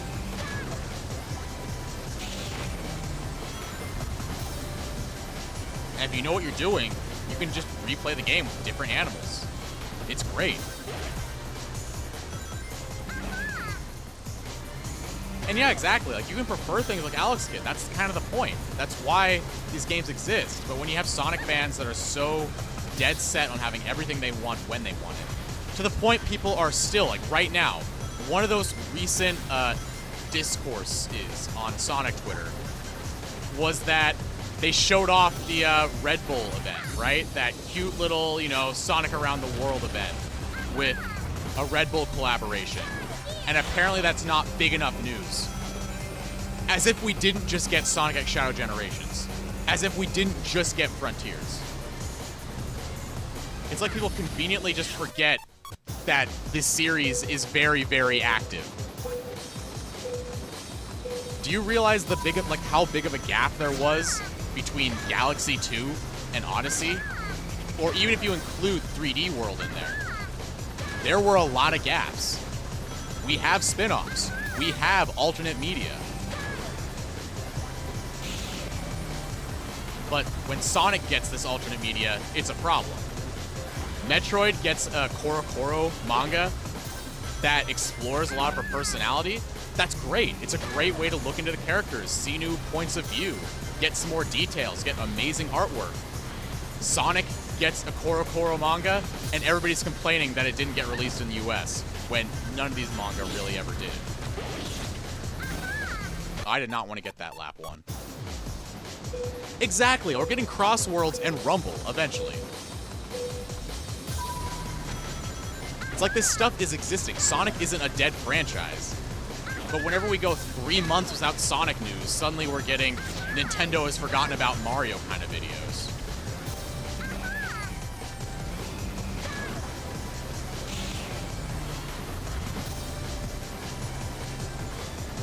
Like, other franchises would kill to have this level of life in their franchise right now.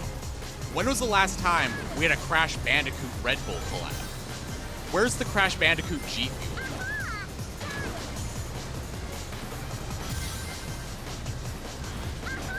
Like, our most recent game was the that collection, wasn't it? They had Crash 4 About Time, then they did Trilogy, or maybe it was Trilogy then About Time. I don't remember which order they did it in. Exactly. When was the last time we let Alex Kidd have something? He had a role in All-Stars Racing Transformed. Knights has been on dormancy ever since the Wii, outside of course, cameo appearances.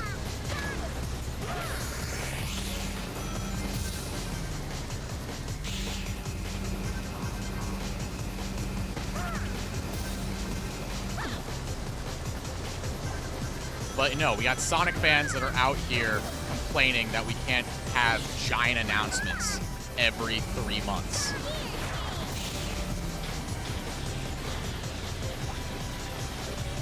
That a silly Red Bull collab trailer isn't good enough. That new merch announcements isn't good enough. That we need to have some big, mega, super, ultra, super duper game every single year.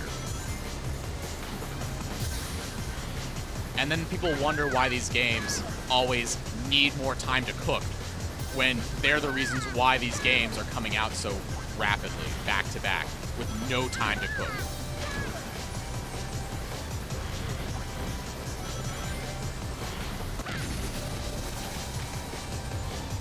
But I want it now. Exactly.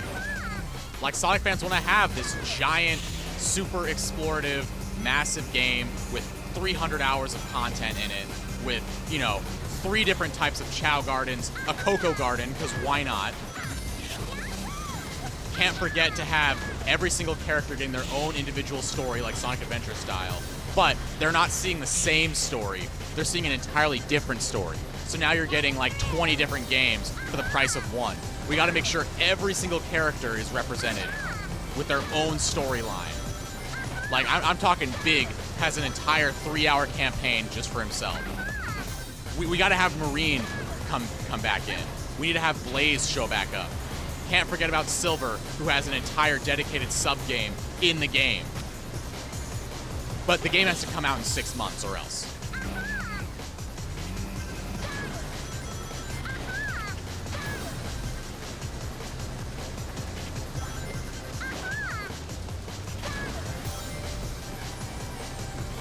Yeah, I'm way too far behind to catch up to Jet. Exactly, that's all they want Frontiers 2 for. Oh yeah, Streets of Rage fans. Out of nowhere, out of left field. Which is kind of why I'm really hoping these new IP revivals are doing really well. Like, I'm going to be getting that Shinobi Art of Vengeance game. Not necessarily because I'm the biggest Shinobi fan. I prefer Shadow Dancer myself, which is kind of the odd one out of the bunch. Hey, Mild Shocker, what's up? But at the same time, I want to support Sega reviving these other IPs and to stop giving the Sonic the front foot forward. Like, I love Sonic, but I also want to see Alex Kidd come back. I want to see Billy Hatcher come back. I want to see Streets of Rage, Jet Set Radio, Crazy Taxi. Like, I won't even mind if, like, say the new Crazy Taxi game and the new Jet Set Radio game. What if they were the same game? What if Crazy Taxi and Jet Set Radio were the same game, and you now had taxis running around dropping people off while you had the Jet Set Radio people, you know, spray painting walls and stuff? You could combine those two and I'd be happy with one game instead of 2 separate games. I'd love that. I'd take anything for these other IP that just have been dormant for so long. But rather than sit here and complain that I would rather have Knights, I'd rather have Alex Kidd, I'd rather have this, I'd rather have that, I know that stuff's coming. Like, if we sit here and tell Sega that all of these other IPs suck, I want to see Knights, they're just going to take all this IP sucks. That's all they're going to take out of that message. That's it. You got to realize these are investors, and these white coat investors chilling in a briefing room that have never played a video game in their entire life, deciding what this company is allowed to invest in. That's it. So when we have all these really cool Sega revival projects coming out, and then if none of them do well because we're all protesting because, God forbid, another franchise gets the limelight, except for, you know, Rystar and Knights and Altered Beast, when it's like, no, you guys have to give at least attention to where it's needed to be. Because right now, Sega's taking a gamble on other IP in general. They're branching away from Sonic, Yakuza, and Persona for once after how many years it's been of just Yakuza, Persona, and Sonic. And if you're going to sit here and say that all these games suck because I would rather have Knights, and then you're not going to even look at Shinobi, you're not even going to look at Jet Set Radio, you're not even going to look at Crazy Taxi, you're not even going to look at Streets of Rage, you're not going to look at Altered Beast, you're not even going to look at Echo the Dolphin. Like, no. At that point, it's just a skill issue. It's your fault when these games don't do it. I'm not saying you got to sit here and buy every single game and worship it and buy the deluxe editions of it every single time. But to sit here and say these games suck because they're not Knights, like certain Sonic fans are doing when a new game is announced that isn't Sonic related, that's the problem. And yeah, Phantasy Star is doing great.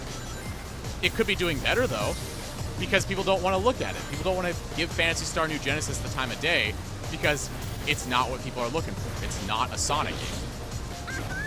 If it were Sonic Star Online, people be paying attention to it just to complain about it.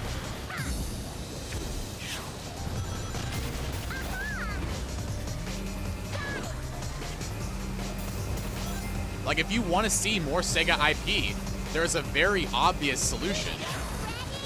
You support other Sega IP.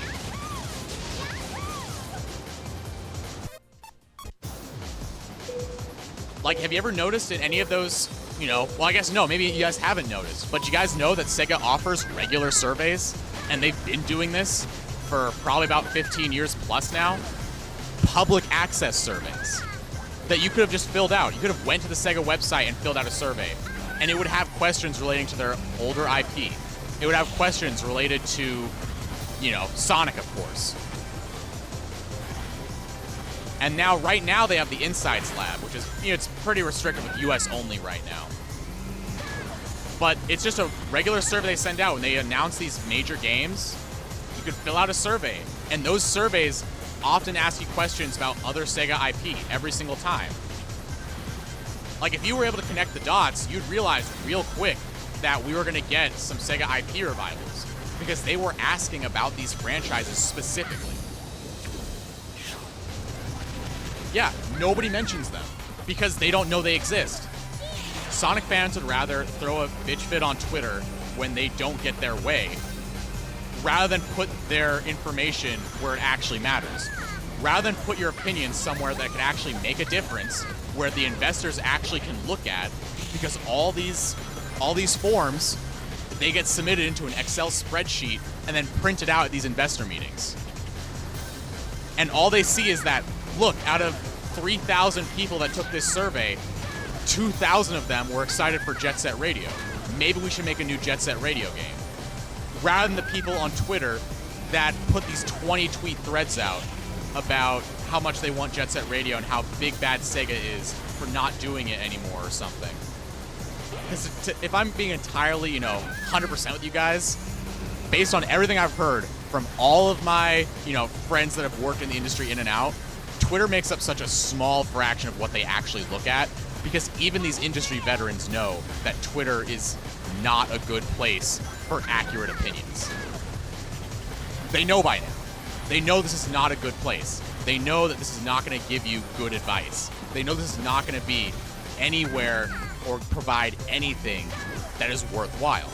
They'll look, of course, and they'll see it, and they'll really print out when Sonic's trending on Twitter, they'll definitely print that out as a screenshot to show in these investor meetings, like, hey, look, Sonic is trending. Sonic has spent these 3 months trending at number whatever. They'll print that out, but they won't tell you why it's trending. They'll just say it is trending. That's how this publicity stuff works. So when you guys are sitting here sending death threats to Ian Flynn over him saying y'all in a comic book that you don't even have to read, Sonic's trending, which means they're going to send more money to Sonic. And you know who's working on Sonic? Ian Flynn. If you don't like Sonic saying y'all, go into the surveys and actually mention that by name. People, there are questions about that. When you ask about, you know, what kind of Sonic stuff have you enjoyed? What kind of Sonic stuff haven't you enjoyed? And why? You could literally post, I don't like the IDW stuff because Sonic says y'all. You could say that. They're not going to throw out that response. They'll actually look at them. See, mild shocker, they do tell you about the surveys. If you follow the Sega channel on Twitter, they post about Insights Lab. And if you're actually, you know, in the Insights Lab, I get a survey from the Insights Lab pretty much every game release. I got one from Monkey Ball, I got one from Pirate Yakuza, I got one from, you know, Sonic Frontiers and Sonic Shadow Generations. The only problem is you're not going to get emails about Insight surveys if you're not in the Insights Lab. You're not going to get these, you're not going to see all these surveys if you don't go to the website and actually look at them. If you're only looking at Sega's Twitter whenever Sonic drama is happening, you're going to miss out on all the times where they post about non-Sonic stuff.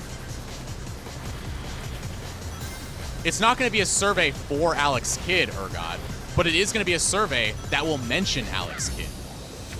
Pretty much every Insights Lab survey that's mentioned other IP has had Alex Kidd as one of the options. And clearly not enough people have been doing the surveys that like Alex Kidd. Because the only people doing the surveys are people who are looking for other stuff. For example, I'm not looking for Alex Kidd right now. Do you really want me to be the only voice within the Sonic community because I'm the only one doing the surveys? Like, if you guys don't agree with my opinions, do something about it. Go on to the surveys. Fill out your opinions. It's really that simple. Now, right now, because I feel like they kind of downgraded their survey platform a little bit, because now they went for the Insights Lab, which I do like the Insights Lab and I like the concept behind it. Basically, the Insights Lab is same thing. It's a survey, but now you have the opportunity to get $10 Amazon gift cards for your answers. You actually get paid for your answers, which is really nice in theory. I just don't like how limiting they made the surveys.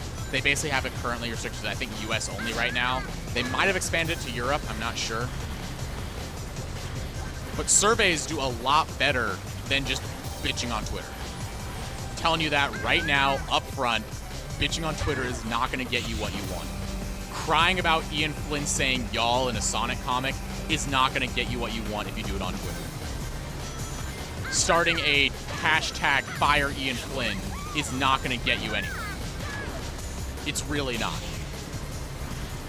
Meanwhile, if you get people together, fill out the surveys, and while you're at it, fill them out with relevancy to the survey itself. Like, don't just take a Yakuza survey just to whine about Sonic. But when these surveys ask about Sonic, you can provide all the information you want about Sonic. I sent out probably about 8 pages worth of a word wall of describing Sonic R in the survey. Did they read it? Probably not. But it was there. And eventually, they actually started, putting Sonic R in the surveys. I'm not going to say it was because of me doing all these surveys and mentioning Sonic R every single time, but I'm not going to say it wasn't because of me. All these other Sega franchises, the list has been growing in those surveys.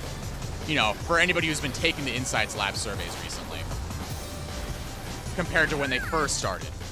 They had a few, like they had Jet Set Radio, they had Crazy Taxi, and I think they had Streets of Rage. Basically all the stuff that just got these remakes coming through. That's kind of how I figured why we had these games coming eventually. Because they were in questions in the surveys. Like, you don't need a leaker to tell you that Sega's thinking about these other IPs when these surveys have these other IPs front and center. Like, I'm not leaking any information here. This is all public. You can all go take a survey right now.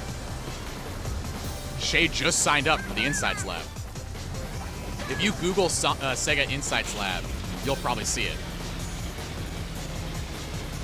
Probably not gonna do a Sonic R2 anytime soon, but if you keep doing these surveys, they might.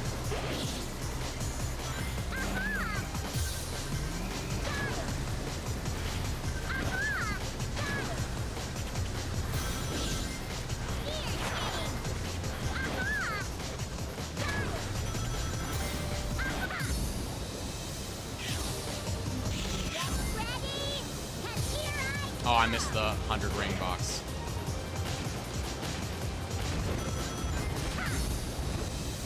I wonder if I could actually, Okay, so I can keep flying through here. That's actually really good to know.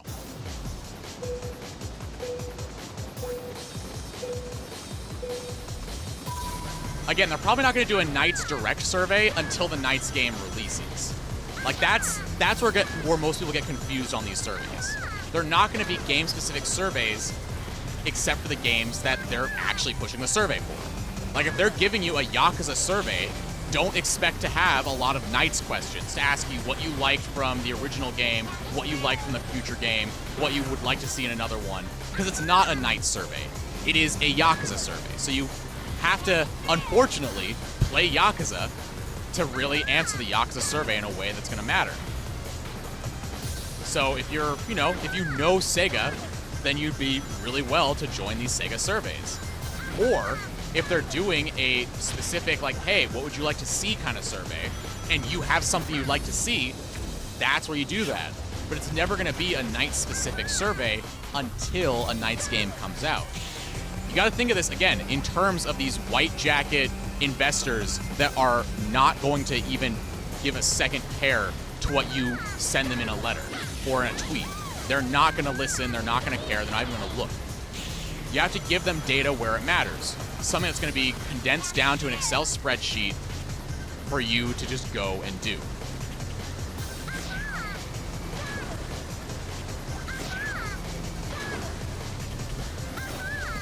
Even though they are thinking about their other IPs, who really will say they'll do anything with them? I mean, you saw them announce Jet Set Radio, Streets of Rage, Crazy Taxi. Those have been in the surveys for the last 6 or 7 years. Like, it's no secret they've been looking at these guys and doing projects with them.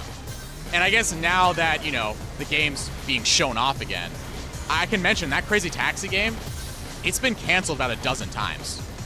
It's been brought up and then canceled because it was never the right time to show it off. They finally are taking a gamble on this, this super game. They're finally doing it because now there's enough interest in it. Because they were waiting for the surveys to present enough interest in these other franchises for them to want to take this gamble.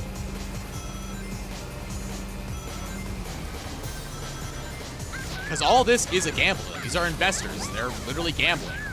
They're not just going to throw $8 grand just to, you know, make a game that's going to flop, that's not going to return on their investment whatsoever. That's just Sonic fans' wishful thinking, saying, Sonic games need a bigger budget. Like, no, that's not going to happen. Bigger budgets don't just come out of people's ass. It's stuff that investors have to decide is worth giving a bigger budget. Like, why do you think indie games are indie games? They don't have the crazy budgets of AAA to mess with. And the crazy budgets of AAA, they're going to focus on what actually makes the money.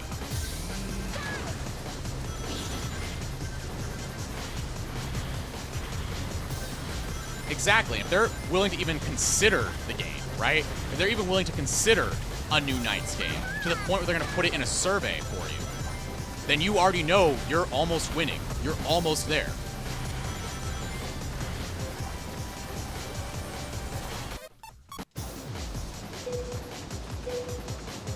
Oh yeah, obviously, if it's going to be an online game, it's going to be a live service game.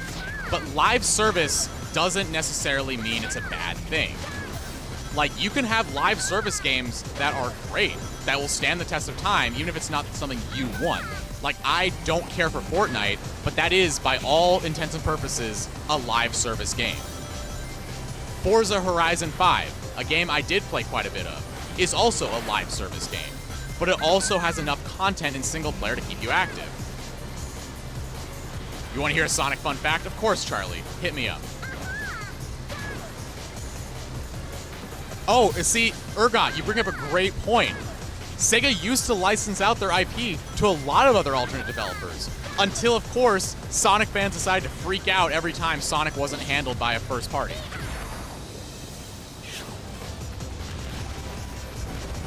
Fast. Thank you for the Sonic fact, Charlie. Like, we'd get more Sonic games if people would actually, you know, give a care about any other licensed out IP. People who over-exaggerated how bad these games are just because they weren't made by Sonic Team especially.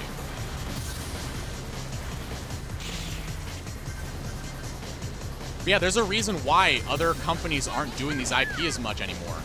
Why we had, you know, Dotemu do the Streets of Rage game, and that's it. Like, we haven't done tons else. Like, we could have a really cool indie Sonic at some point. Not like indie, but by, you know, popular indie developers. And yeah, the Dimps games were being pumped out all the time. And now all of a sudden, because Sonic fans decided that it's not good enough to have these secondary studios doing these games, now we're stuck. We're stuck waiting for a big game to come out just for you guys to complain about the same big game, rather than just sit there and say, you know what, not for me, and move on. Like, Frontiers is not for me. I move on. You know what I'm doing instead of playing Frontiers? Playing Sonic Riders Zero Gravity on my Wii. Because I like this game more than I like Frontiers. I'm not saying Frontiers sucks. I'm not going out of my way to complain on Twitter or call for the firing of employees just doing their job. I'm not sitting here filling out surveys like some butthurt puppy, trying to insist that, you know what, I want to have Silver the Hedgehog playable. I want Silver game right now. I'm not destroying a Yakuza survey and filling in every blank with add Silver please, add Silver please. I'm just filling out the surveys that I'm qualified to fill out. I'm filling out the games that I know about. I'm filling out the stuff that I care about. And then if they ask me for other stuff, I'll give them other stuff. But it just comes down to 1-800-DID-I-ASK. That's how all these servers work, or all these surveys work. That's how all these games work. That's how these investors work.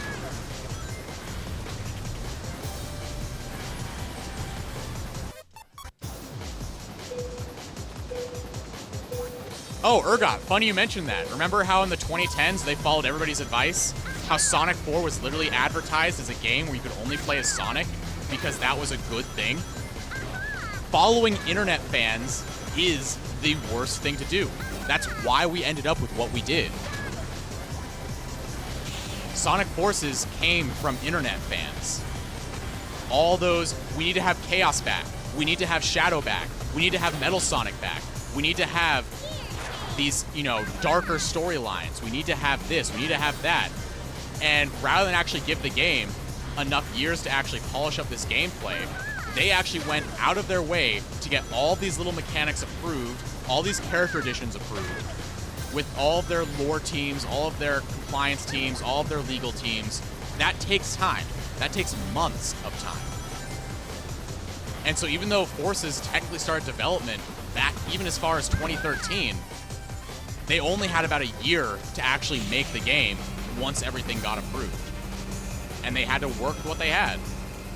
I think they did all right. Like, for what they did, and for the scope of the game, and for, you know, its primary audience, again, being, you know, little kids and stuff.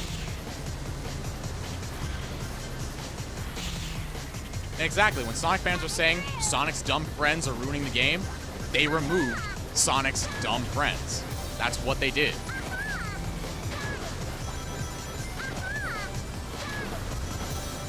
You were saying Sonic was too hard or too easy to control in these games, or too simple. You're complaining that Sonic Colors was for babies and the mechanics just don't work.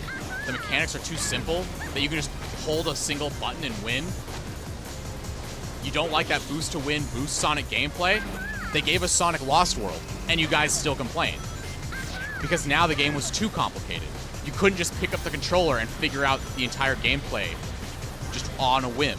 It didn't work, did it? Because you actually had to learn how to play the game. You actually had to practice the game. You actually had to learn the game.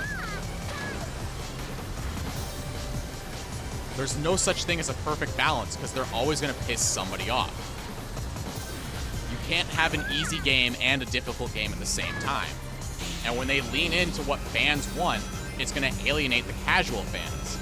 Even if they try to duct tape the casual fans together with the more, you know, hardcore fans.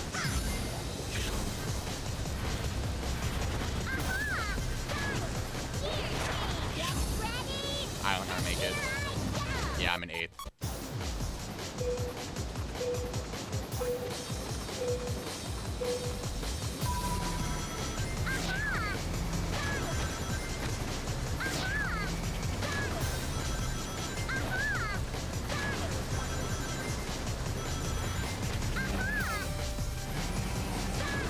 Man, this stage is rough. I might be here for a while.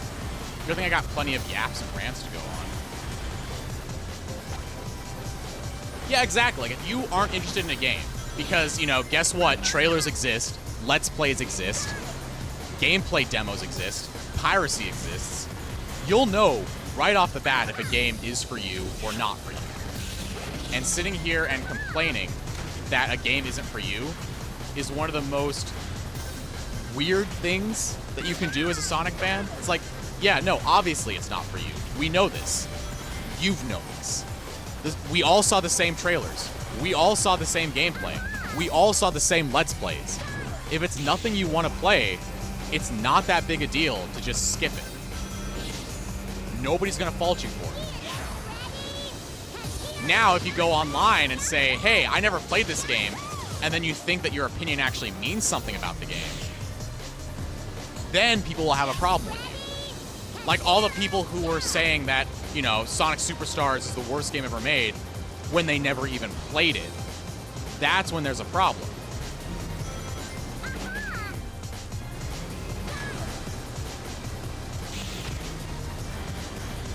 Yeah, it's quicker to actually do a gravity dive through there.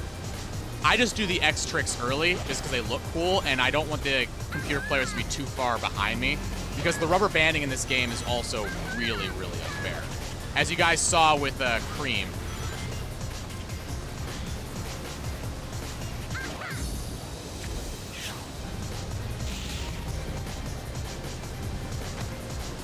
Ah, I missed it.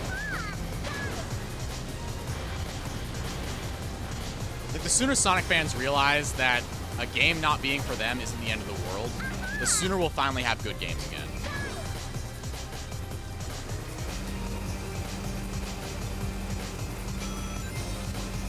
I mean, that's the thing, Shay.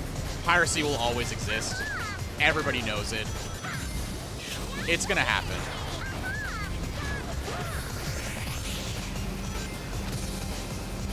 And even these companies know it too.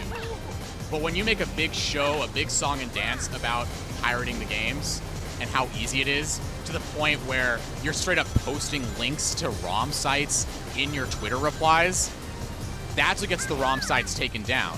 Because now even the investors will see that. When all of you guys do hashtag just pirated, or you're replying to every single Sega tweet with a link to the online ROM depositories, of course the investors are going to see that, and then the legal team is going to have to take action, even when most of the time these companies wouldn't care.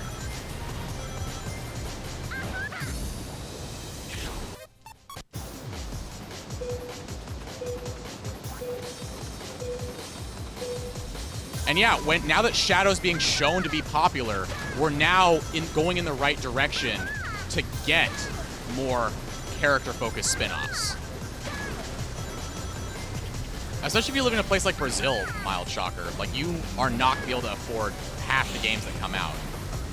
Especially with, of course, the, you know, Switch 2 on the rise, with now $80 games being the norm.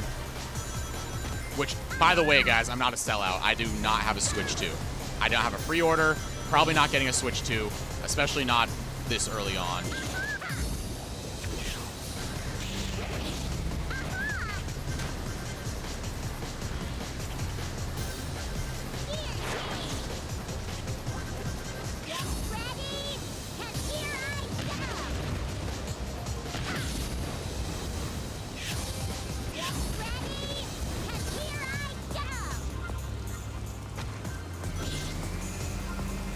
Yeah, and exactly. Like, with these games being so expensive, it is really, really not good to sit here and just try to get these games going. It's just not going to work. You can't play AAA gaming without, you know, getting rid of your entire salary.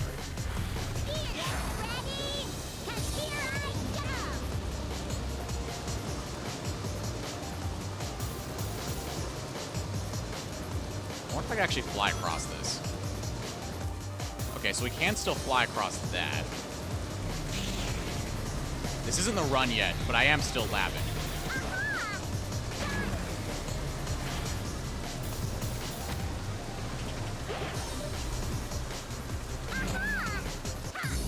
What if I can actually...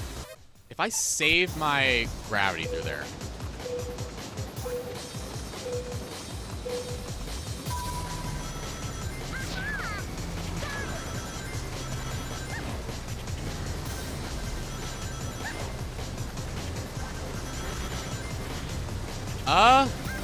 I don't know.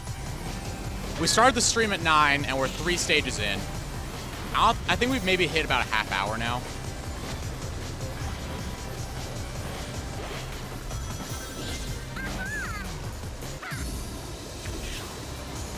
Oh, so close. I can make that. I can make that.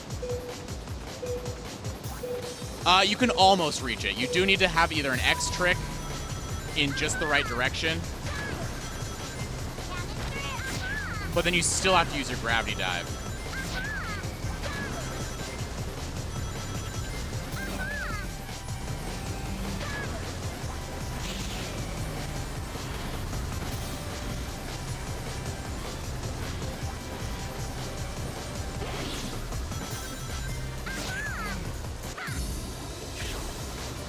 Almost.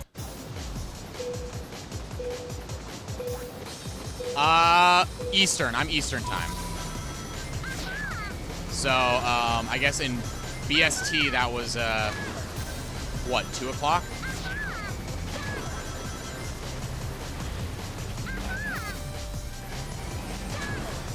I mean, it looks like that. Here, I'll show you. I'll show you exactly what it looks like if I don't do the tricks. It's marginally faster if I do it just right. If I were to jump before the ramp, like up, and just kind of fly over it. But see how much longer this track looks when I don't do the trick? Because the trick actually skips you forward by quite a ways.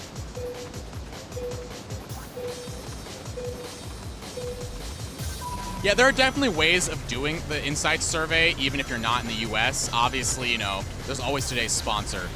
It's a much longer path, so doing the trick helps, especially if you end up getting the X tricks, because something like I'll also show you, another zero gravity mechanic.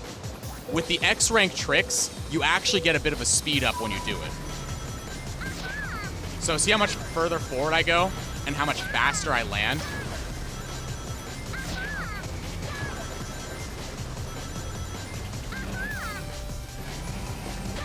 Yeah, it's a pretty long stream. This is the MAG challenge.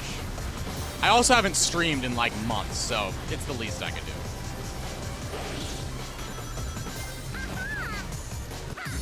There we go. Come on. Almost.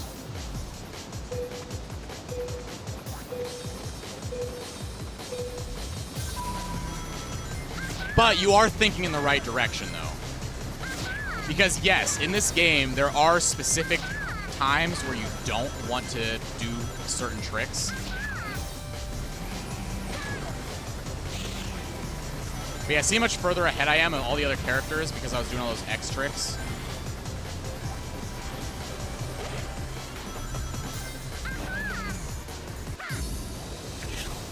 There we go.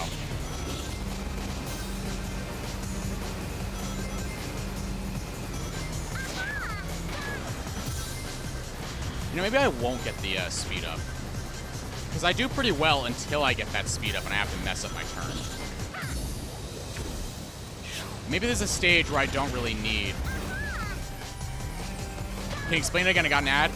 So, in this game, your trick system, it's on a rotating scale. Basically, if you repeat a trick, you won't get an X rank. You always have to time it and get to the very end. But basically, if you do that same direction trick more than once within a four trick cycle, you're stuck. And so if you're doing tricks and you get X rank tricks, you actually get a bit of a speed boost, which is really useful. The problem is you have to keep track of what direction you're moving in.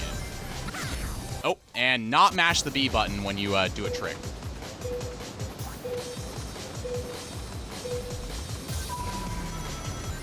I mean, it does what it says on the tin. The Xbox Kinect is a, you know, silly little peripheral. And it's motion tracking and it's a camera. The problem is most people don't have rooms big enough to take use of the Kinect. Most people don't have good enough lighting to take use of the Kinect. And most people don't have, you know, plain enough backgrounds to take advantage of the Kinect.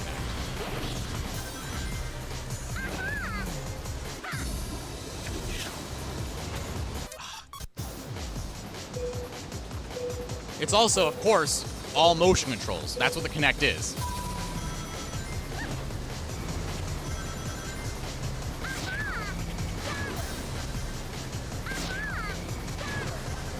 And yeah, exactly. That one expert mission will really mess you up if you don't get all X ranks.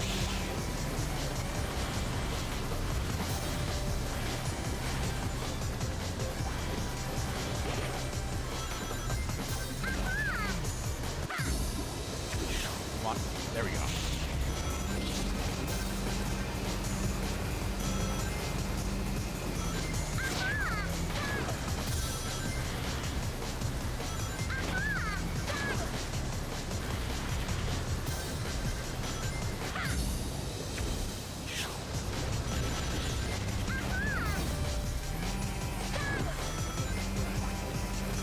I was able to play a little bit of it. I honestly don't care. I'd rather just play it as intended. Because when you play it with a controller, you end up really seeing all the, you know, the issues of playing it with a controller. Because obviously if you're playing with motion controls, the stages have to be very linear and very simplistic and very, you know, shake heavy, very brainless heavy. Because if you end up having to, you couldn't have real stage design in that game. There's some really cool elements, but you're not gonna have a lot of shortcuts, you're not gonna have a lot of exploration. Because you can't. And it really highlights the flaws of that gameplay stuff.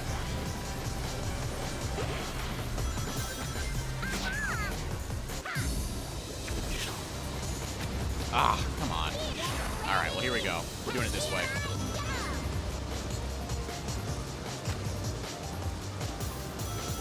I wonder if I could actually get this. There we go.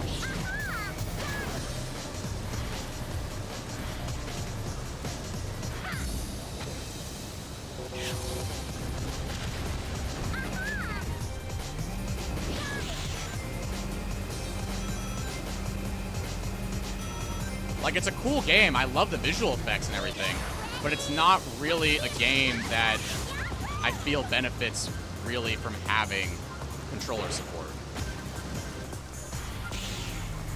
It just kind of highlights the issues with the game itself.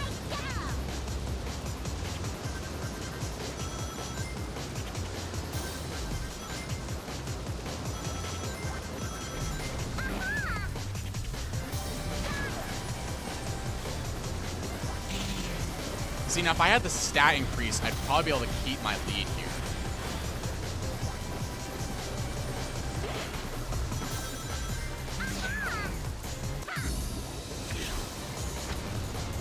And I missed the accelerator. That's not good.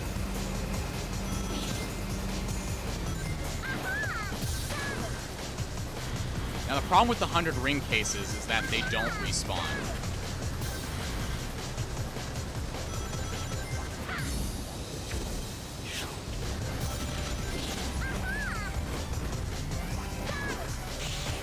And then with all these guys in this little pathway here, I'm really close. I think we're almost at the point where the run is safe. Well, let's try this. We're really close. I don't think we're going to make it unless I can turn. No. No! I don't want to... See, that's one thing I don't like about the game here. How sensitive the control select is during the menu. Well, see, I would have thought it was potential. I thought we would have had potential there with Shadow Generations to get more character-focused spin-offs. And while we still always have the potential to get that, I feel like the fans' reaction to Shadow Generations, despite the game, you know, of course, like breaking all kinds of records, people are enjoying it, fan response was less positive. Fan response wasn't really appreciative of the character-focused spin-off. The fan focus of these fan complaints have not been the right directions. Now, if this game were to, like, you know, break even more records, get some crazy awards, like, you know, win Game of the Year, for example, which it didn't because it got snubbed, because all Sonic games get snubbed, then we would have had something there. We probably would have gotten another one as like a main focus game soon. Like, they probably would have been trying to do Silver X Lost World if Shadow X Sonic Generations ended up making the Game of the Year. But they didn't. They didn't get it. Because, you know, fans were too up their own butts about Flynn writing and stuff.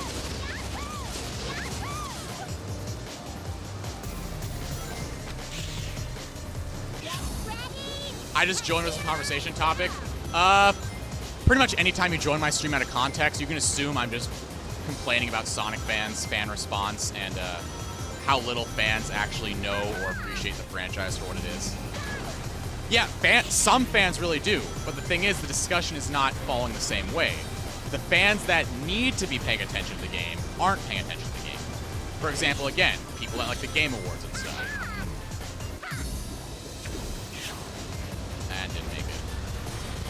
people who were, you know, troll voting all the other games just so that Sonic wouldn't win, because Sonic fans are that bitter.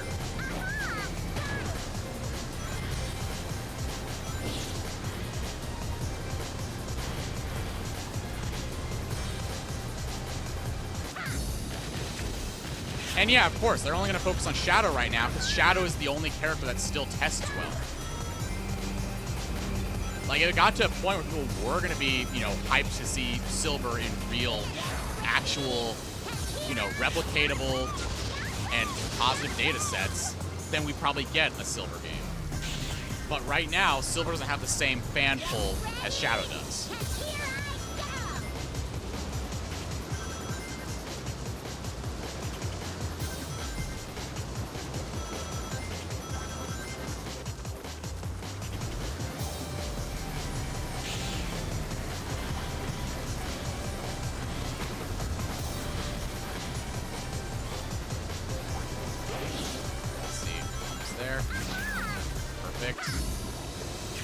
Nope, I forgot. I upgraded my gear. I had no air. All right, it's fine. We're fine. We're still good. We're still good. I can get the 100 ring upgrade here. Never mind, I missed it. Run over. We're dead. We're about to get creamed again.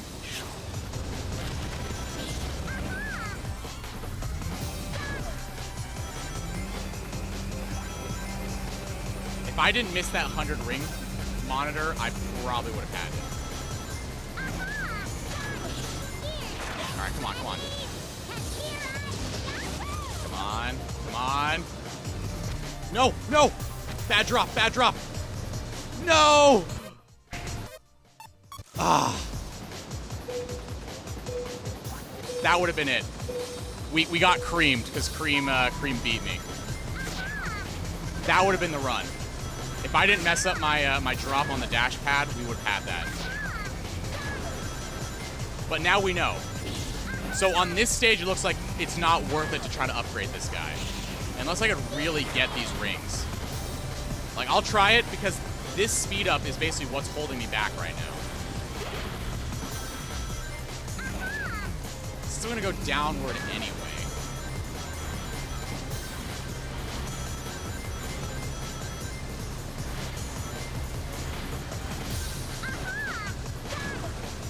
Okay, I'm gonna skip that for now. So I can just get 100 rings. I have to really do a hairpin turn there.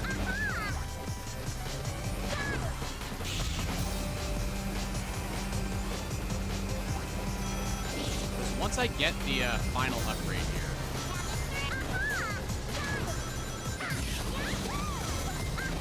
So close.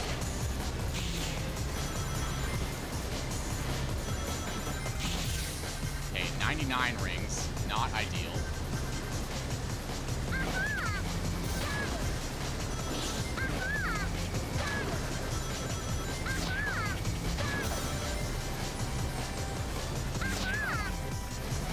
Yeah, Cream is a very dangerous character in this game.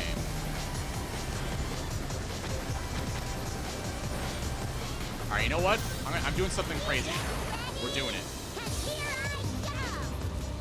Line up.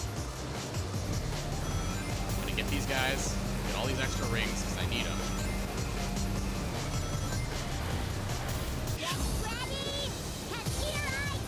There we go, got those guys. We're gonna fly on through. Around. Still in second place, and we have 100 rings. We have one more lap to do, which is that's my worry. Because I don't have means of getting 100 rings yet.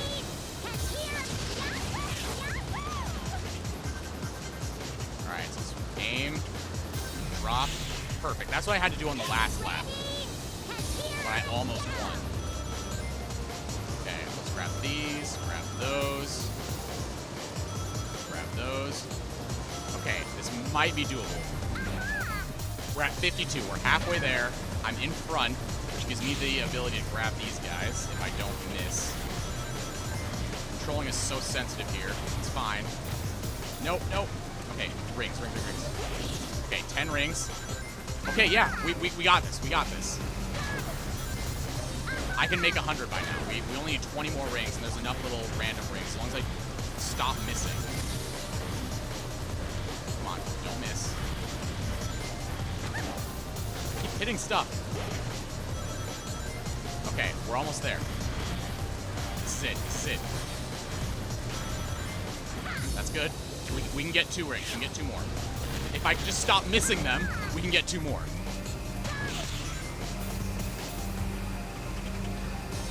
All right, we got it. No! No! I was too overeager to press the button. And now we got stormed.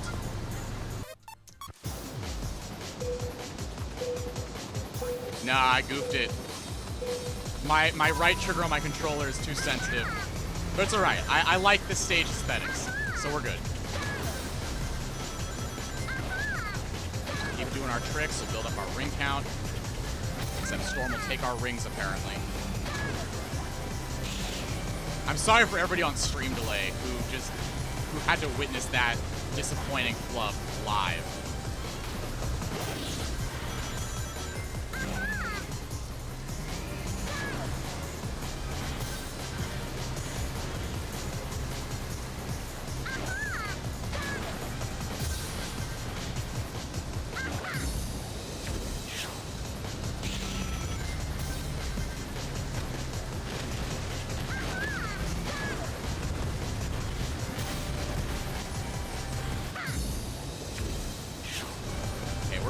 We're only in 8th. I mean, that's the last place, but we're only in 8th right now. It's only lap 1. And we're close enough to the crowd that I don't think we're going to be too far back.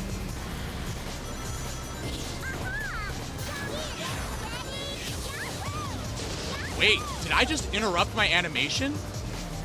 Can I do that? Okay, that changes everything.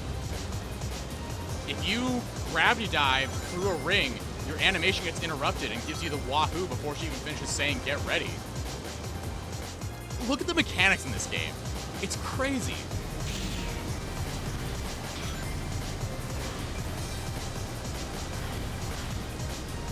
It's nice to get rings.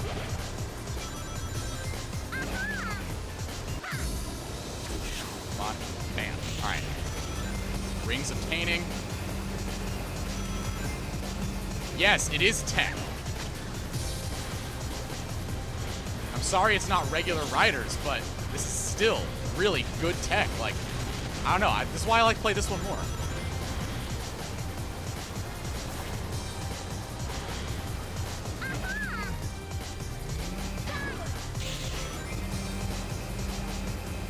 Oh yeah, people do. People say this is, Sonic Team's answer to, Mario Kart. It's just a cheap Mario Kart clone, but everybody's on a hoverboard is a direct quote from a number of YouTube videos. Despite this game having nothing to do with Mario Kart at all. I mean, same thing with Sonic Drift. People call that a Mario Kart clone when it's just a popular character in a car.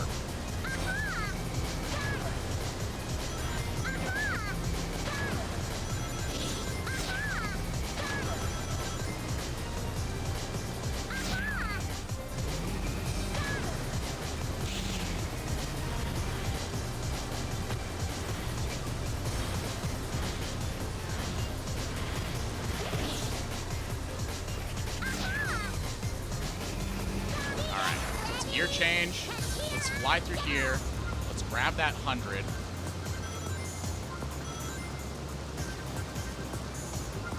Let's not miss. All right, so far so good. Let's fly through here. And there we go. We've got a second upgrade. Let's not mess it up this time. We're not too far behind Storm.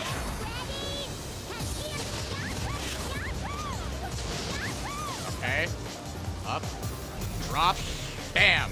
Now, as long as he doesn't catch up, we're good. We're good. Come on, come on, come on. Told you so. Told you so. Oh yeah, no, people call Sonic R a Mario Kart clone too. When if you played Sonic R, you'd know real quick it's not a Mario Kart clone. Because if it was a Mario Kart clone, you'd actually like it. All right, so let me split that recording.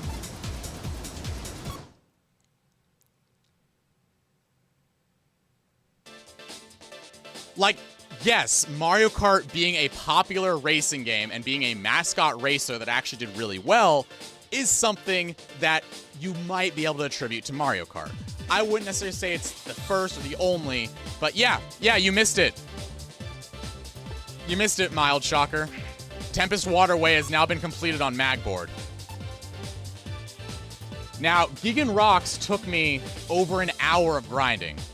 Let's see if Gigan Device is just as bad.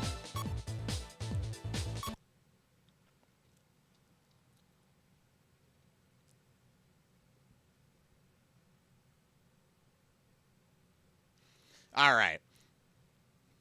So, new stage.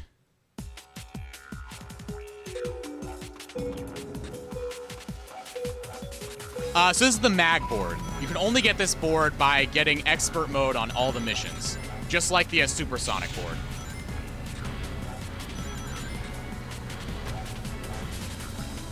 Or I guess the Chaos Emerald they call it.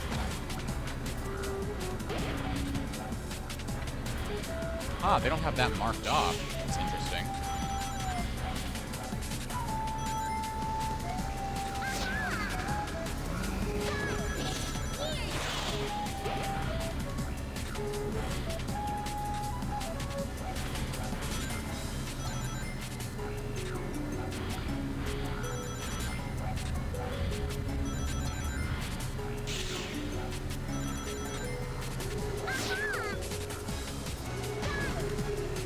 We're not doing too bad. We're only in 5th place so far. And I already have the upgrade. This one might be a little better arranged because the rings are in better spots.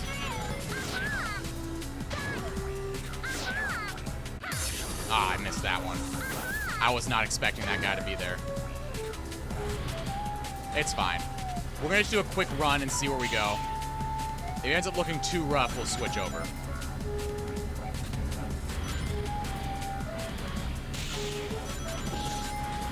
Now, I don't know where the best part to use this is going to be. So I'm going to wait. Oh, wait, I can go through that, can I? Huh. That's a power type shortcut, which means I should be able to fly through there.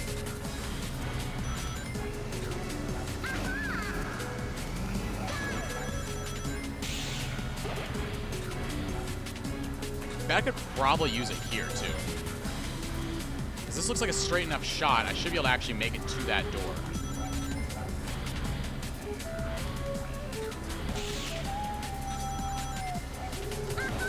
Let's see what's over here. Just a rail grind shortcut? Okay. This is definitely where you're supposed to use it.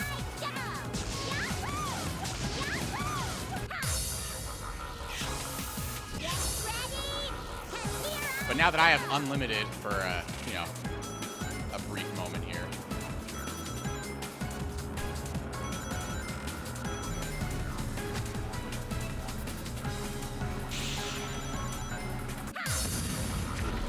Okay, so those do break open when you're using gravity on them. That is really good to know.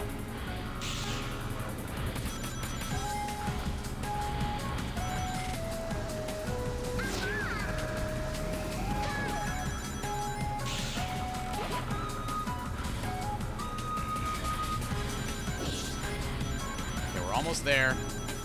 Just another 10 rings and we'll have unlimited again. 2 rings and we'll have unlimited again. Alright, we're unlimited. Yeah, I don't think this one's going to be too much of a struggle. Like, I'm playing kind of sloppy because I'm exploring the stage still to see what will work. Actually, I bet I don't even need to turn there. I can just do this. Oh, no. They got bonk proof. Yep, there is.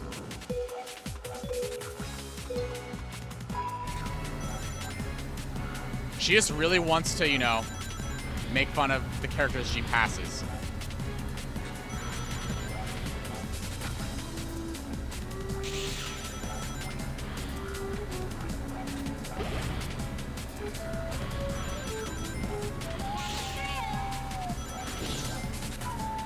Yeah, you know, I'll take the gear change.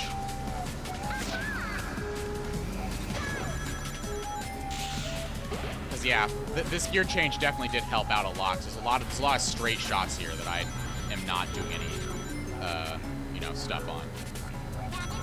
Yeah, Ulala was in Riders 1.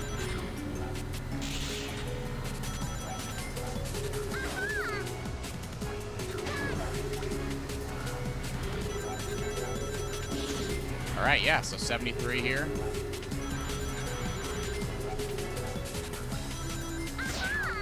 Grab that. Oh, wait. There we go. I got one Yahoo.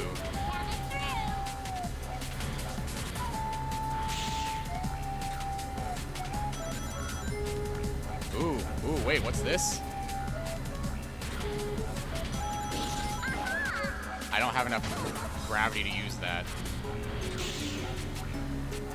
You know, I'll follow this guy, see where he goes.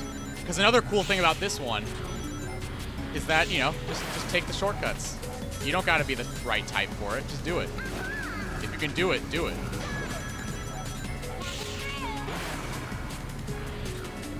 Alright, so here's where I think I can experiment.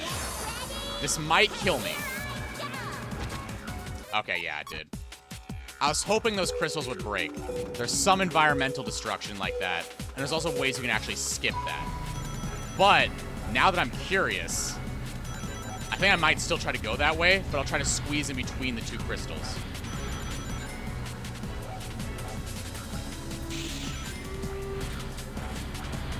I have to take this.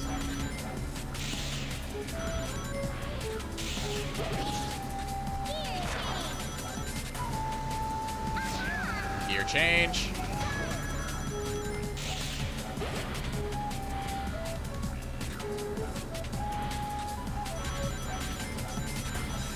Might be able to barely squeeze through that, or I'll like really take a tight turn.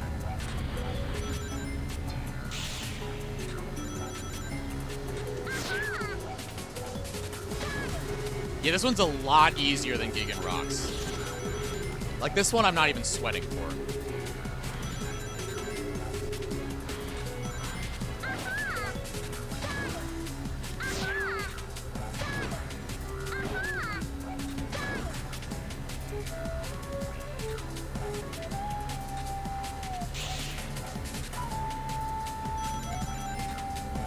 See, now these things are rotating again. I don't know what they're doing.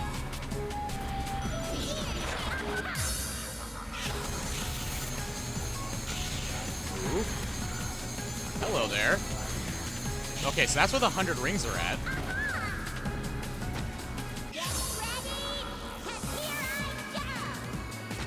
Let's see, can I fly?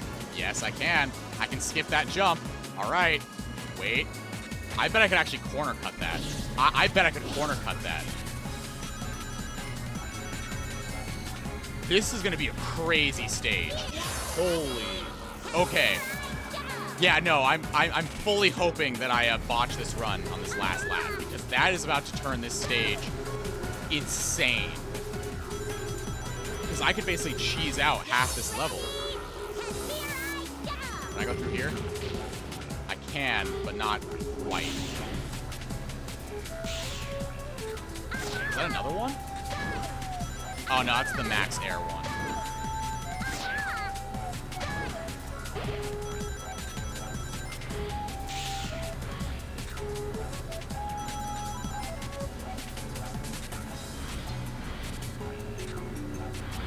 Oh, the spider's back.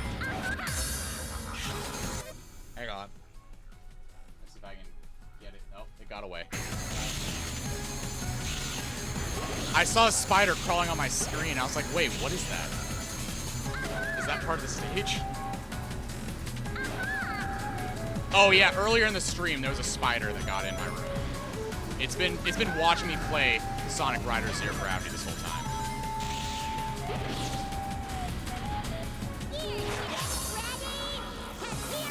Let's see, can I go over him? I can. Yes! No! Invisible wall! No! Okay. So, at least I know they have an invisible wall there because they thought I was going to do something like that. Pluck a second controller. No, because if the spider plays along, I'm gonna lose.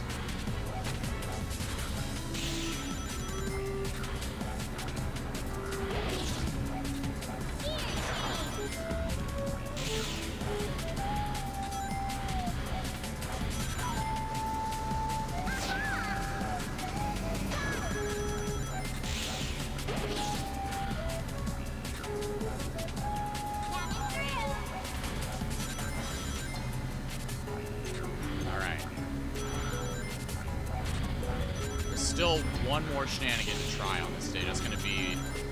I'm going to wait till I can get to the right spot for it.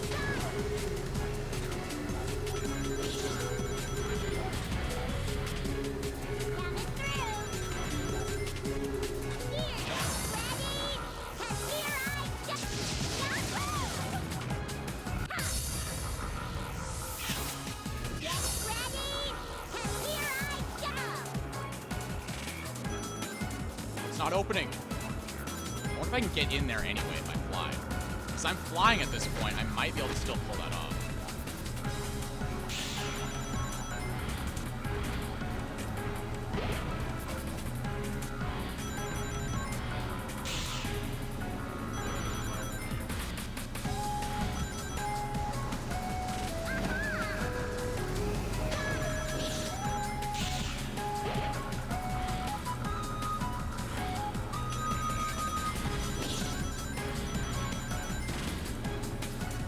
I don't think boosting from here is really going to be that effective, but it would be in the next one.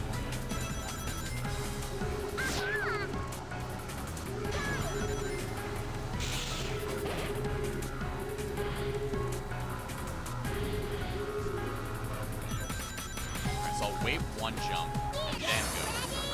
I should have canceled. Ah! That statue's really good to hit if you hit it.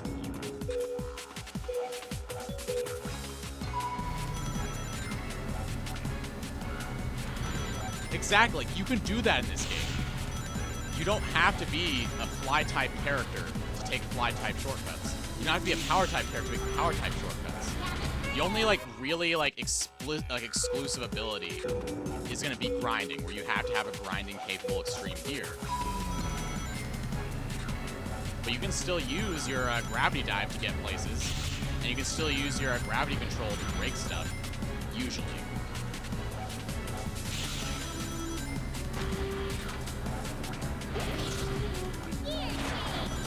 Alright, I'll take that gear change.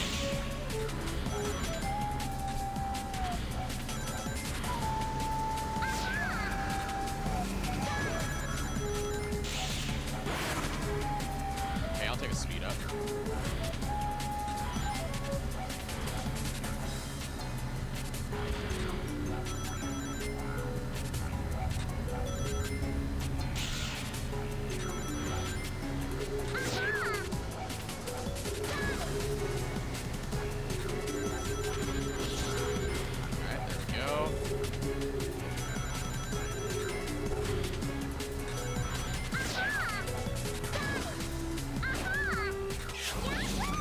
Go.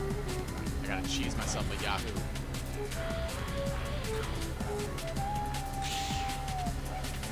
Alright, now hopefully these guys spin.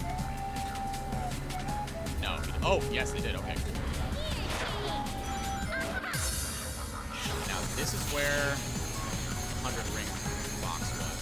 Grab that.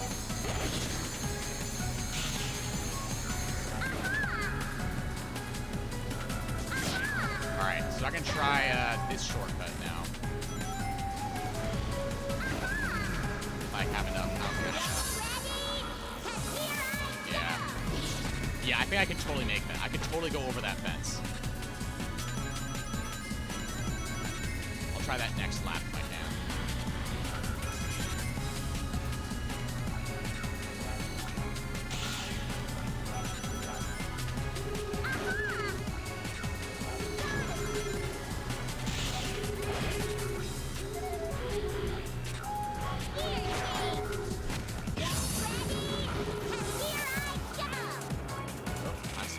I'm stuck.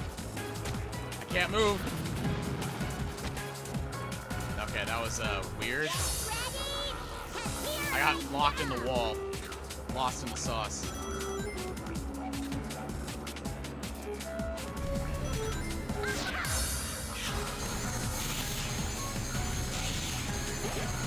I get 100 rings though? Can I get 100 rings though? I can't try the shortcut this time. Oh, that sucks. You know, I am far enough behind. I'll be able to make it anyway.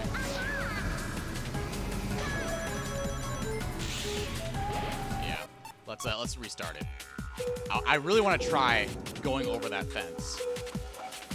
So I know in Vegan Rock specifically, they do have a really good shortcut. It just involves like really like kissing the death barrier. And you do the same shortcut the same way.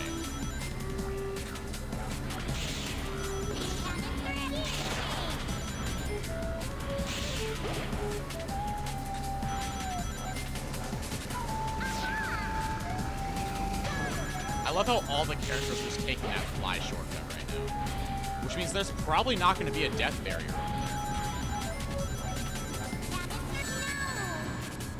Wow. I just got bombed. Alright, we'll take this. I think this path is technically faster.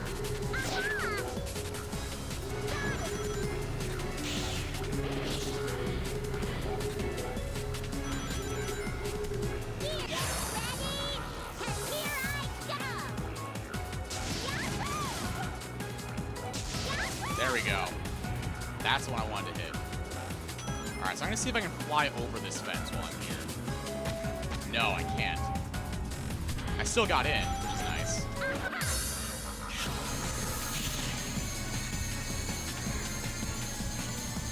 I'll grab you.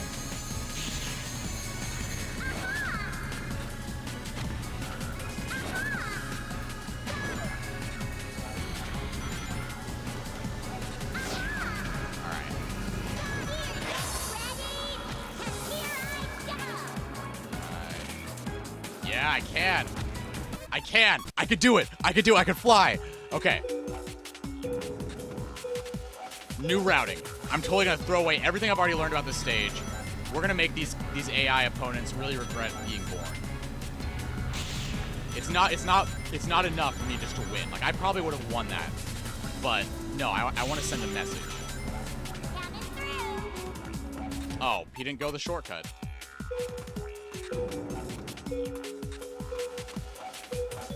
I was hoping he was gonna take the shortcut so I can go through his shortcut. Maybe he's learning.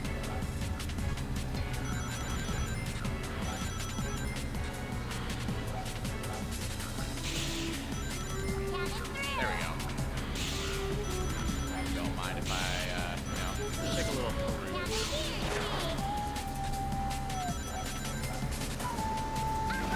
Oops, way too late.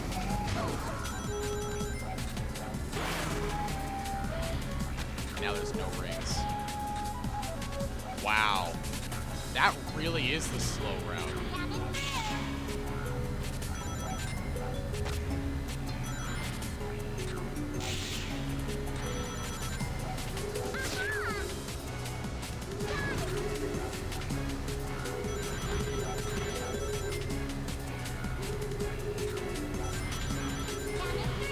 Why not?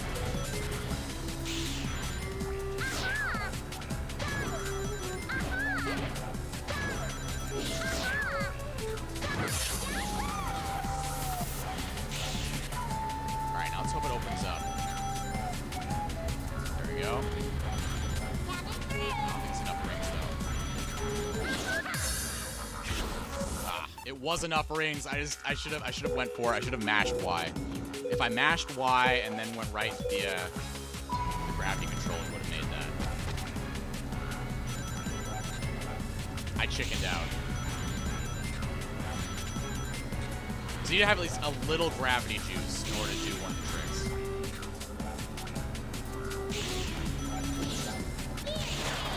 Alright, so we're gear change. Got 10 rings, I'll take it. I won't take that bomb though.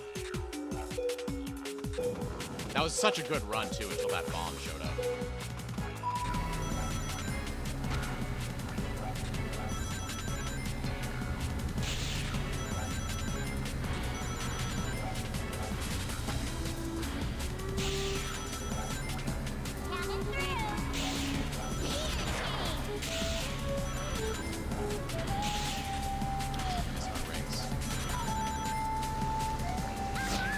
bet if I start my flight from back there.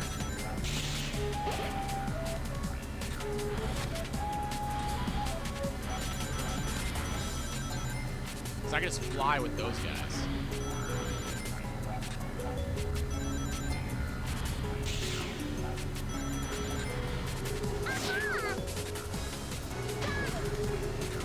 Alright, here we go.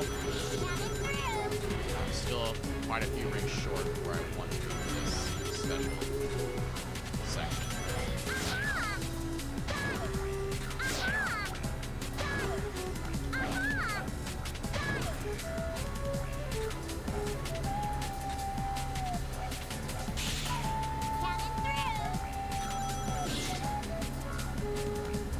Okay, it is opening.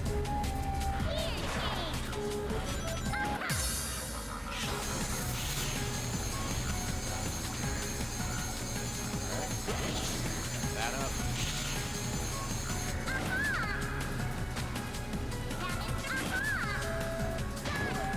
Go. Oh, you know, I guess I just still had some flight left. Oh, this is not the right spot for this. This is not the right spot for this at all.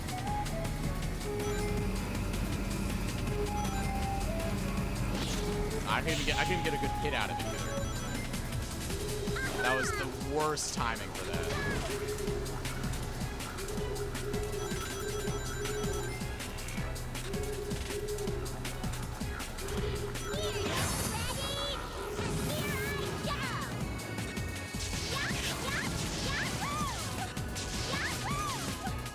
There we go, first place. I have no rings, but that's fine. Just gonna keep flying.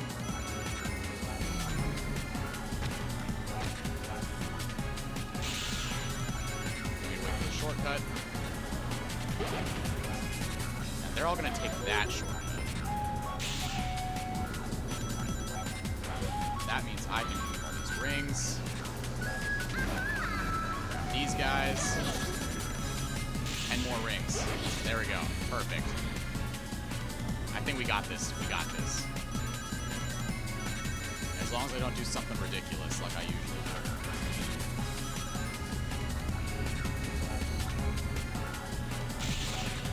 Alright, come on. Almost at the end. I can see second and third place right there.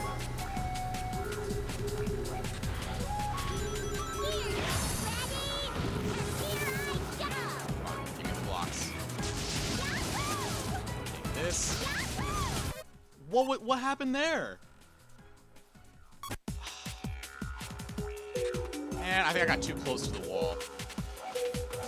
I flew too close to the sun. Alright. But that's fine. It just means more practice on this stage, which is a really fun one. AI manipulation. Love when the game says no. Yeah. You know what? I missed my speed up. I gotta restart. I mean, I could always save my 100 ring for the last lap. I just don't know if I can trust this route to open up. Because it doesn't always open up.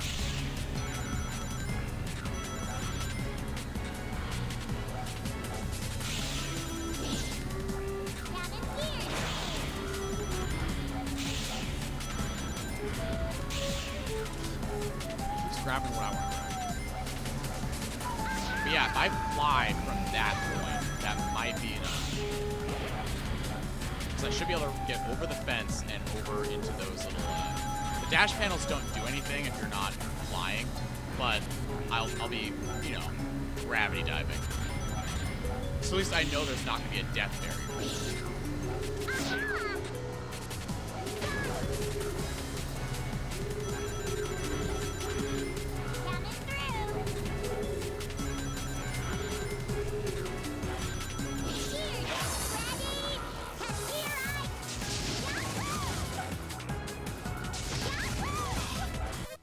It happened again. It happened again.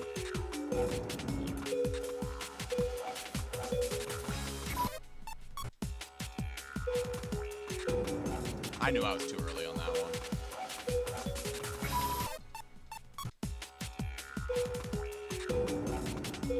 Alright.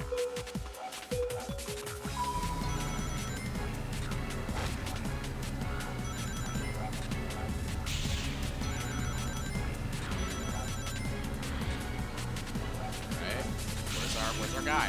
Where's our guy? My free shortcut guy. Ever since some of your vids and others, anytime a new game feels weird to play, I'm like, well, let me really try and get used to it, like become a pro, if I really like a game. Yeah, exactly. When you play Sonic games a lot, that's when you get better at them. Unless, of course, it's a game like, you know, Generations, where you can kind of win without thinking. The late game levels are really the only challenge you get, and even then, it's not a lot of challenge.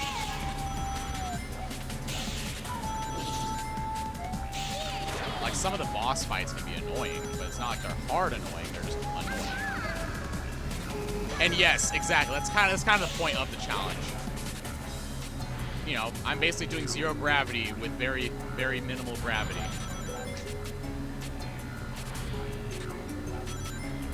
Alright, 5th place, I'll take it over this way, actually. These guys.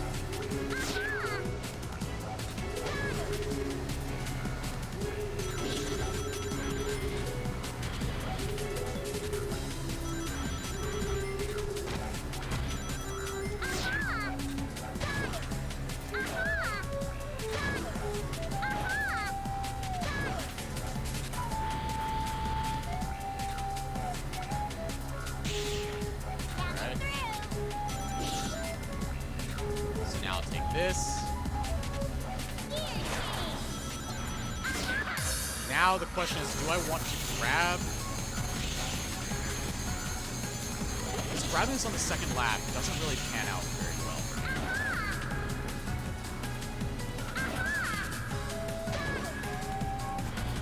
Alright, let's see if this will work. How if I have enough time? Oh, there's they invisible walled me. So I really do have to go in and fly to get that shortcut.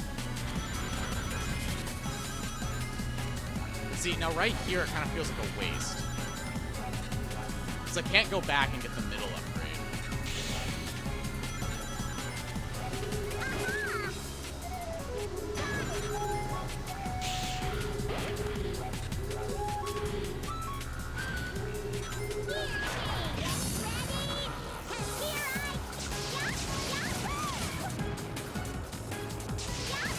Yeah, see, it worked that time, because it didn't matter if I made it that time.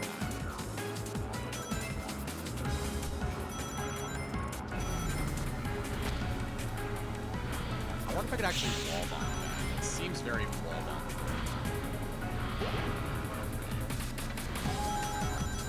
We're at 50 rings, that's doable. 75. This should put me at 100 right here. Close, I'm at 97. Okay, but I just gotta get these 3 here. There we go. I think the run is secured, as long as I don't mess up that last dip.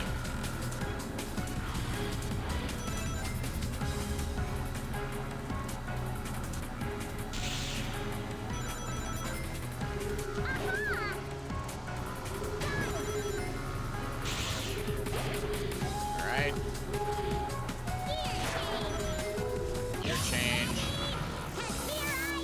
Now we gotta meteor burst our way to victory.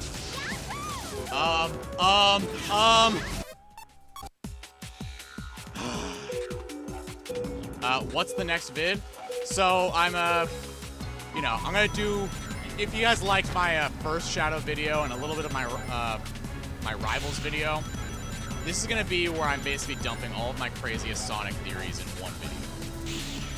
So you guys I think you guys will like it quite a bit.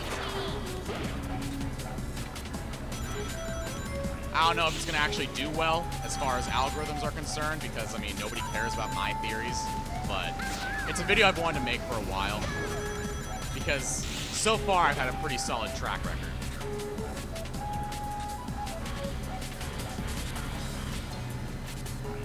Yeah, game said no.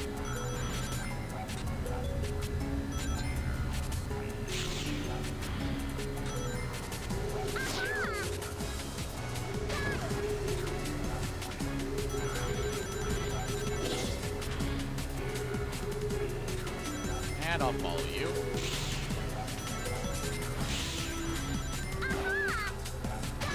I love stealing your shortcuts. Ah, I missed it.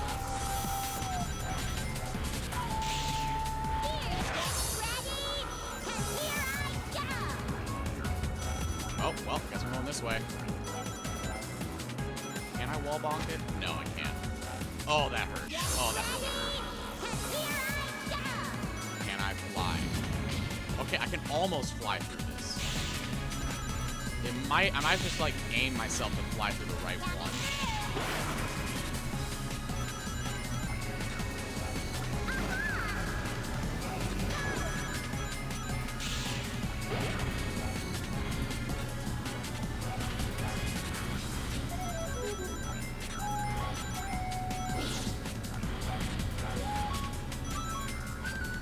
So everybody's going that way. I'm gonna go this way.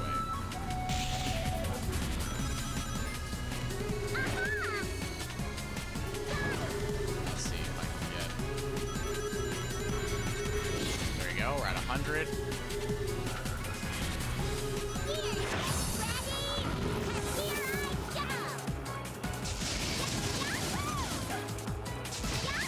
I did it again.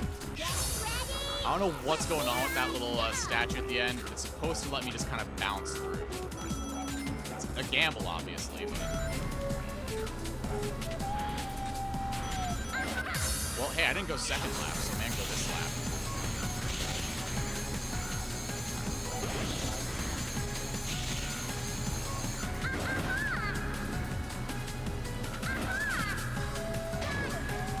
Alright, so we're still in 8th place. I don't know how I'm going to pull this one off. Excuse me, Streamer, you're very late. Hey, Kyle. Welcome, welcome. Welcome to the new layout, kind of.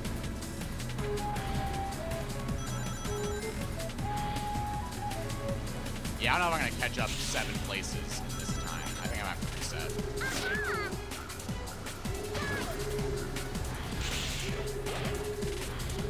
Yeah, unless I can pull off the shortcut.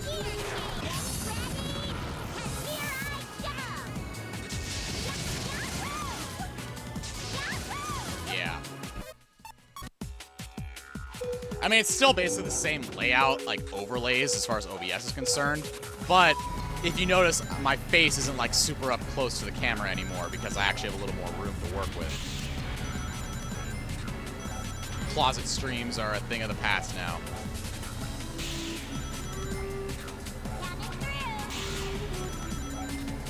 Ah, yes, it is a nice looking shirt. Would you like me to take it off for you?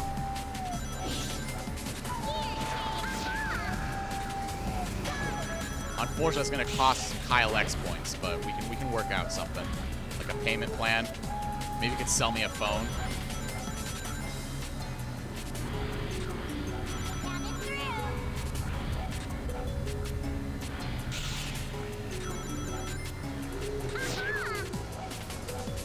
Oh, you guys don't know? Kyle is my boyfriend. Just don't tell my wife. Hi, wife. Love you. Kiss, kiss. I will pay with Klarna. You would. You would.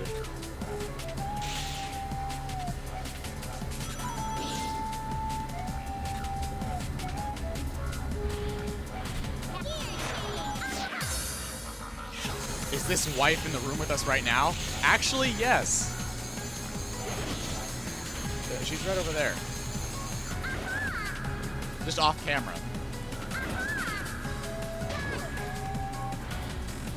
Actually, no, I'm gonna try something.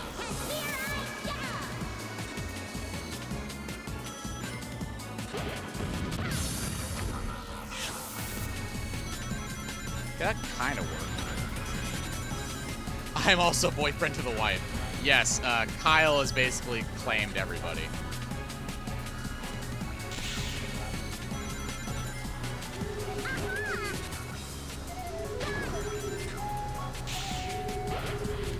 Alright.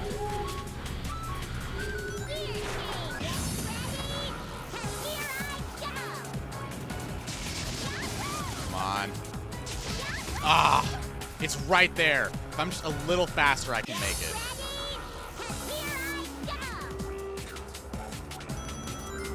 Yeah, you caught me, guys. This entire stream is pre-recorded. I don't have a wife. It's all make-believe. Make-believe fairy tales. The third storybook game is actually just me. I'm the storybook. It's a fable. It's fiction.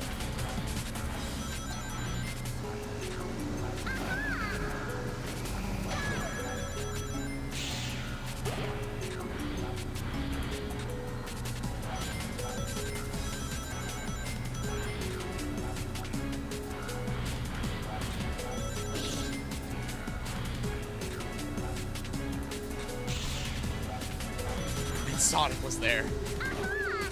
Yes. Wow, Tails is far ahead on this. Yeah, I think I have to reset this one. Tails has got me beat by a huge margin here.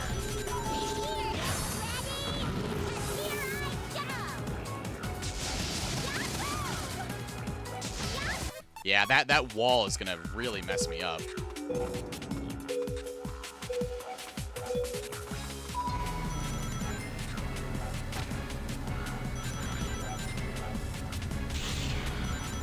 Something else I really like about Zero Gravity over the first Riders is that it's not just a race to get to 100 rings.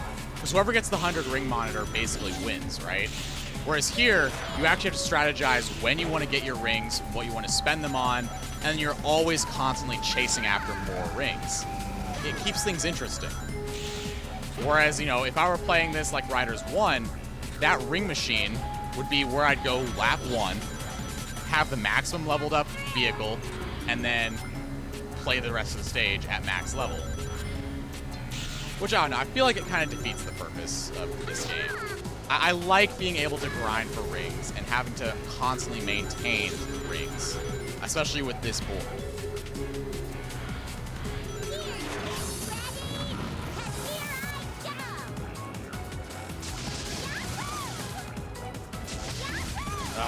Every time.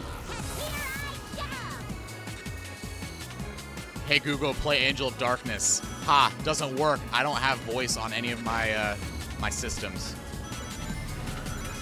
Like my phone, I turned off voice control. I don't have any Google Homes either.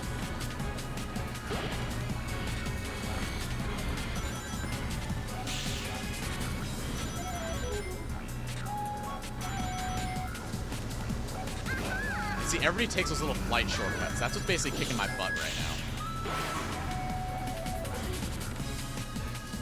You activated my Google? Do our voices sound that alike that they can recognize it?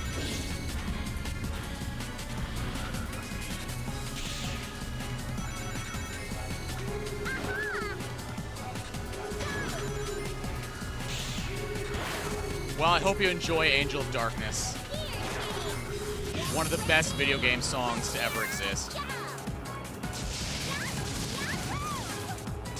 There we go. We got one. We got one.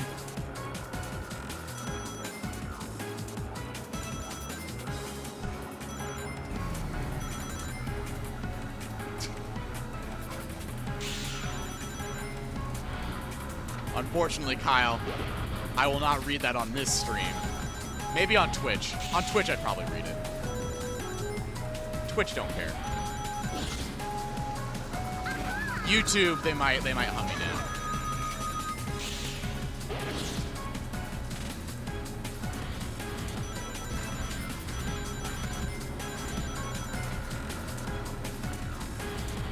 Oh, you have the Google Assistant, not the Google, like, on your phone. That makes sense.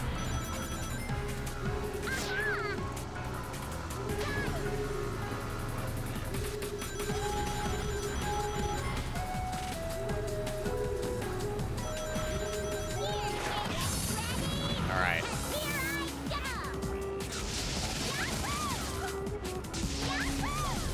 Go, go, go, go, go! Go, go, go! Told you so. Told you so. Da, da, da, da.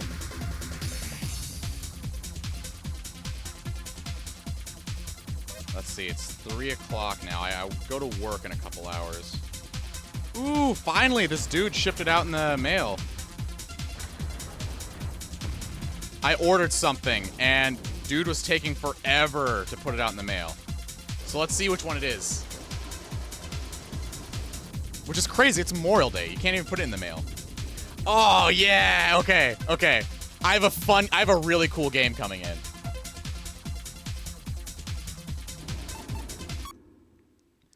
When I'm at work, I'll say, do you have cases rewards? And it activates my Google. Assistant is bonked up.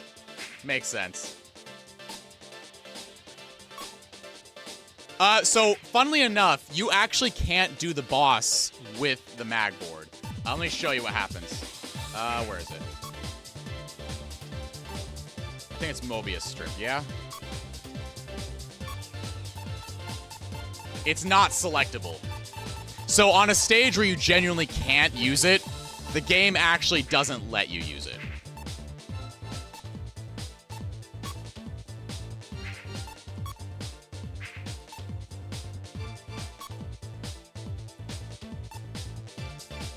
All right, security corridor.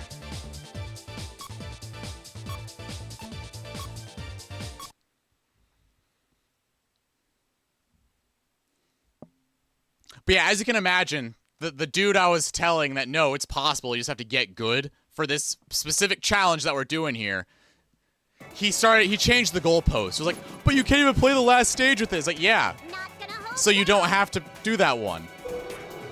It's crazy.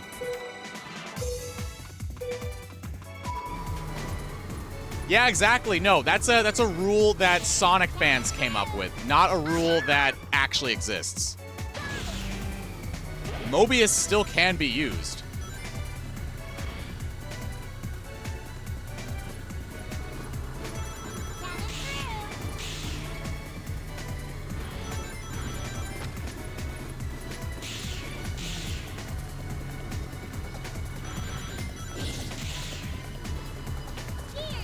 Why not? We'll gear change.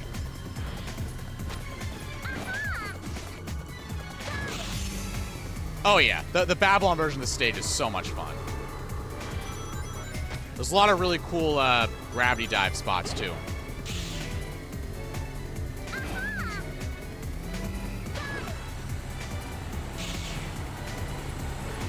Oh. Got it! That's not what I wanted to do, but I'll take it. I didn't know where it was, and now I do.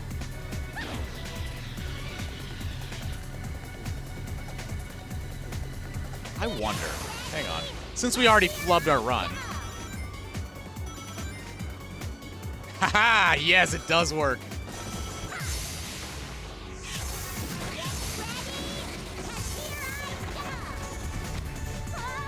Ah.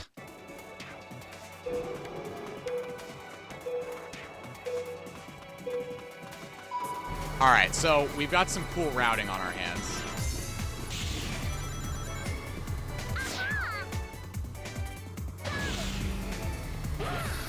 Oh, well.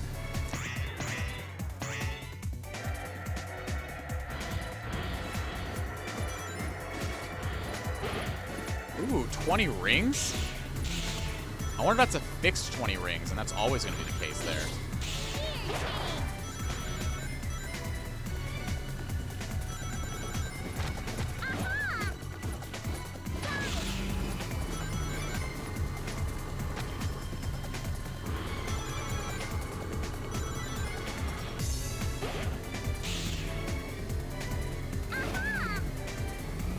Alright, so I'm not going to get the 100 rings this lap. I'll save that for like lap 2 or 3. But I know it's very easy to get. That's a fine enough little mini challenge.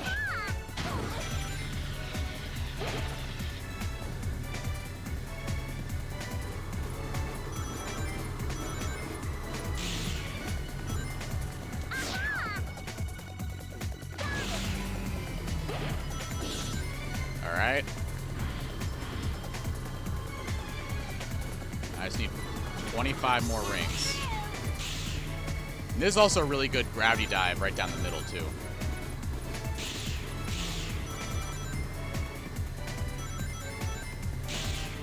Ah, missed.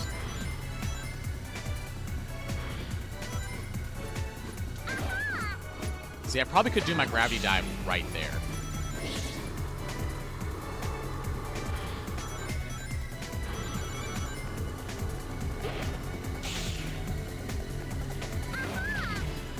So I think you can actually carry a gravity dive through this.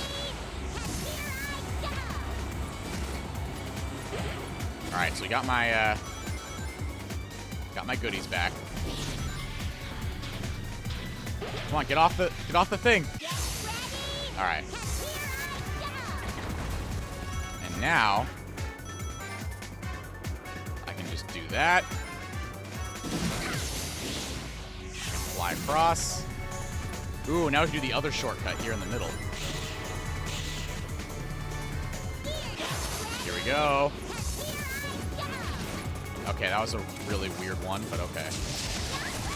Got two little yahoos. We're just gonna keep diving. We're still diving. We're still diving. Actually, I'm gonna dive again. Why not? We diving. Okay, so we can't keep diving there. We can dive here, though. Okay, it wasn't really worth it. Okay, I'll take inside lane, inside lane. Come on, Blaze, no. Blaze, no. The one time I was going to go for a bomb or an attack. All right, we got blazed, but that's fine. We have our route.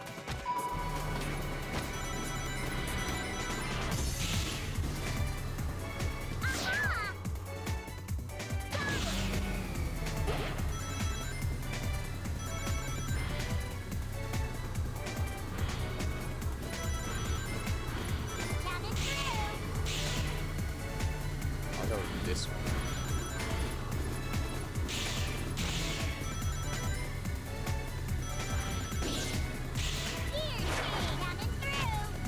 Ooh, move out of the way.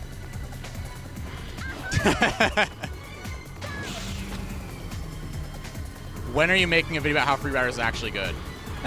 Probably not. Not anytime soon, at least. I tend to stay away from games that are currently in the common Sonic lexicon. Like right now, people are talking about Free Riders because of the controller patch, which is a very disingenuous way to. Oh, I just got cheesed. Fine. We'll let cheese dance. But with everybody kind of talking about the game right now and basically making the same kind of talking points, it's not really worth me jumping into the ring.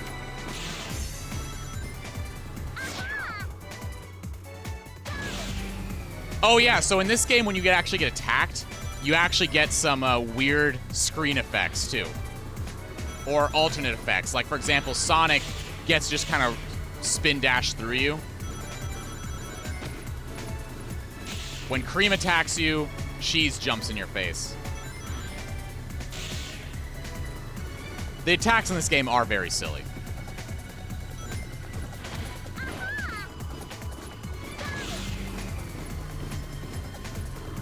Oh yeah, of course I'm right. I actually play the games instead of just complain about them.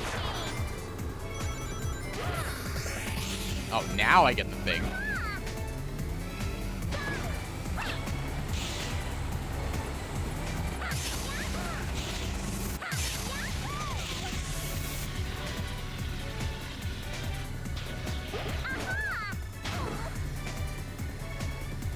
Pretzel, you don't understand. Jumping into the fight will bring you those 100,000 subs. I mean, yeah, I guess. If I were a clout-chasing asshole, I would do nothing but trendy content. But, you know, I'd rather have my content last rather than just get an initial burst of views just because it's trendy. Like, if I want to live by my videos, I want to die by my videos, you know?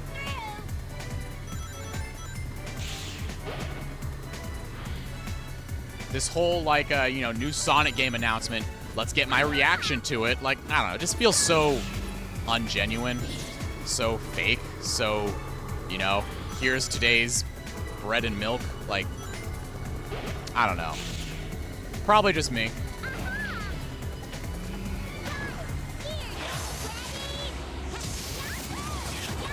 Oh, I missed the 100 rings.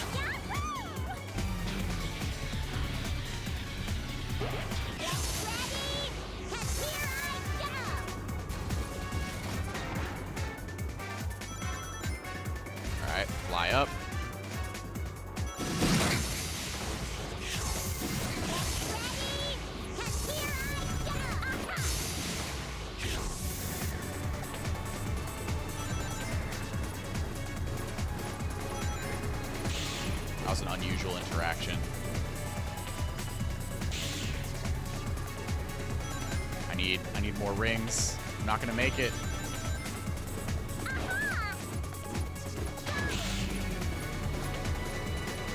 Yeah, I might have to redo this one. Cause I missed the 100 rings on lap 2.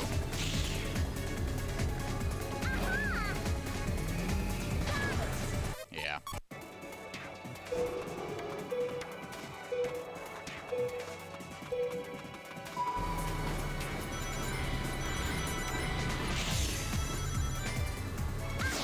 All right, here we go.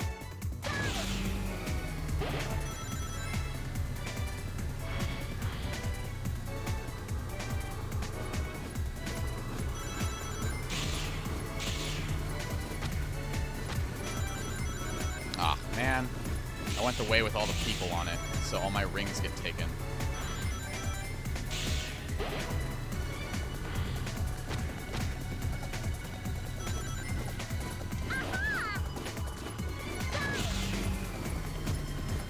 My beautiful rings.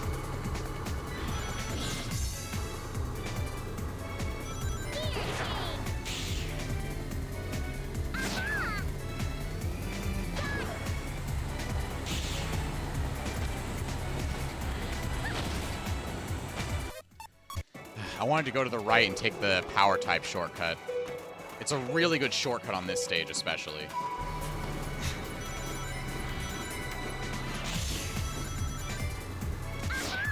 All right, good start, good start. Not rings, though.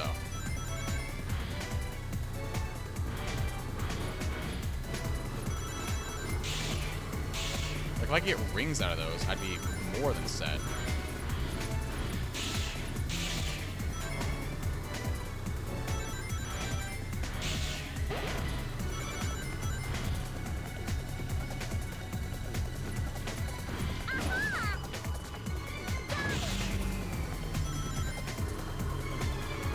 Right.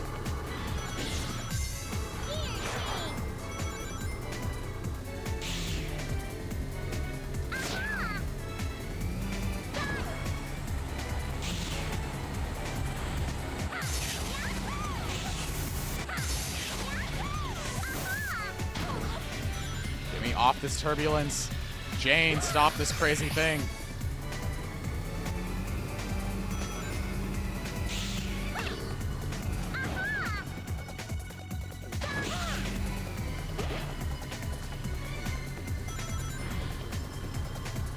Alright, here we go. I don't think I have enough. No, I'm not gonna mess. I don't have enough air to even get in there.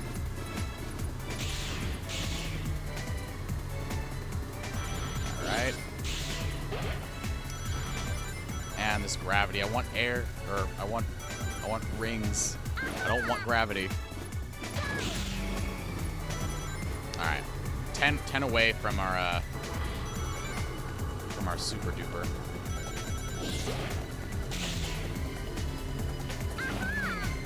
Alright. Now gear change. Fly through here. Grab that.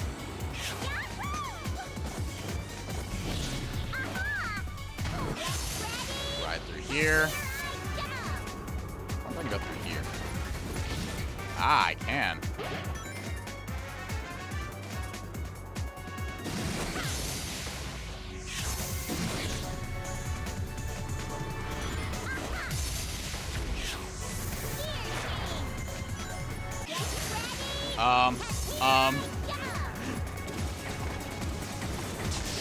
Not sure what just happened, but we're going for it.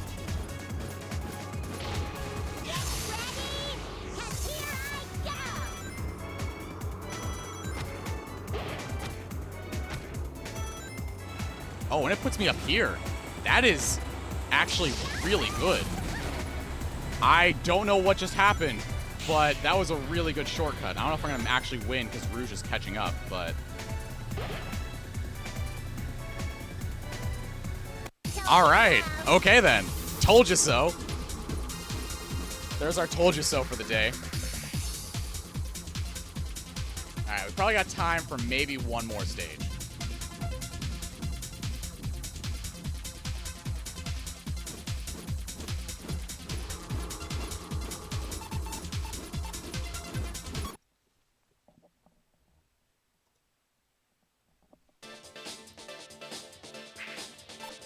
Oh, wait, there is only one more stage.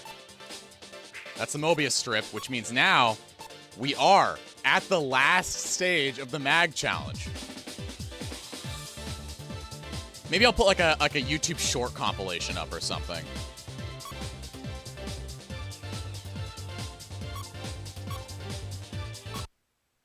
I'll just trim everything down to when I win. All right. Because I do have to leave for work in like an hour. Well, not really. More like an hour and a half, 2 hours. So this is 90s Boulevard. So there's going to be a lot more 90s stuff. Which, by the way, Sonic Spinball is shown off in this game, which means Sonic Spinball is canon.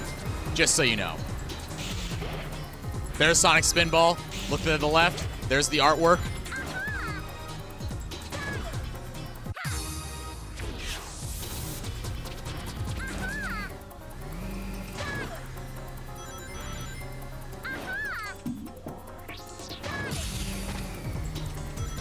No, Amy just has high acceleration, and with a board like this, you kind of need it.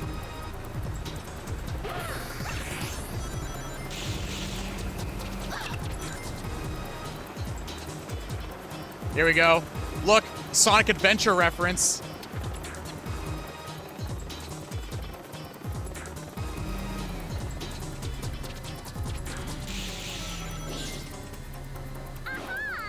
I mean, that's a thing, Reen. Everything is canon and always has been. Choosing not to believe in it, that is your choice.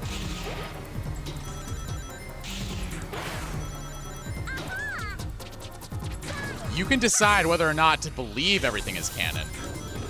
But just as much as, you know, something could be canon, there's just as much evidence that something isn't not canon.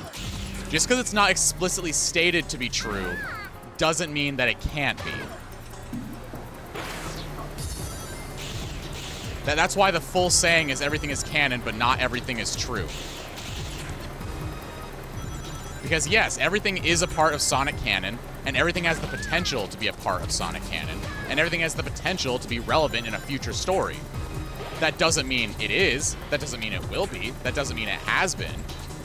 But if you sit here and focus so hard on game has to be immediately sequel level relevancy, then you're never going to get any answers.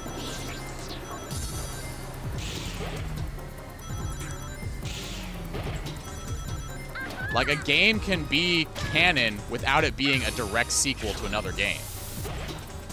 I mean, take Mario canon, for example. Put Mario 64 next to Paper Mario. They're both canon. Nobody's going to say they aren't canon. But they're not the same game at all. Not the same story. Not even, you know, arguably not even the same Mario. And that's fine. That's not what canon means. And people are completely fine understanding what canon means in those cases. Ah, I tried. Couldn't make it. Yeah, let's restart. But it seems like Sonic fans are the only ones who are going to be sitting here saying the equivalent of Goombella isn't canon just because Goombella isn't in any other game besides Paper Mario 1000 Year Door. And then I think Smash Brothers, she had a sticker. Brawl. Like, I'm not the biggest Goombella simp out there, so I couldn't tell you for sure everything Goombella's been in. Personally, I'm more of a Vivian myself.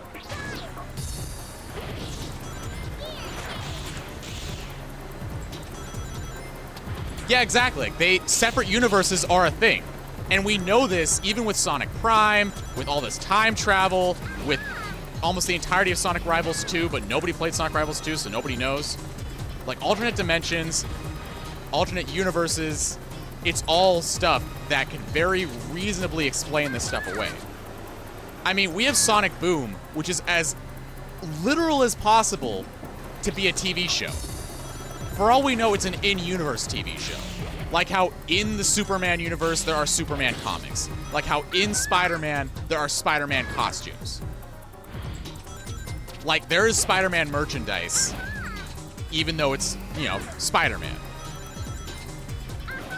And having an entire TV show based on meta humor like that is kind of exactly what would happen in-universe. Unless you really are stupid enough to think that big buff Knuckles is actually Knuckles, and not just an actor playing Knuckles. With all kinds of corporate meddling and executives having all their kind of crazy ideas and jokes being thrown in.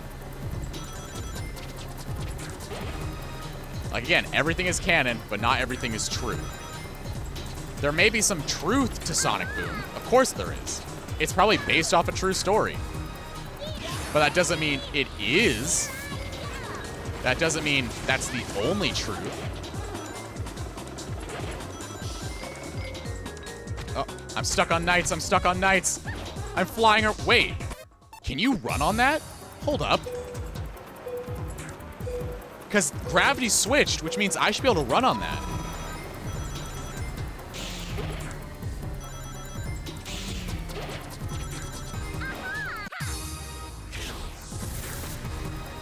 Wow, look at that.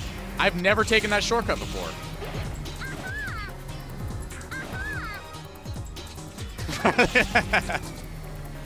Listen, I wouldn't be confusing you if you didn't let yourself be influenced by people who don't know what they're talking about. I mean, did you guys even know that the definition of canon literally doesn't even mean sequel? Canon doesn't mean it's all part of one interconnected story. If Mario can have two separate canons that are still both canon, that can still interact with each other, like Paper Mario and Paper Jam, like Luigi's Mansion and Sunshine. All these games interact with each other with like little details and nods, but Luigi's Mansion isn't a sequel to Sunshine. Sunshine isn't a sequel to Luigi's Mansion. They both exist, and they're both canon. They're both Mario canon, but they're not the same game.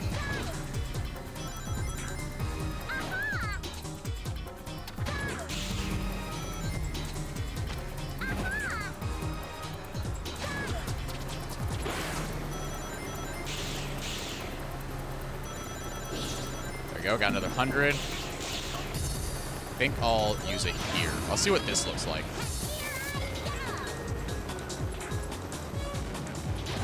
All right, we can fly through there. Let's take these.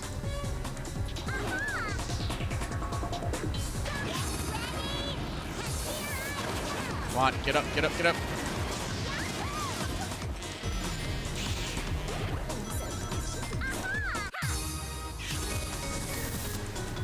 Okay, that was a bit slower than I was hoping.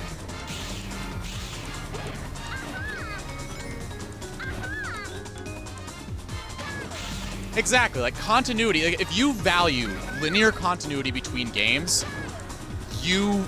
that's fine. That's fine. There are games that exist like that. But that's not what canon means. You can't just use a different word to describe what you actually want.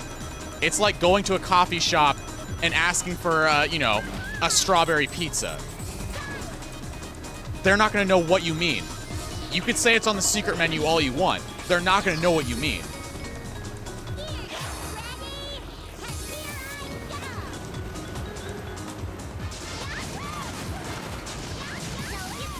Yeah, that one wasn't that was a 10-minute grind. This stage was not that hard to mag board. And like, again, if you value linear continuity, you're allowed to value linear continuity. If you get enjoyment out of games knowing that that game is going to be followed up on and embraced further on, that is something that that's completely fine to like. But at the same time, if you're going into a game that doesn't have that, and you're expecting every single game to be linearly connected to another, find a different series. Go play a game that's built around that. I mean, you have games like Zelda, for example, where they are technically linear with linear continuity, but they're not the same Link. except for apparently the new Zelda Breath of the Wild games and Hyrule Warriors games are trying to connect all together. Like, literally all canon means is that it's an official release that's still official. It's not something that got de-officialized. It wasn't something that, you know, had to disappear. It's not a bootleg. It's not a fan game. That's all canon means. It doesn't mean that, you know, one game is going to be 100% one-to-one connected to another game.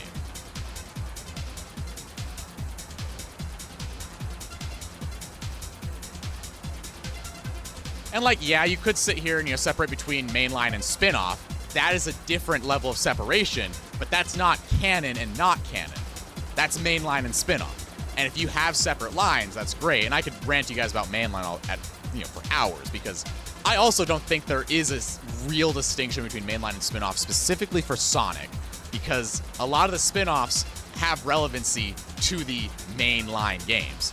And not just a little bit, pretty substantial relevancy to mainline titles. I mean, we literally have Sonic Riders getting a call out in Sonic Frontiers in the egg memos. Like, these games, despite being spin-offs, have this element of truth to them that makes them a little bit more than just a spin-off. Compared to something like, say, Mario Strikers, which, you know, that is about as spin-off as you can get, because that has not been brought up at all in any of the games. Whereas Mario Kart, there's some references here and there. You know, a lot of Donkey Kong stuff, of course. But, like, at the same time, the Donkey Kong game, compared to Mario Odyssey, those just cute references. Not so much a linear continuity issue. And yeah, I thought so too for a while, Reen. I used to think that Riders and Zero Gravity took place very far off in the future because, like I mentioned earlier in the stream, I really wanted to see the Jet Set Radio characters represented in this series because this is where it felt. Like, it really felt like this was the Jet Set Radio universe. You have people on these powered up devices doing tricks, flying around the air. Like, this would have been a really, really good place to see him. Plus, in Zero Gravity, like, we have these 2 city stages that actually do straight up name drop Jet Set Radio characters. So who knows? If a game is a platformer and Tri-Sport Racing, that's a spinoff. I mean, maybe, but then again, we have Mario, a platformer that goes RPG. Is Paper Mario a spinoff, or is Paper Mario just part of the Mario canon? We have Mario and Luigi series. Is that a spinoff, or is that just a different canon? Because there are going to also be probably spinoffs of those spinoffs. I mean, take Pokemon. I mean, we have all those different Pokemon games. You could have realistically called Legends Arceus a spinoff, and yet now that gameplay style has become almost mainstay, and it's going to be there in the next game. Sometimes the line between mainline and spinoff is very, very blurry, and you just got to take the L and just accept that sometimes games that you might think are spinoffs are actually more important than you think.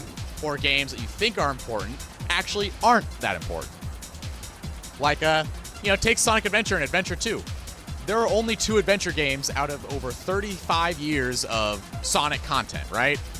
Like, we're going on almost 35 years of Sonic content, and there's only 2 adventure games. Exactly. Mystery Dungeon, Pokken, Rumble, Unite, they're all canon. They're all there, but they're all not one-to-one.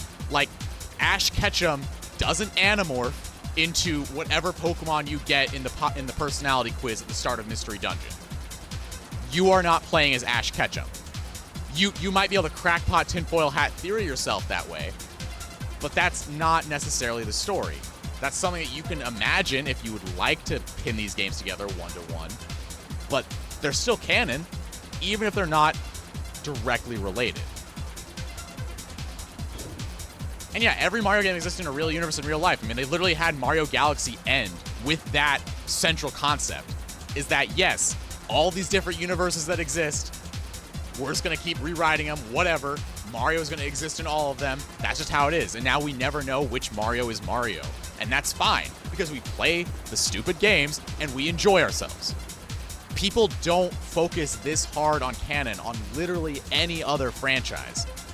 Not even the Star Wars fans focus this much on canon, and that's the crazy part. They'll just say, "Oh, the new movies aren't canon" or something, and that's the end of it. They'll jump you up and down for liking the new movies, fine, but it's not as big of a deal as it is with people here, where we have actual games like Sonic Frontiers came out, and people were already saying that game isn't canon because they're just stupid. Again, this is Sonic Twitter, so take everything Sonic Twitter says with a huge grain of salt because they're all stupid and incapable of a coherent thought. But people were saying Frontiers wasn't canon. People are saying Sonic Shadow Generations isn't canon just because it's different and not what they wanted.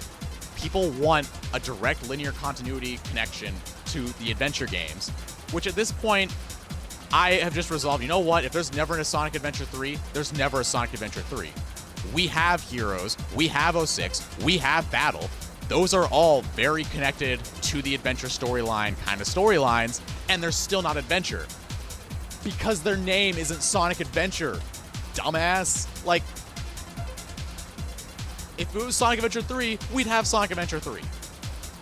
It's fine to just look at a game, see where it's connected, and just play the game as it is. You don't need to have this one-to-one, yes, this game is sequel to this game. That's why I don't even want to see a Frontiers 2, because I don't want another direct connection of Frontiers. Frontiers is fine as is, not my game, fine as is, but we don't need every game to be another connection to another game. We don't need every single game to be a commercial for another game. There's a reason Sonic isn't Marvel. Like, I don't want to go to a movie just to wait till after the credits. Surprise! Here's another 3 movies you have to pay to go watch. I don't want that in Sonic. I'd rather have these, you know, there is connections between these games. They're very obvious, but at the same time, they don't make those connections the only point of the game. Like, Shadow the Hedgehog being put into Sonic X Shadow Generations is really cool. And it does have a lot of connections to Shadow the Hedgehog 2005. But there's other reasons to enjoy that game too. You're not playing Sonic X Shadow Generations just because there's Shadow the Hedgehog 2005 connectivity in it. You're playing Sonic X Shadow Generations for Sonic X Shadow Generations, for a new story, for new character interactions, for new stages. Not to just replay the same game you just did. Like, a lot of people did replay Sonic Generations Vanilla, you know, the one that came out ages ago. Just how people did play the Generations portion of Sonic X Shadow Generations, but that's not why you bought the game. That's not why it's there. And exactly, they're games. They're supposed to be played, and if you focus so hard on story, and not even just story in general, but your idea of the story. For example, all these content creators, all these Sonic Twitters, all of you in the chat have your own idea of how the Sonic story flows. If there is a timeline, the timeline itself, what things matter, what things don't, what's canon, what's not. You're allowed to have your own ideas for that. But your ideas are not universal ideas. Your thoughts towards the Sonic franchise is not going to be the same thing as mine, not going to be the same thing as somebody else in the chat. You can have your own ideas on it and then move on. And so, yes, there are very obvious story elements that are connected together. There's also stuff that's not super obvious, and you have to connect the dots yourself. But sitting here and pretending that your idea of Sonic is right, and then every time a new game, comic, or movie comes out, and now all of a sudden you're just saying, oh, it's not canon because I can't figure out how to work it into my story. Skill issue, bro. Like, if your headcanons, theories, timelines cannot exist as soon as Ian Flynn says y'all in a comic book, skill issue, bro. Like, just make a better theory. If your theory can fall apart with one bad line, get a better theory. Like, that's the whole point of theory crafting. Not to be right, not to be universal, not to I'm right, you're wrong. It's to present an explanation for something that would make reasonable enough sense and that would keep the thing moving, that would keep going. And so far, I mean, that's why a lot of my theories are very inconsequential and basically, sure, they might be fake, but can you prove they're fake? Just how, sure, they could be true, but I can't really prove they're true outside of other stuff in the game. And so when you really become a lunatic for a lot of these games, a lot of this stuff clicks together. Like my next video I'm making right now, I really go off the deep end. You guys are going to like it a lot.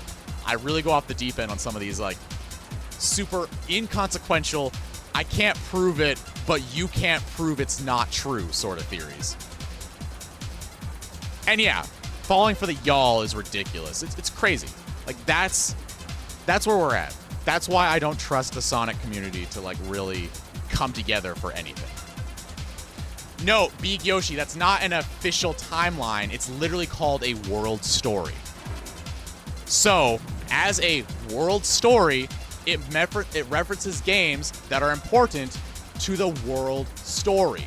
Sonic fans calling it a timeline means you just got gaslit. You fell for the Sonic Tuber Kool-Aid. You made that mistake. You made that choice. It's not a timeline, it's a world story. And now a world story has a timeline of events, but just because something's not in the timeline doesn't mean it's there. Doesn't mean it's not there if it's not in the timeline. For example, Sonic Advance is not in the timeline, air quotes. But that doesn't mean Sonic Advance didn't happen, because Sonic Advance 2 is in the timeline. So it's not, again, while it is a timeline, it's not an all-inclusive, all-including, all-expansive, all-explanation kind of timeline. It is a main story, or world story, they call it. And so every game that's there is relevant to the world story, which is why they put Sonic Shuffle in there, a game I always said was canon, mind you. Because now we have Sonic Dream Team that also takes place in a dream world. Not necessarily imaginary world, but it is there. Exactly, it's telling you how some games connect to this relevant story. For example, if Sonic X Shadow Generations didn't come out, Shadow the Hedgehog 2005 would not be in that world story, because that story elements in that game are not relevant. Exactly, it is a guide for newcomers. Why do you think it's only in Japanese? The same region that historically has not had a lot of success with Sonic the Hedgehog. People who want to get in these games now because the movies are successful, Frontiers is successful, Sonic X Shadow Generation is successful, they want to get into these games, but they don't know what the story is. So what do they need? A world story. Here's what you missed on Glee for Sonic the Hedgehog. It is very much a world story, a very loose, a very open, a very here's what you need to know, here's what to catch you up on to kind of get you an idea of what's going on. They didn't make one for the US audience because they know that we're supposed to know. They know. We have all these games. A lot of these games have been played. They have free riders in the timeline. So obviously it matters. Again, everything is canon, whether you like it or not. That's kind of where we're at right now. As much as you hate the everything is canon, or as much as anybody else might hate the everything is canon, so what? Like, until they actually come out and say, hey, this definitively is not true in any sense of the word, never will be true, this was fake, it's not real, then we can maybe consider about decanonizing a game. The closest we have to a direct, non-canon message is in the Encyclopedia, where they mention that Sonic Chronicles, by name, by word, is a non-canon adventure. However, with the Encyclopedia, all the other errors that are wrong in that book makes it very, very interesting that out of everything wrong, all the mistakes, we still keep Sonic Chronicles being not canon, as if that is an inherently truthful statement, when everything else has gotten wrong. Like, they don't even have it listed on the website of all the things that Encyclopedia got wrong, where Sonic Labyrinth, it says in the book that the time trial mode, or time attack mode, lets you play all the stages to go for a faster time. It only lets you play one stage. It's a customized version of the second stage in Sonic Labyrinth. That's it. So yes, Encyclopedia is wrong. So by extension, there's no guarantee that anything in there is right. Everything is canon, not everything is true. It's that simple. You can look at this stuff, say it's canon, great. You can look at this stuff, say, oh, that didn't happen, great. But until it comes back in your face that it actually did happen, for example, the Riders games that people said weren't canon for the longest time, Sonic Battle, which people said wasn't canon for the longest time, Shadow the Hedgehog 2005, which people said wasn't canon for the longest time, they're all canon. They're all relevant. They're all mentioned by name. So we just got to figure it out. Yes, exactly. Even LEGO Dimensions is canon because it is an official Sonic product. That's all canon means. Official product. It doesn't mean linear connectivity. It doesn't mean that Eggman's big robot turns Sonic into Lego for a couple of episodes there. No, it just means that it's official. It just means that there is an official seal from the company endorsing the game's existence. Nobody's going to say Other M isn't canon. Even if you don't like Metroid Other M, I mean, I do, because Other M's a great game. Nobody's going to say it's not canon. People just have been misusing the word for so many years that people are confused when a company says everything is canon. Because no company is going to come out and say, hey, this new game we're making, it doesn't matter. It doesn't matter at all. It's not canon. No company's going to say that. Unless that is explicitly the joke, like, you know, in Steven Universe's Uncle Grandpa episode, where they say, you know, none of this is canon. In words, none of this is canon. And yet, in that exact episode is the same episode that Steven really learns how to use his powers because they're all powered by his emotions and everything. Because Uncle Grandpa teaches him that. Canon is literally a joke. Canon does not exist the way you think it does. It's a word, and it's been a word longer than you've been alive, but that doesn't mean everything is linear. Especially when you have time travel, alternate dimensions, and everything else that this series is known for. I mean, we literally have Blaze existing in the Soul Dimension, Silver existing 200 years in the future. We don't know which future he's existing in, but he's out there. We've got the sub-dimensions within the Storybook series. We've got abandoned dimensions, like, you know, in 2006, that still exist, by the way. The Infinite Dimension is still out there. If you play Rivals 2, it's still right there. So, yes, Sonic 06 is canon, even though the entire timeline got erased. Even though it didn't happen, it's still canon. Even though Sonic Shuffle didn't happen, it's still canon. Even though we have Dream Team, which didn't happen because it was all in a dream world anyway, it's still canon because it's an official product. Sonic Blast 6 on the Genesis or whatever the bootleg console it was for is not canon because it's not real. It's a bootleg. Sonic Omens is not canon because it's not an official product. Like, I'm not going to say that Freedom Planet is Sonic canon because it's not a Sonic game, even though the Sonic inspiration, it wears it on its sleeve. Like, canon just means it's canon. That's it. And if you're gonna, and if you if you want to play games that are connected one after the other, that's awesome. Great, do that. Have fun. But that's not what canon means. Just because I really like something, I really want something, doesn't mean that I get to choose what words mean, right? Again, if I really like grilled cheese because I really like grilled cheese, I can't just walk into any place and say, you know, give me the Floople Doople. It's on the secret menu. And they are going to know that I mean grilled cheese. Nobody's going to know what Floople Doople means. People in this stream are going to forget what Floople Doople means the very next stream I have.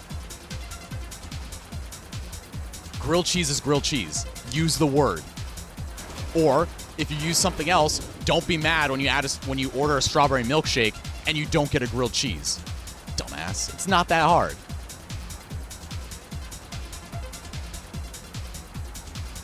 Exactly, that thing. Do you really expect every single franchise to have Family Guy cutaways for, gee, Mario, remember that time when I was playing Sonic Shuffle? We don't need that to canonize Sonic Shuffle. Like, do we need to have a game come out and say, gee, Peter, remember in Sonic the Hedgehog 2 where you rode on top of Sonic's airplane without sitting inside the plane. You rode on the little fins to know that Sonic rides on the fins of an airplane. Like, sometimes stuff just exists. And see, Shay, that's the best part. Is it a continuity error, or is it just a question that we have to figure out ourselves? Plot holes aren't inherently a bad thing. You can fill plot holes with a lot of stuff.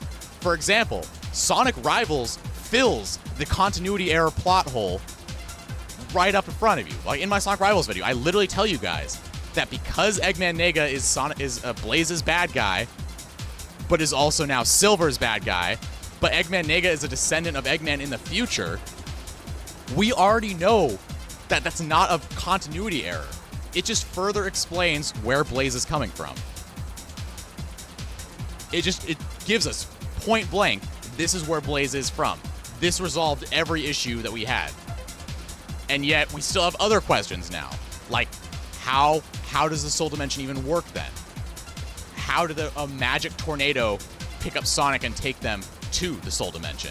There's still a lot of questions we have, even though we got the answer.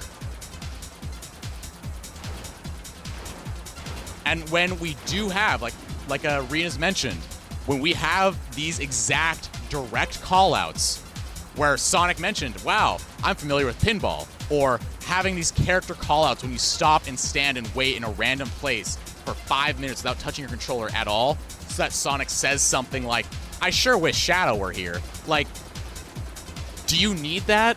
Do you really need Sonic to say, I sure wish Shadow were here, to know that Shadow is a real character? Don't be stupid. You can use your brain. Shadow exists, it's fine. Even if he's not getting name dropped every 5 seconds, like, you know, we're not sitting here playing peekaboo with you, like, uh-oh, Shadow's gone. Ha, Shadow's here. Shadow's gone. Shadow's here. We don't need every single game to mention Shadow the Hedgehog by name for you to know that Shadow exists, right? And that's kind of my entire feeling towards all these canon fights that we keep going with every single day. It just doesn't matter the way people think it does.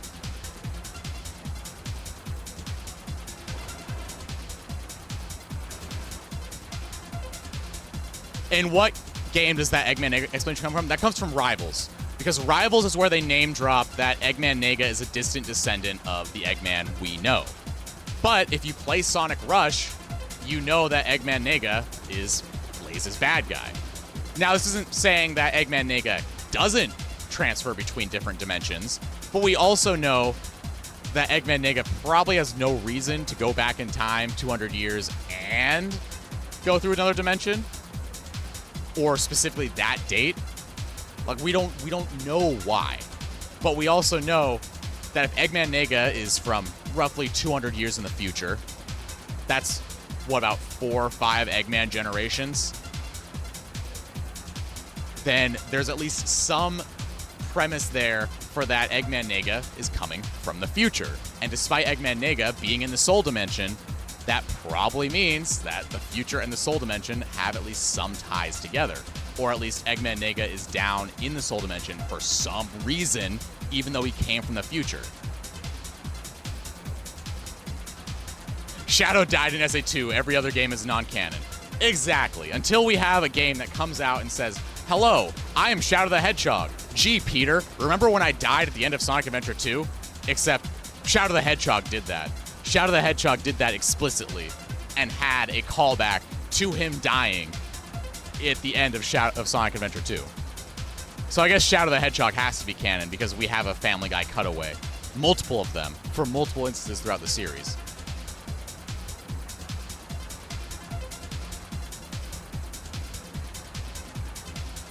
There's a new Shadow on the new Shadow game.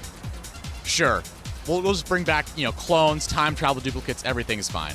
Sonic ended with SA2, everything else is a spin-off. See, now that's great. If everything's a spin-off, then that means nothing's a spin-off, and I'm here for it.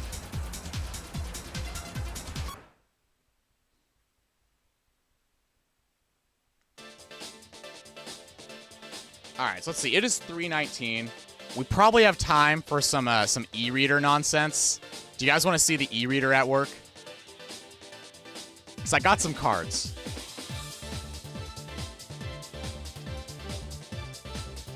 Man, where is this spider coming from? Got it. Yes! The same spider that has been plaguing me all day.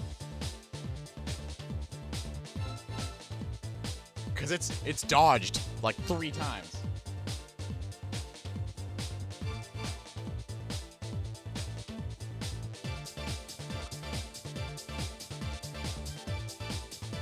Well, see, if we're only counting Sonic games on Sega hardware, then unfortunately we might have to void the Dreamcast games, because that was technically Microsoft hardware of sorts. Granted, it did have the Sega logo on it, but Microsoft helped out tremendously with the Dreamcast. The Dreamcast literally runs Windows. So that would make it Microsoft hardware, which is part of the reason why the Xbox has so many follow-ups to the Dreamcast games. Like Crazy Taxi and Jet Set Radio are the ones I can think off the top of my head right now. Because the Xbox, the first Xbox, was basically the Dreamcast 2. Because they had all that experience making the Dreamcast with Sega, they decided to make their own console. Well, I mean, at that point, if we're breaking down by software and hardware, then nothing is hardware. The Switch isn't even Nintendo hardware. Because they're made in random factories across the planet. You know, there's probably like, what, Steven Johnson Fabrications that do the little chips. I know NVIDIA does the actual graphic chip. Is it NVIDIA hardware? Are we going to call the Switch NVIDIA hardware now? Because Nintendo didn't make it. It's Nintendo software. And at that point, if it's back to Nintendo software running on the chips, then that means that it's Microsoft software on the Dreamcast. Like, you see the confusion here. When you start breaking down the terms, you realize that nothing you think makes sense. NVIDIA plus Intel hardware. How is it different, though? How is it different, Krogler? If, say, the Sega Genesis is Sega hardware, right? Cool. Because Sega made the goodies inside, even though they didn't. We're just going to pretend they did. Then that's Sega hardware, because Sega made the hardware, right? So why isn't the Switch Intel and NVIDIA hardware? Because Intel and NVIDIA made the parts.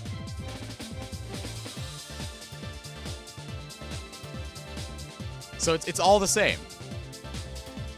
And really, when it comes down to games, I really think hardware is probably the last thing that should be on your mind. That's one of the reasons why I'm glad Sega went, off of consoles. Because when we have the Saturn and the Dreamcast, they were selling as poorly as they were. Do you really want to have to go out there and buy a specific console to play a specific game in your favorite series? Sonic's been around this whole time. This whole time, right? Can you imagine not being able to play Sonic on your PlayStation, on your PC, on your Xbox, on your Switch, whatever you have, and having to specifically go buy a single block and keep it on your desk and play a Sonic game on it? It's like, look at Mario. If you don't have a Switch and you want to play the new Mario game, sucks to suck. If you want to play the new Mario Kart, sucks to suck if you don't get a Switch too. You want to play the new Zelda, sucks to suck. You want to play the new Kirby, sucks to suck. Like, you have to get that hardware to play that game. And sure, it works in some cases where everybody's getting the game, but that's not going to help you if you don't want to spend $500 plus more on a console for one game. Like, people who buy the Saturn, a lot of them are only playing it just to play a few Sonic games.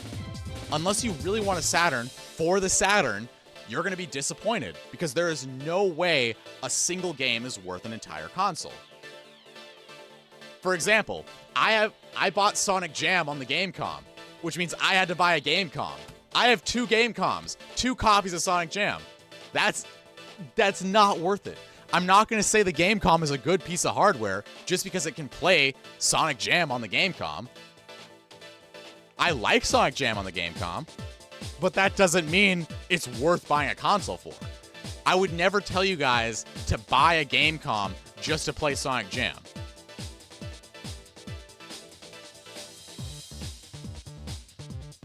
But if the Dreamcast counts as Sega hardware and Sega software, even though Microsoft built the hardware and built the software and Sega slapped their name on it, then the Switch is an Intel, Nvidia, Android, Windows hardware, and Nintendo just slapped their name on it. I mean, the Gamecom's not that expensive. The tricky part is getting one that works. Even mine have some screen issues. Exactly. Like, I have a 32X, and I have Chaotix right here. And this is one of the reasons why I really don't think Chaotix is, popular enough. Chaotix would have been way more popular if it was released on consoles that people actually had. The 32X has very few games on it. Exactly, and proprietary hardware. Thank you, Alex. Like, you have to get special video cables, special power cables. I like how Xbox did it and just put figure 8 cables on all their stuff because those are easy, they're mass-produced, you can get one anywhere. But when you have these games that are so fixed on a specific function of the console, like, take the Wii and the motion controls. That's why we haven't gotten a Sonic and the Secret Rings or a Sonic and the Black Knight port, because they're very specialized. That's why I haven't gotten Sonic Rush ports. It's very specialized to the DS.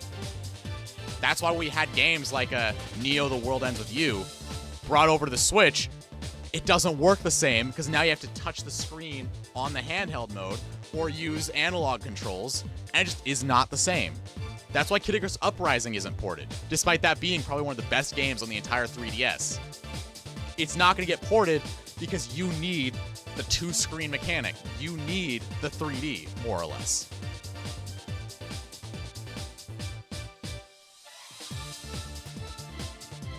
And then you got to pay the proprietary hardware tax. For example, if you want to enjoy the high-tech features of the Joy-Con, like the HD Rumble that no other controller can replicate, you need to get a Joy-Con, and you need to pay $80 for a set. Oh yeah, definitely. Like, I'm not saying TWiWi is terrible. I'm just saying that it's going to be different from the DS version. And yeah, like, they made it touch controls that actually worked on phones way better than they did on Switch. The games are made with certain controls, so bringing those games to new hardware isn't going to work as well, especially if it's motion controls or 3DS controls. Exactly. Like, that's why specialized hardware kind of sucks. It definitely hurts as far as, like, experimentation and, silly gimmicks go. Like, Sonic Chronicles would not have existed on a hardware that didn't have a silly touchscreen and stuff on it. It would have been fine, I guess, but it's not Chronicles. Secret Rings wouldn't be Secret Rings if it didn't have the Wii's, waggle tech. Sonic and the Black Knight wouldn't be Black Knight if you couldn't do this. Games are made for the consoles, and if you restrict the games to the consoles, then we're toast. Like, we're just completely screwed there. Because now, if it is a very restrictive console, like, say, the Kinect on the Xbox 360, now we are never going to see Free Riders. Free Riders is never going to be seen again until the next console comes out with a camera and eye tracking. So maybe Switch 2 will bring Free Riders back to the front, right? There's the Hard Pretzel crazy prediction. Sonic Free Riders 2 on the Switch 2. Because the Switch 2 has a camera that apparently has really good motion tracking. So there we go. There it is. Buy the Switch 2 just for Free Riders 2. There's a lot of stuff you could get away with. There's stuff you could fix up. There's stuff you can change. Like, you could remap buttons and you could remap controls. Like, again, The World Ends With You on Switch is a great port. It exists. And you can still play the same game. It's just not the same game because now you're playing with analog sticks or taking the Switch out of the dock and playing it physically with, your finger.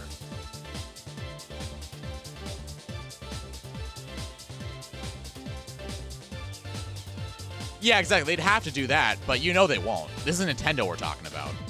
Nintendo's not going to let you just use your own webcam on the Switch for some of their more higher-end games.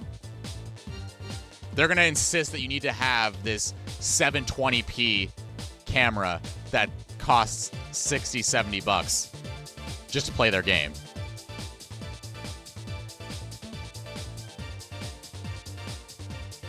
But yeah, here you go, guys. I'm saying it right here. Sonic Free Riders 2 is going to be on the Switch 2 with the camera. And yeah, exactly. Like, every single console right now is very, very limited based on what they are. They're all just, you know, just cheap PCs. Just dressed up with custom software. Like, there are some specific features, like the PS5 has a really good SSD, and then, of course, Xbox has the advantage of Game Pass and having all this connectivity with your PC and Windows, and, you know, how every controller on your Xbox will work on PC anyway. Like, great, but the games themselves don't often take advantage of that. Like, there was, Ratchet and Clank, I think? They really used the, SSD in the PlayStation to get those super smooth loads between giant areas. But you know what also doesn't have giant loads between areas? Valis, a game on the Genesis. Because, you know, get this, it just built the area to load accordingly to where you are, opposed to trying to load everything up front. Like, I'm not saying Ratchet and Clank sucks, but, you know, you also don't have to use the new technology to make it work. It's just a cool way to go about it. Like, the Switch is one of the only real gimmicky consoles still out there right now. Because, yeah, it's portable. That's the gimmick. That's why you're paying for these games that aren't as good as they would be on your PC, on Xbox, on PlayStation, because it's portable. I could play all these games on the toilet. That's the benefit. That's the plus. That's the win. I could be taking a dump and playing these third-party games. I can play Sonic Frontiers while wiping my own ass. I can't do that if I'm playing it on Steam until I got a Steam Deck, which I still don't have because I don't play a lot of Steam games. But, you know, if you value portability, get a Switch or a Steam Deck. If you value specs and portability, get a Steam Deck. Don't get the Switch. If you value just having access to as many games as possible for as cheap as possible, get the Xbox, because you have Game Pass. PlayStation Plus is okay, but the game selection kind of sucks. Game Pass is probably the best deal for gamers right now, because you pay $15 a month or whatever, you not only get online play in any of the games you have, but you also get Game Pass. Just go in, play whatever you want. If you don't like it, uninstall it and never go back. Easy. PlayStation is great if you like to flex on your neighbors that they're all brokies. Like I'm a brokey. I don't have a PlayStation 5. They have some good games on there and they look great. But you know what also looks great? You know what also looks really, really good? Valis for the Sega Genesis. This game looks beautiful. It's amazing.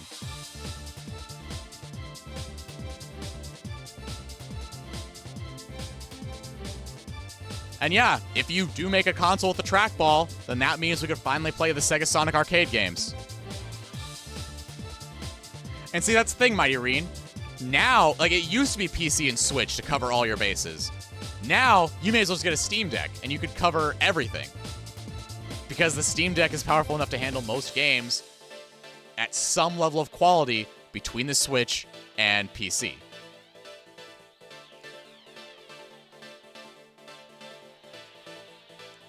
And yeah, if you want to play Nintendo, you have to get the Nintendo hardware. That's the problem. That's why exclusives suck.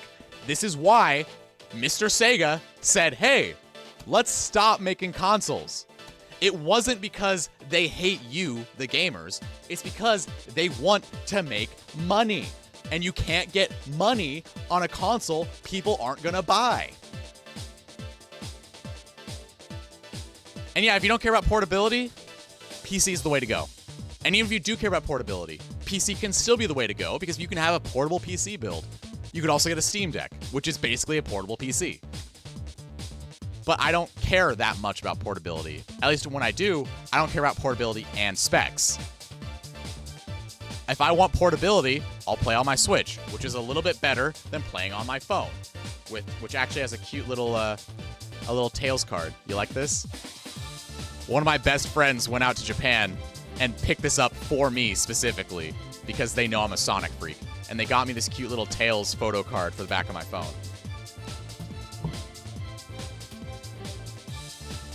Like, honestly, if you're looking at, you know, picking a console, make sure you know what you actually want and don't fall for the crazy hype that keeps going around for these things. Like, a Switch 2 would be awesome to have, but I'm not about to spend $500 and $80 per game on it right now.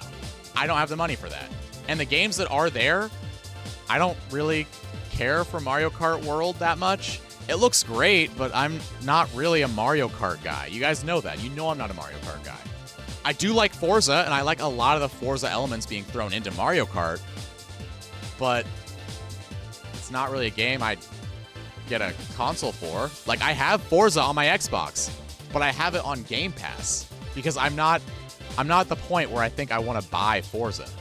It's just always on Game Pass because it is a Microsoft game. It's also very big, very live servicey, very at points, but it's also very good, and I enjoy it. When I just want to pop on and drive around for a bit, it's a great little game. But it's not what I got the Xbox for. I got the Xbox because I have friends in high places who very much wanted me to get the Xbox and play some really great games. They knew I wanted to play Sonic Unleashed. They knew I wanted to play Daytona. They knew I wanted to play all these other cool games that are available. Like, I literally just got Virtual on Ontario Tanagram on my Xbox, and it's a lot of fun to play. Like, you know, I enjoy the Xbox for what it is, this little box that lets me play games. I'm not trying to compare my Xbox to my PC, because I don't have the same games on my PC as I do on my Xbox. And even if I did have the same games on PC, like I have Sonic Frontiers on Steam and Xbox, I play on Xbox because I can't stream and record while playing the game at the same time because my PC is not that good. I know my stream layout may look complicated and good, and I can do this. But I have this in the most suboptimal way doing it possible. I don't even have a stream deck for it. I have this all mapped to my numpad. It's not about specs, it's about what you want and what you want to do with them. That's all. And the Dreamcast 2, like I said, that's the Xbox. The original Xbox is the Dreamcast 2. Play Crazy Taxi and Jet Set Radio Future. They're all right there. It's on the Xbox. You also have a bunch of outruns, too. Bye. Thanks for Schizo Rambling. Anytime. Anytime. Let's see. Let me pop this out now. Where is our... There we go. So let's save this. Now that we got all of our Wii stuff out of the way, we got our mag board challenge done, and we rambled for an extra hour.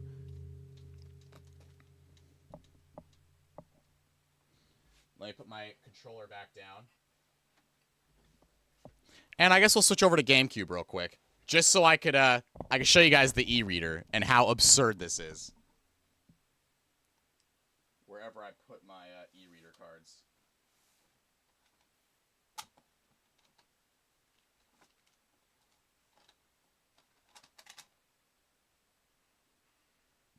Man, I put them somewhere. They didn't go anywhere.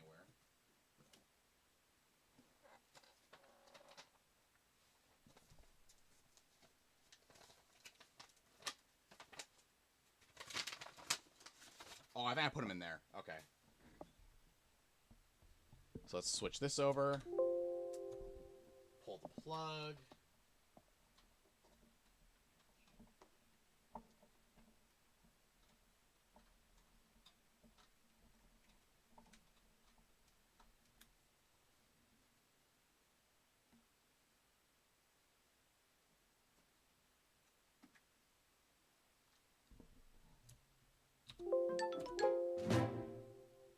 All right, GameCube.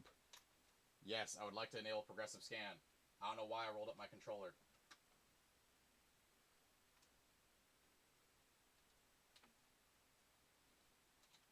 Alright. Let me go over here, switch my aspect ratio.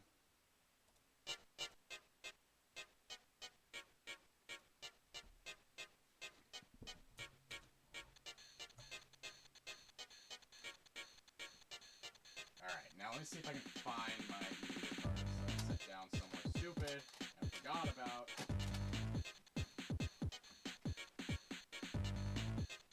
Ah, here they are. I think they're in here. Do you guys like my very high-tech solution to storing my Game Boy games? Do you see this? This box, this Amazon box? Very high-tech.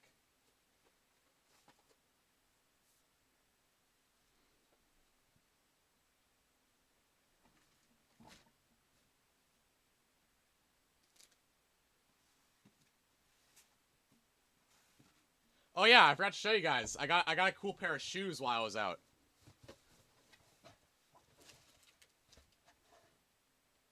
They have like little racing flags on the back.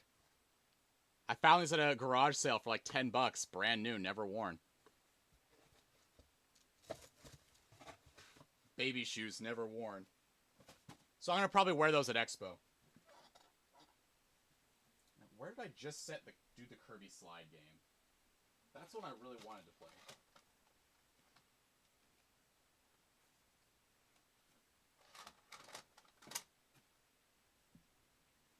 I put it somewhere.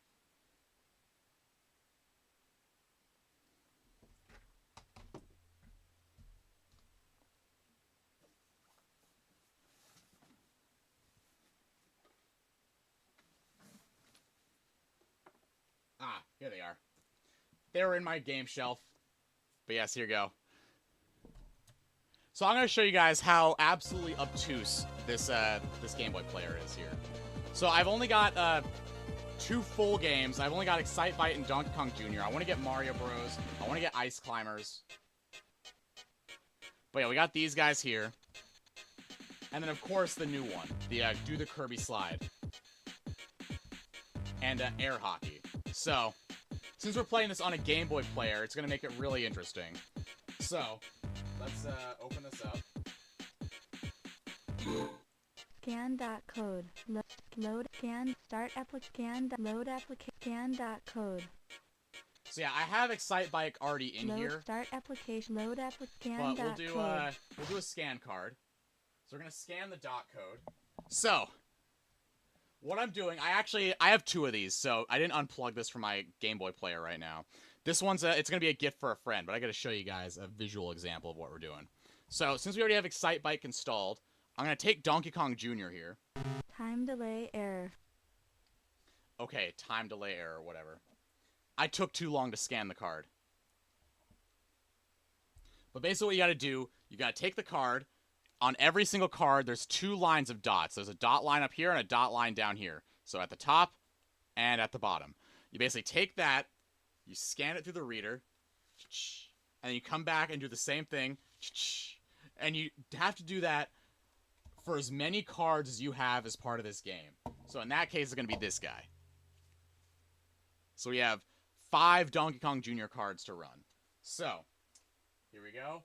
Here's Among Us number 1. It's very hard to scan cards when you have a GameCube controller in the way. I would not recommend doing this on a Game Boy player, but we're doing this for content.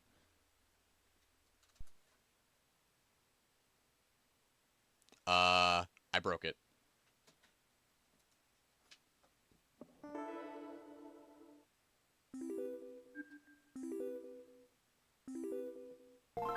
Alright, try this again.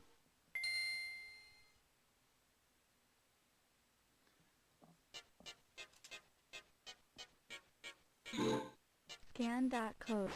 Alright, so we're going to scan Donkey Kong Jr. card number 1.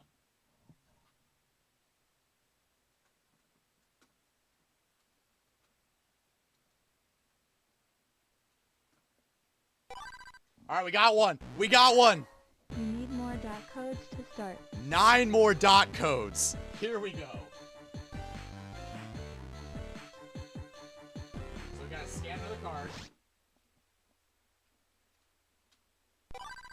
Alright, 2 for 2. 2 for 2.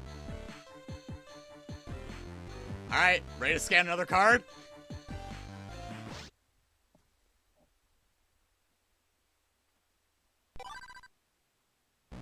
Alright, 3 for 3.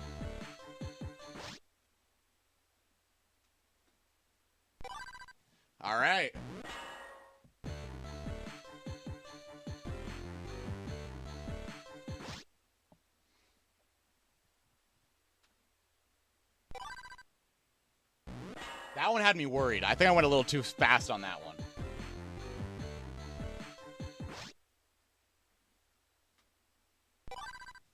All right. Here, I'll do this one really fast, just so you guys can see what happens. Read error. You literally have to scan again.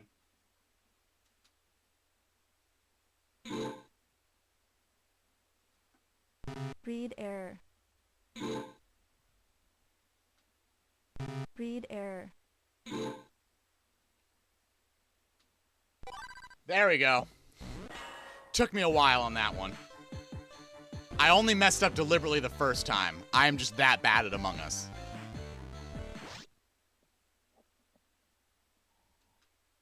Read error.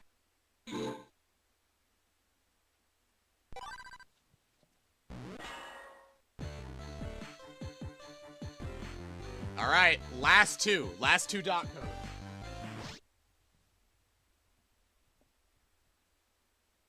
Read error. I was doing so well up until now. No! So, I ended up bumping the cartridge, and my Game Boy player didn't like that.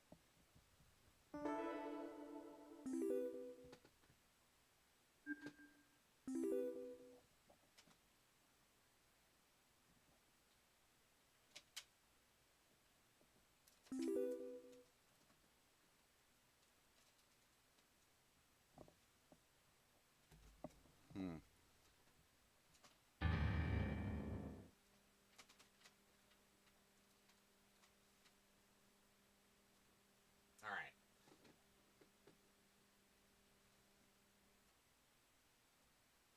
Yes, the Game Boy player did not like that. So we can try this again.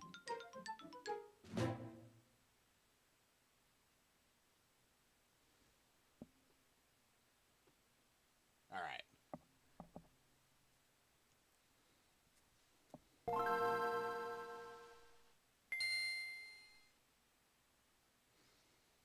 I will play Donkey Kong Jr. today. Scan dot code. Scan dot. All right. There's one. You need more dot. Read error.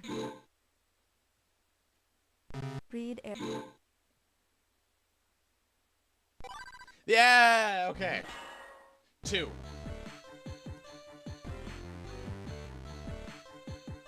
All right.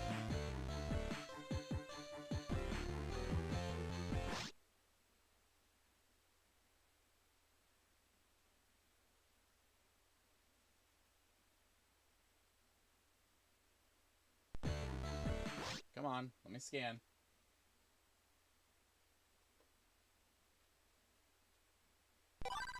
All right.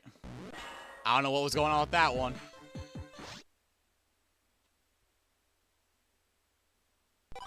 Okay, okay. Here we go. We're moving now. We're moving now. All right. Yeah, let's go. Let's go.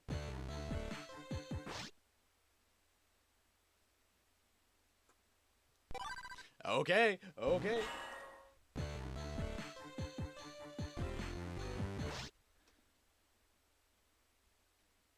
Read error. Ugh. We were on a roll there until I messed up. Read error.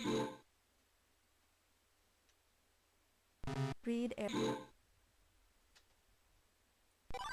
Okay, okay. All right, last one. Let's not crash our game this time. All right, here it is. The final one.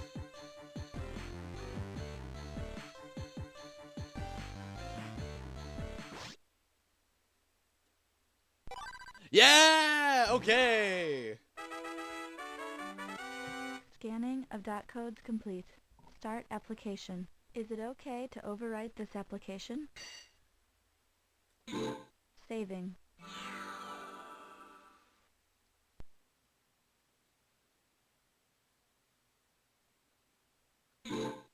All right. And now we have Donkey Kong Jr. on the thing. And now we can play this.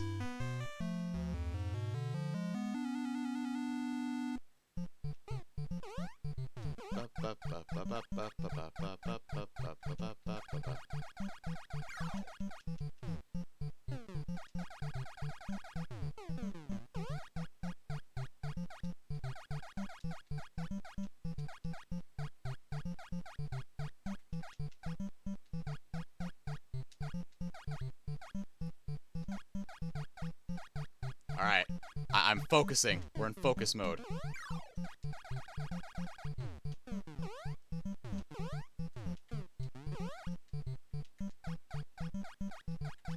Grab that.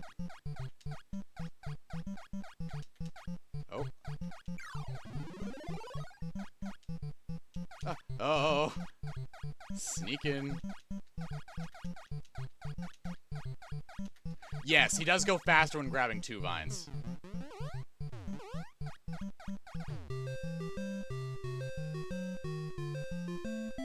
This is the most inefficient way of playing Donkey Kong Jr. by scanning in cards to get there.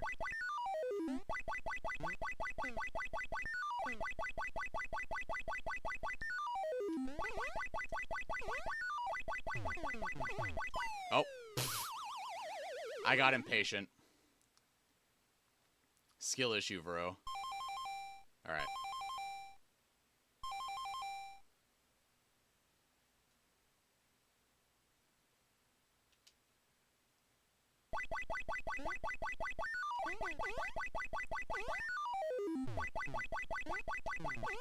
There we go.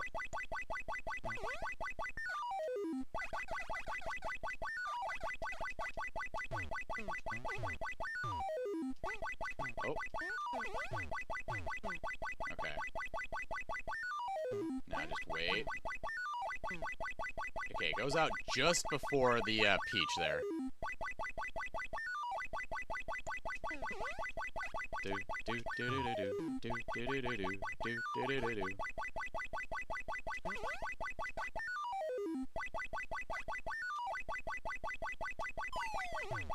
No! Rigged! Rigged!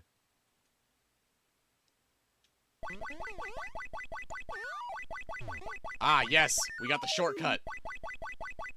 I normally never pull off the early jump.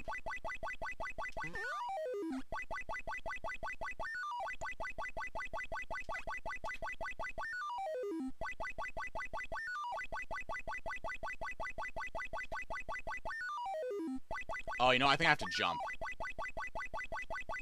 It's been too long. Nope.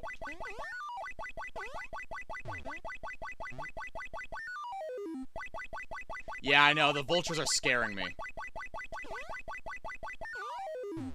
Well.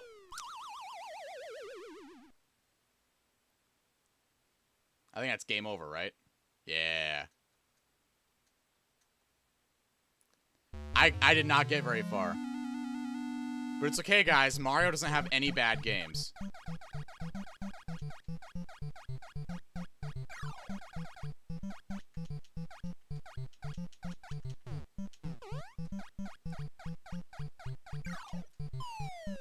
Oh, I fell too far.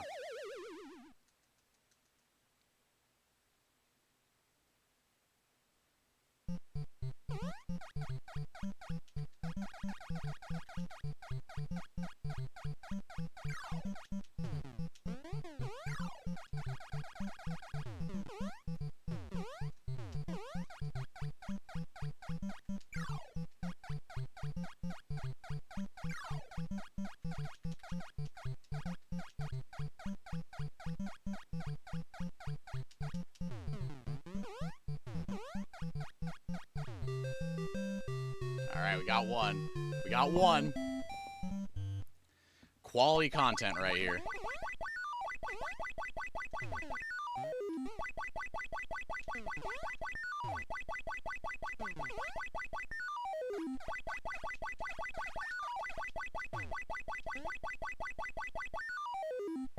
Nope.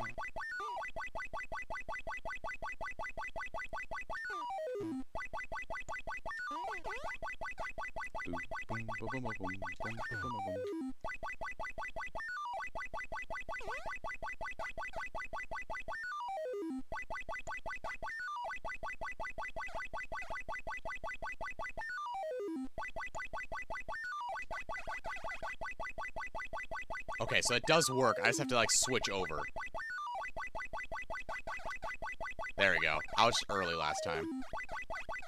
Uh-oh. Uh-oh. Uh-oh. Ah! They're coming for me. They're coming for me. Okay, that one's gonna go low, right? That one's gonna go... Woo!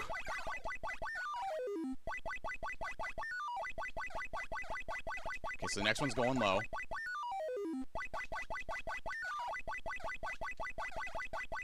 Okay, this one's gonna go high.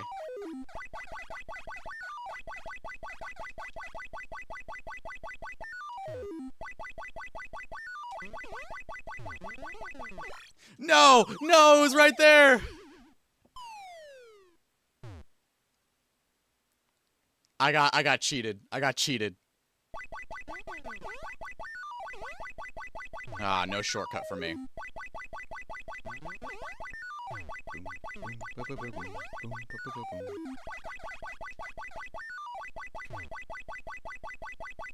Alright. Ready? Ah. Well. I died. Then there's game over. Let's see. Where's the, there it is. So we can reset the nest, but we can't go back to the e-reader menu unless we turn off the power and turn it back on again.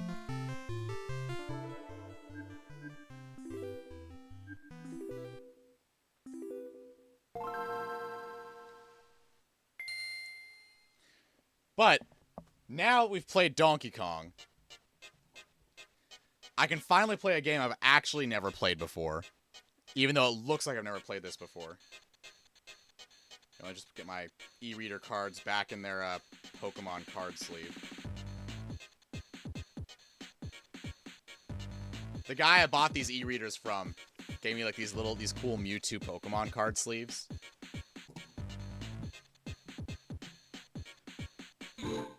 Scan.code. Alright. Now this should only be a single card scan. So it's gonna be two cards, but it's only, one card to do. Alright, we got one. You need more codes to start.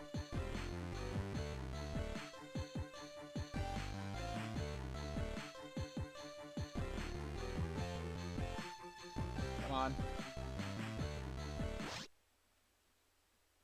Read error. No, no, Read error. no, no. Alright. Scanning of .codes complete. Start application. Is it okay to open? Yes. Saving. Yes. I have Donkey Kong Jr. saved on this one anyway. Do you guys want to see how dumb I am? I'm terrible at slide puzzles.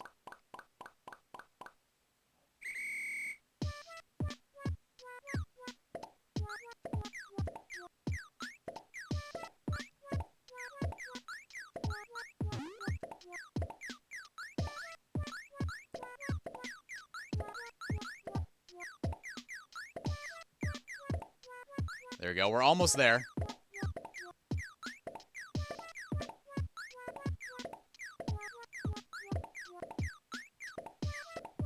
Ah, so close, so close. Oh, I gotta get this guy up anyway, so let me actually do that.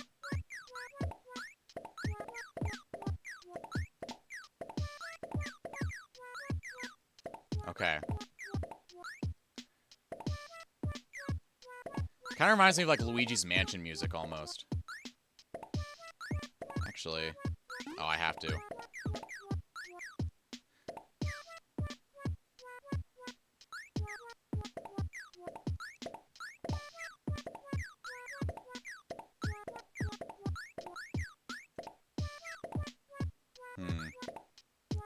Gotta move this over now, because I just basically scrambled myself beyond repair.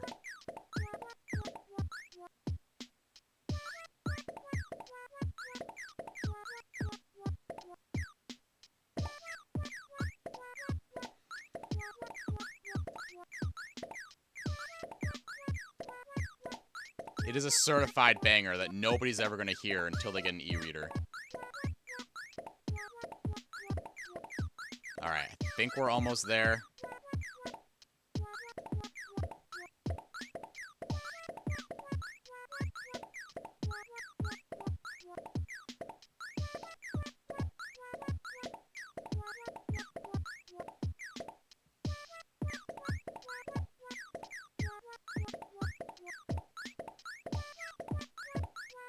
I think I messed up.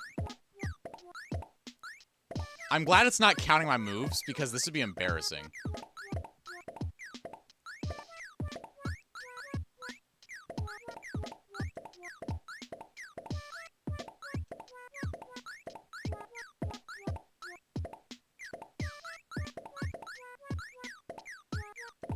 There we go. We're almost there. We're almost there. Okay, so I gotta move my foot over. I gotta move that guy over, too.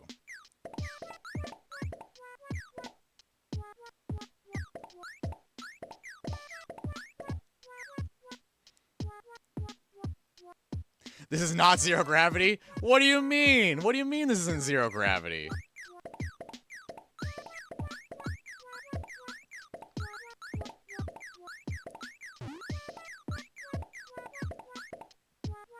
Okay, so you get this guy back over here. And I need to move you over here. Move these guys up top. Move you to the middle. I gotta move you down.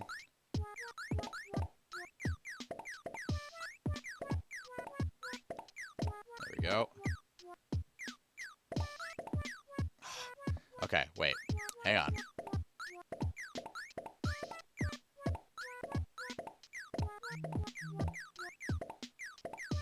It's literally only this puzzle, and I'm really bad at these. Like, out of all the puzzles in games, slide puzzles are the ones that get me.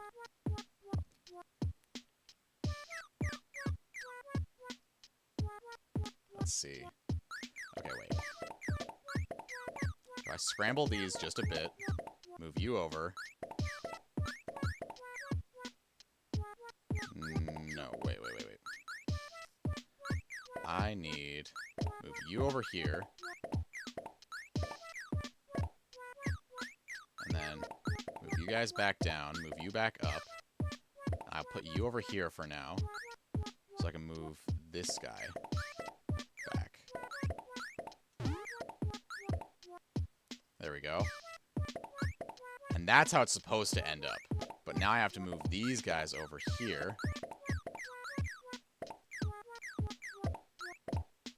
No, I don't want to do that. Don't want to do that. Haha!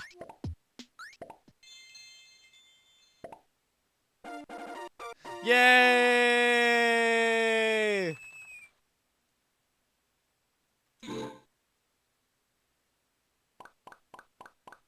And now we get to go again! Da da da da da da da da da. Da da da da da da da da da da da da. Da da da da da da da da da da da da.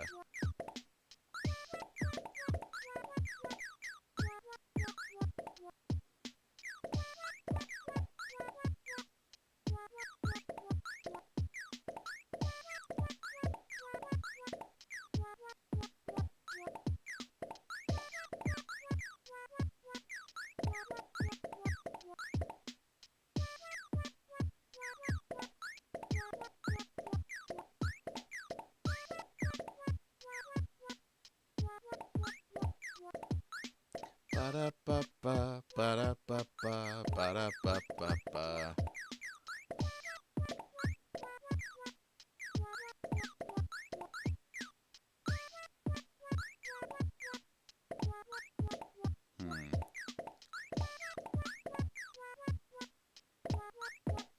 That just did one big loop.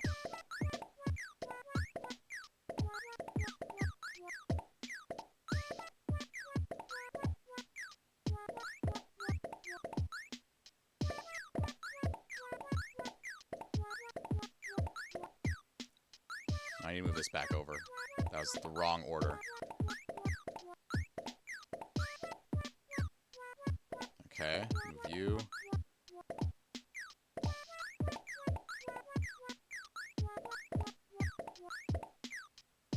Okay, no, I have to move this guy into there. So let me...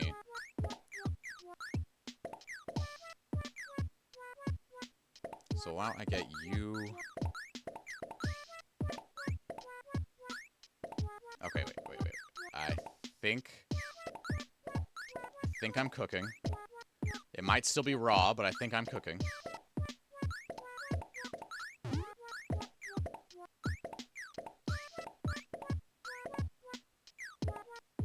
Let me cook, let me cook. Okay, we'll do this real quick. I didn't want to do this, but we're doing this. Okay. And now, move you guys up like that. No, not like that. That's bad. Bad idea. I was not cooking. It's still raw.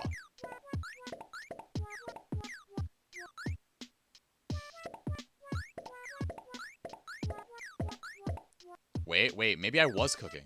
Maybe the real cooking is the friends we made along the way.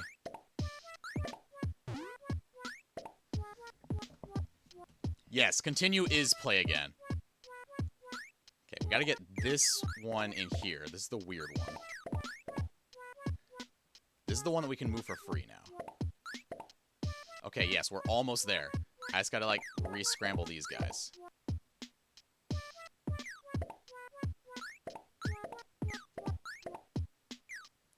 So why not... You know what? Let me get this guy taken care of first. There we go. And now, I want to move this over, like so. Maybe not yet.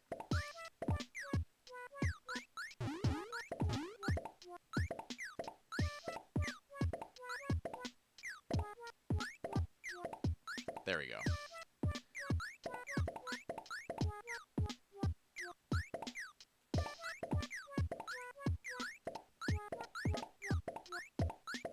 Okay, we're almost there. I just gotta switch two little pieces now.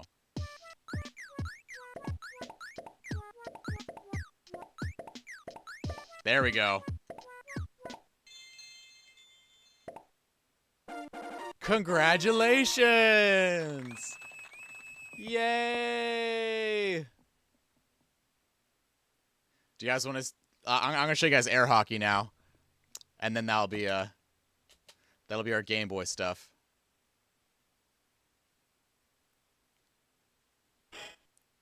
Scan.code. And see, it brings me back to here, rather than actually, you know, reset NES, which is pretty nice. Hey, thanks for coming by, Mighty Reen. I gotta go to work soon anyway, too. But I got a quick little game of air hockey to play, I think.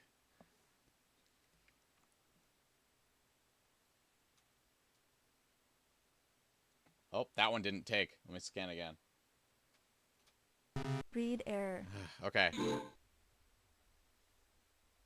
Read error. Read error. Okay.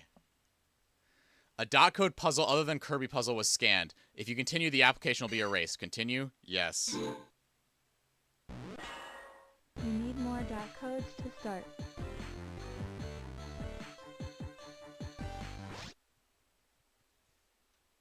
Read error. Alright. Took a couple scans, but we got it. Scanning of dot codes complete. Start application. Is it okay to overwrite this application? Yes. Goodbye, Kirby puzzle. I loved Saving. you. I might grind out Kirby Puzzle offline just to get really good at Kirby Puzzle. You guys won't even know who I am anymore once I become master at Kirby Puzzle. Oh, this is a very sloppy air hockey. Oh, this is weird. Oh, this is janky. Okay, we got one. Whoa, wait, there's turbos?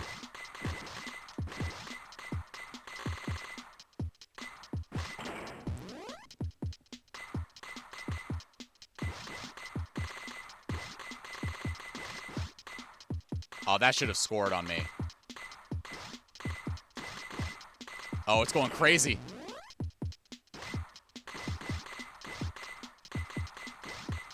No, no, he got one.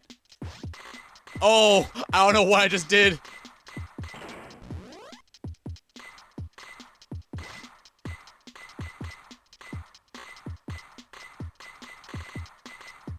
Oh, he's mad. He's big mad.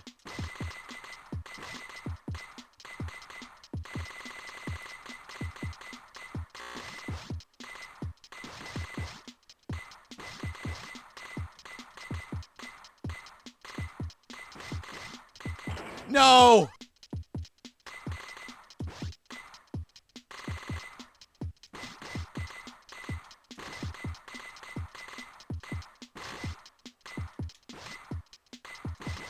Oh, that should have went in. No, he's catching up because I'm sucking.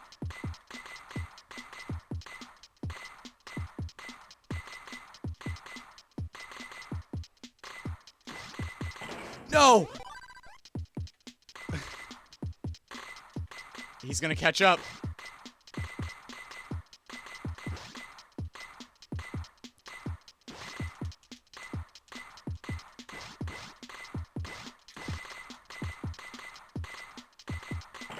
No! No! It's tied. No! No, he's winning.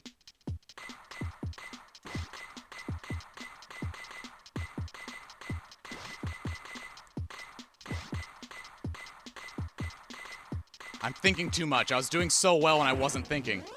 Oh, see, that's the secret. I just can't be thinking. As long as I don't think, the computer can't predict what I'm thinking.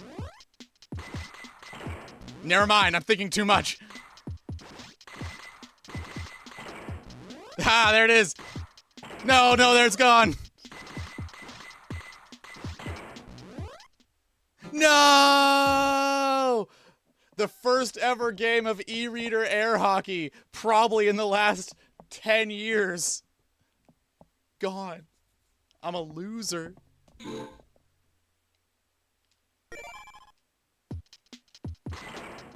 Wow. Okay. Hang on.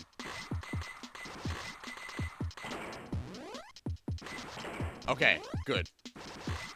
No.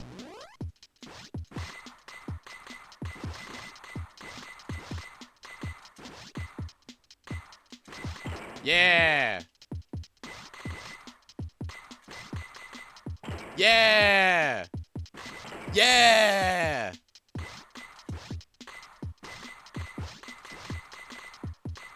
Yeah. No.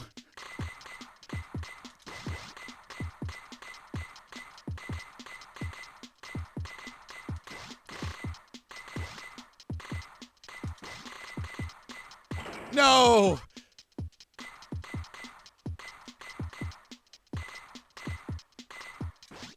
No.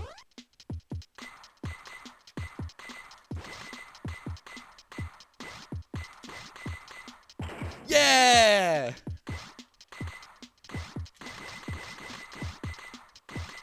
I can't even read his movements. He's going too fast. He's getting in my head. He's getting in my head.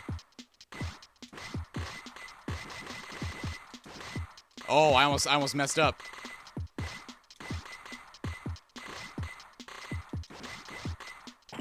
Yeah. Okay. Okay.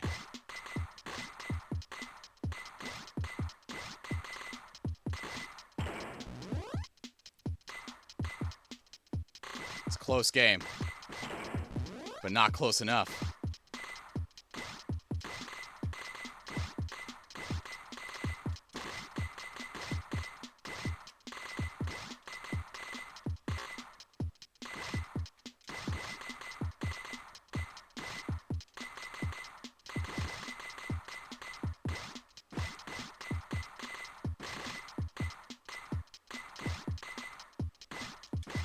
Oh, ooh.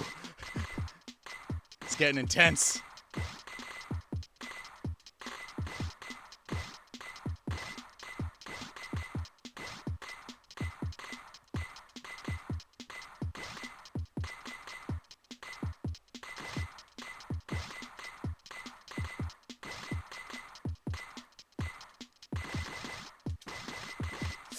I can't see what's happening. He's mad. He's so mad. No, now I'm mad. Now I'm so mad. No! No! All right. One more game. I have to respect my Saiyan pride. Never mind, my Saiyan pride is gone. I have no Saiyan pride.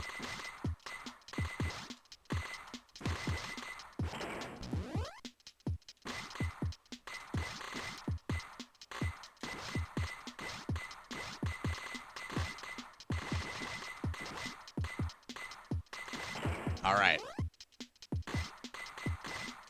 No.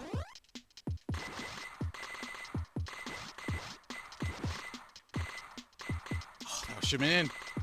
No. Yeah. No. Yeah. It's the power shots. The power shots are what's doing me in. And not doing anything, apparently. Okay, no, the last, like, 4 points have all been on myself.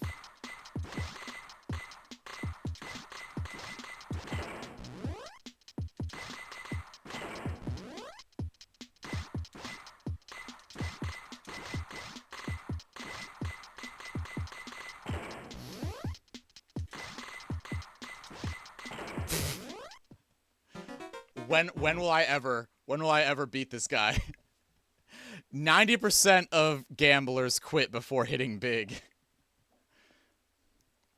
All right.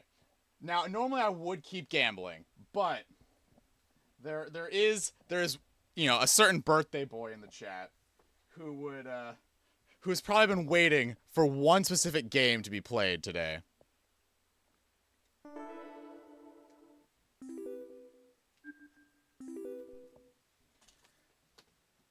If I can find it, wherever I put my games.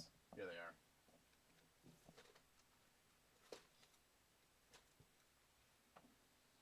are. All right, let's see if I can pull this thing back out. Here it is.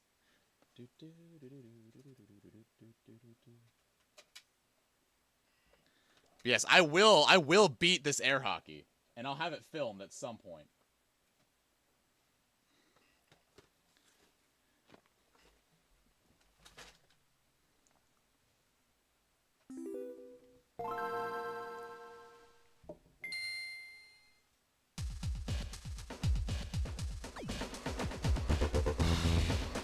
See, now the best part is, I don't even think Ivan's here right now. Ivan's not gonna see this.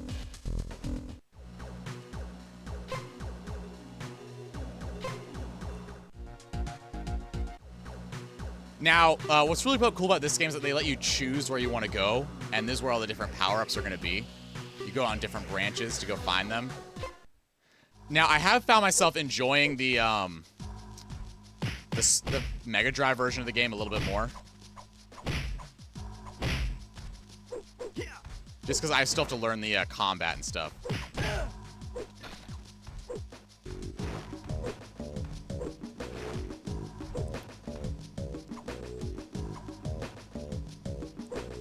Hey, we'll just wait till your birthday.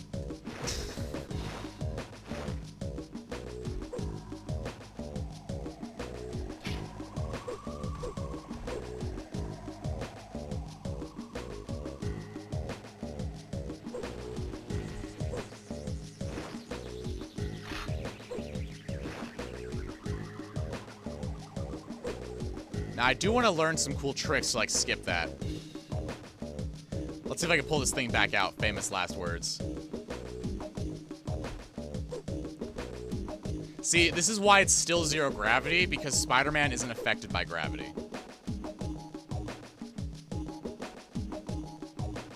Don't mind me, just chilling.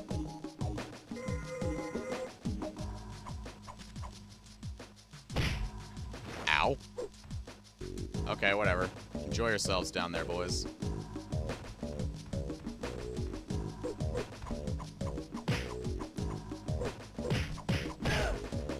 Alright, got ourselves a jump kick combo.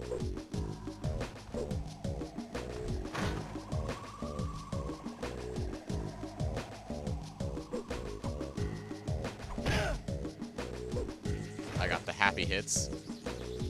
Is there a reason why you play this game? I said there's a birthday boy today, and this is their favorite game. And yes, air hockey also has 0 gravity.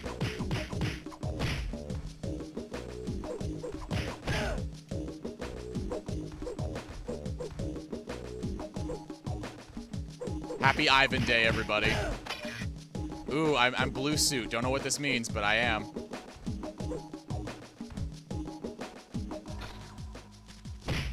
Ow. Oh, I'm on the wall. Oh. I think my Game Boy player needs a little cleaning.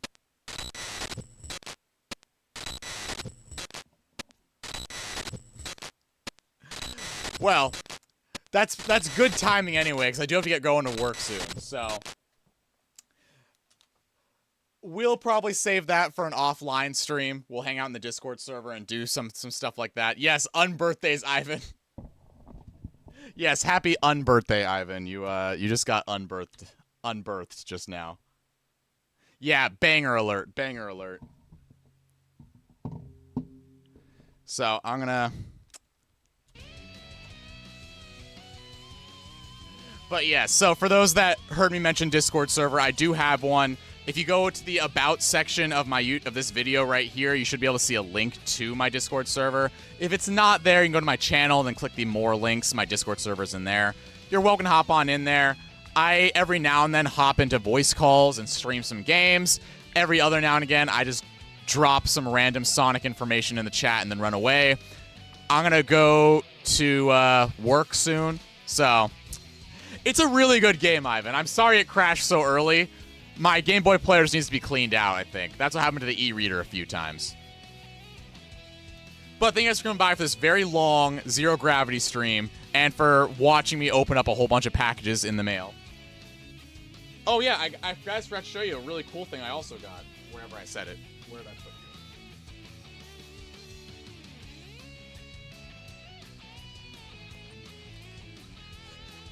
This is going to be something I'm probably going to use in my next video if I get around to it.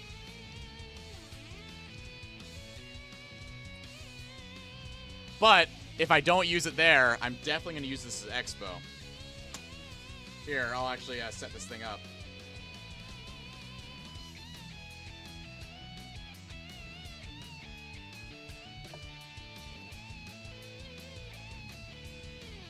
Come on. Get in. It's a little off-center, but it's fine. Haha. So I'm going to Expo Atlanta, and I'm probably going to try to go to Expo Dallas. But specifically for Expo Atlanta, I got these guys. Because I'm going to be playing Sonic R with complete strangers, and I might even try to stream it or at least very least record it. And we can get ourselves mic'd up. It's not the best quality lav mic, but it'll do the job. And so I'm going to get some live commentary for people playing Sonic R, probably for the first time. I've also got myself a nice little portable Sonic R kit. I've got a really good power bank that lets me actually play my GameCube out in the wild and power my TV screen. So we'll be playing Sonic Gems Collection all the time. I'm gonna be going to the one in Texas again. That's not until like I want to say November or something crazy like that. So we got time. But yeah, I'm doing Dallas. That's gonna be coming up in August, and I still have to book my ticket now I think about it. Yeah, I still have to book my ticket. But yeah, I'll go get my ticket booked probably within the next couple days or so. Then I gotta get my my train ticket booked, and I'll be playing Sonic R on the train, murder mystery, the whole 9 yards. It'll be a lot of fun. So all that being said, what are we at? Almost 7 hours of streaming later. I'm Hard Pretzel, and I'm going to go to work. So, I will see you guys next stream, whenever that may be. But in the meantime, all my links are down below. There's my Twitter, where I talk way too much. There's my Discord server, where I'm trying to talk more. And there's the Twitch that I'm going to hopefully start using for a little more non-Sonic content, if you guys are interested in seeing me do some of that stuff. Other than that, see ya. Thanks for playing. Good night.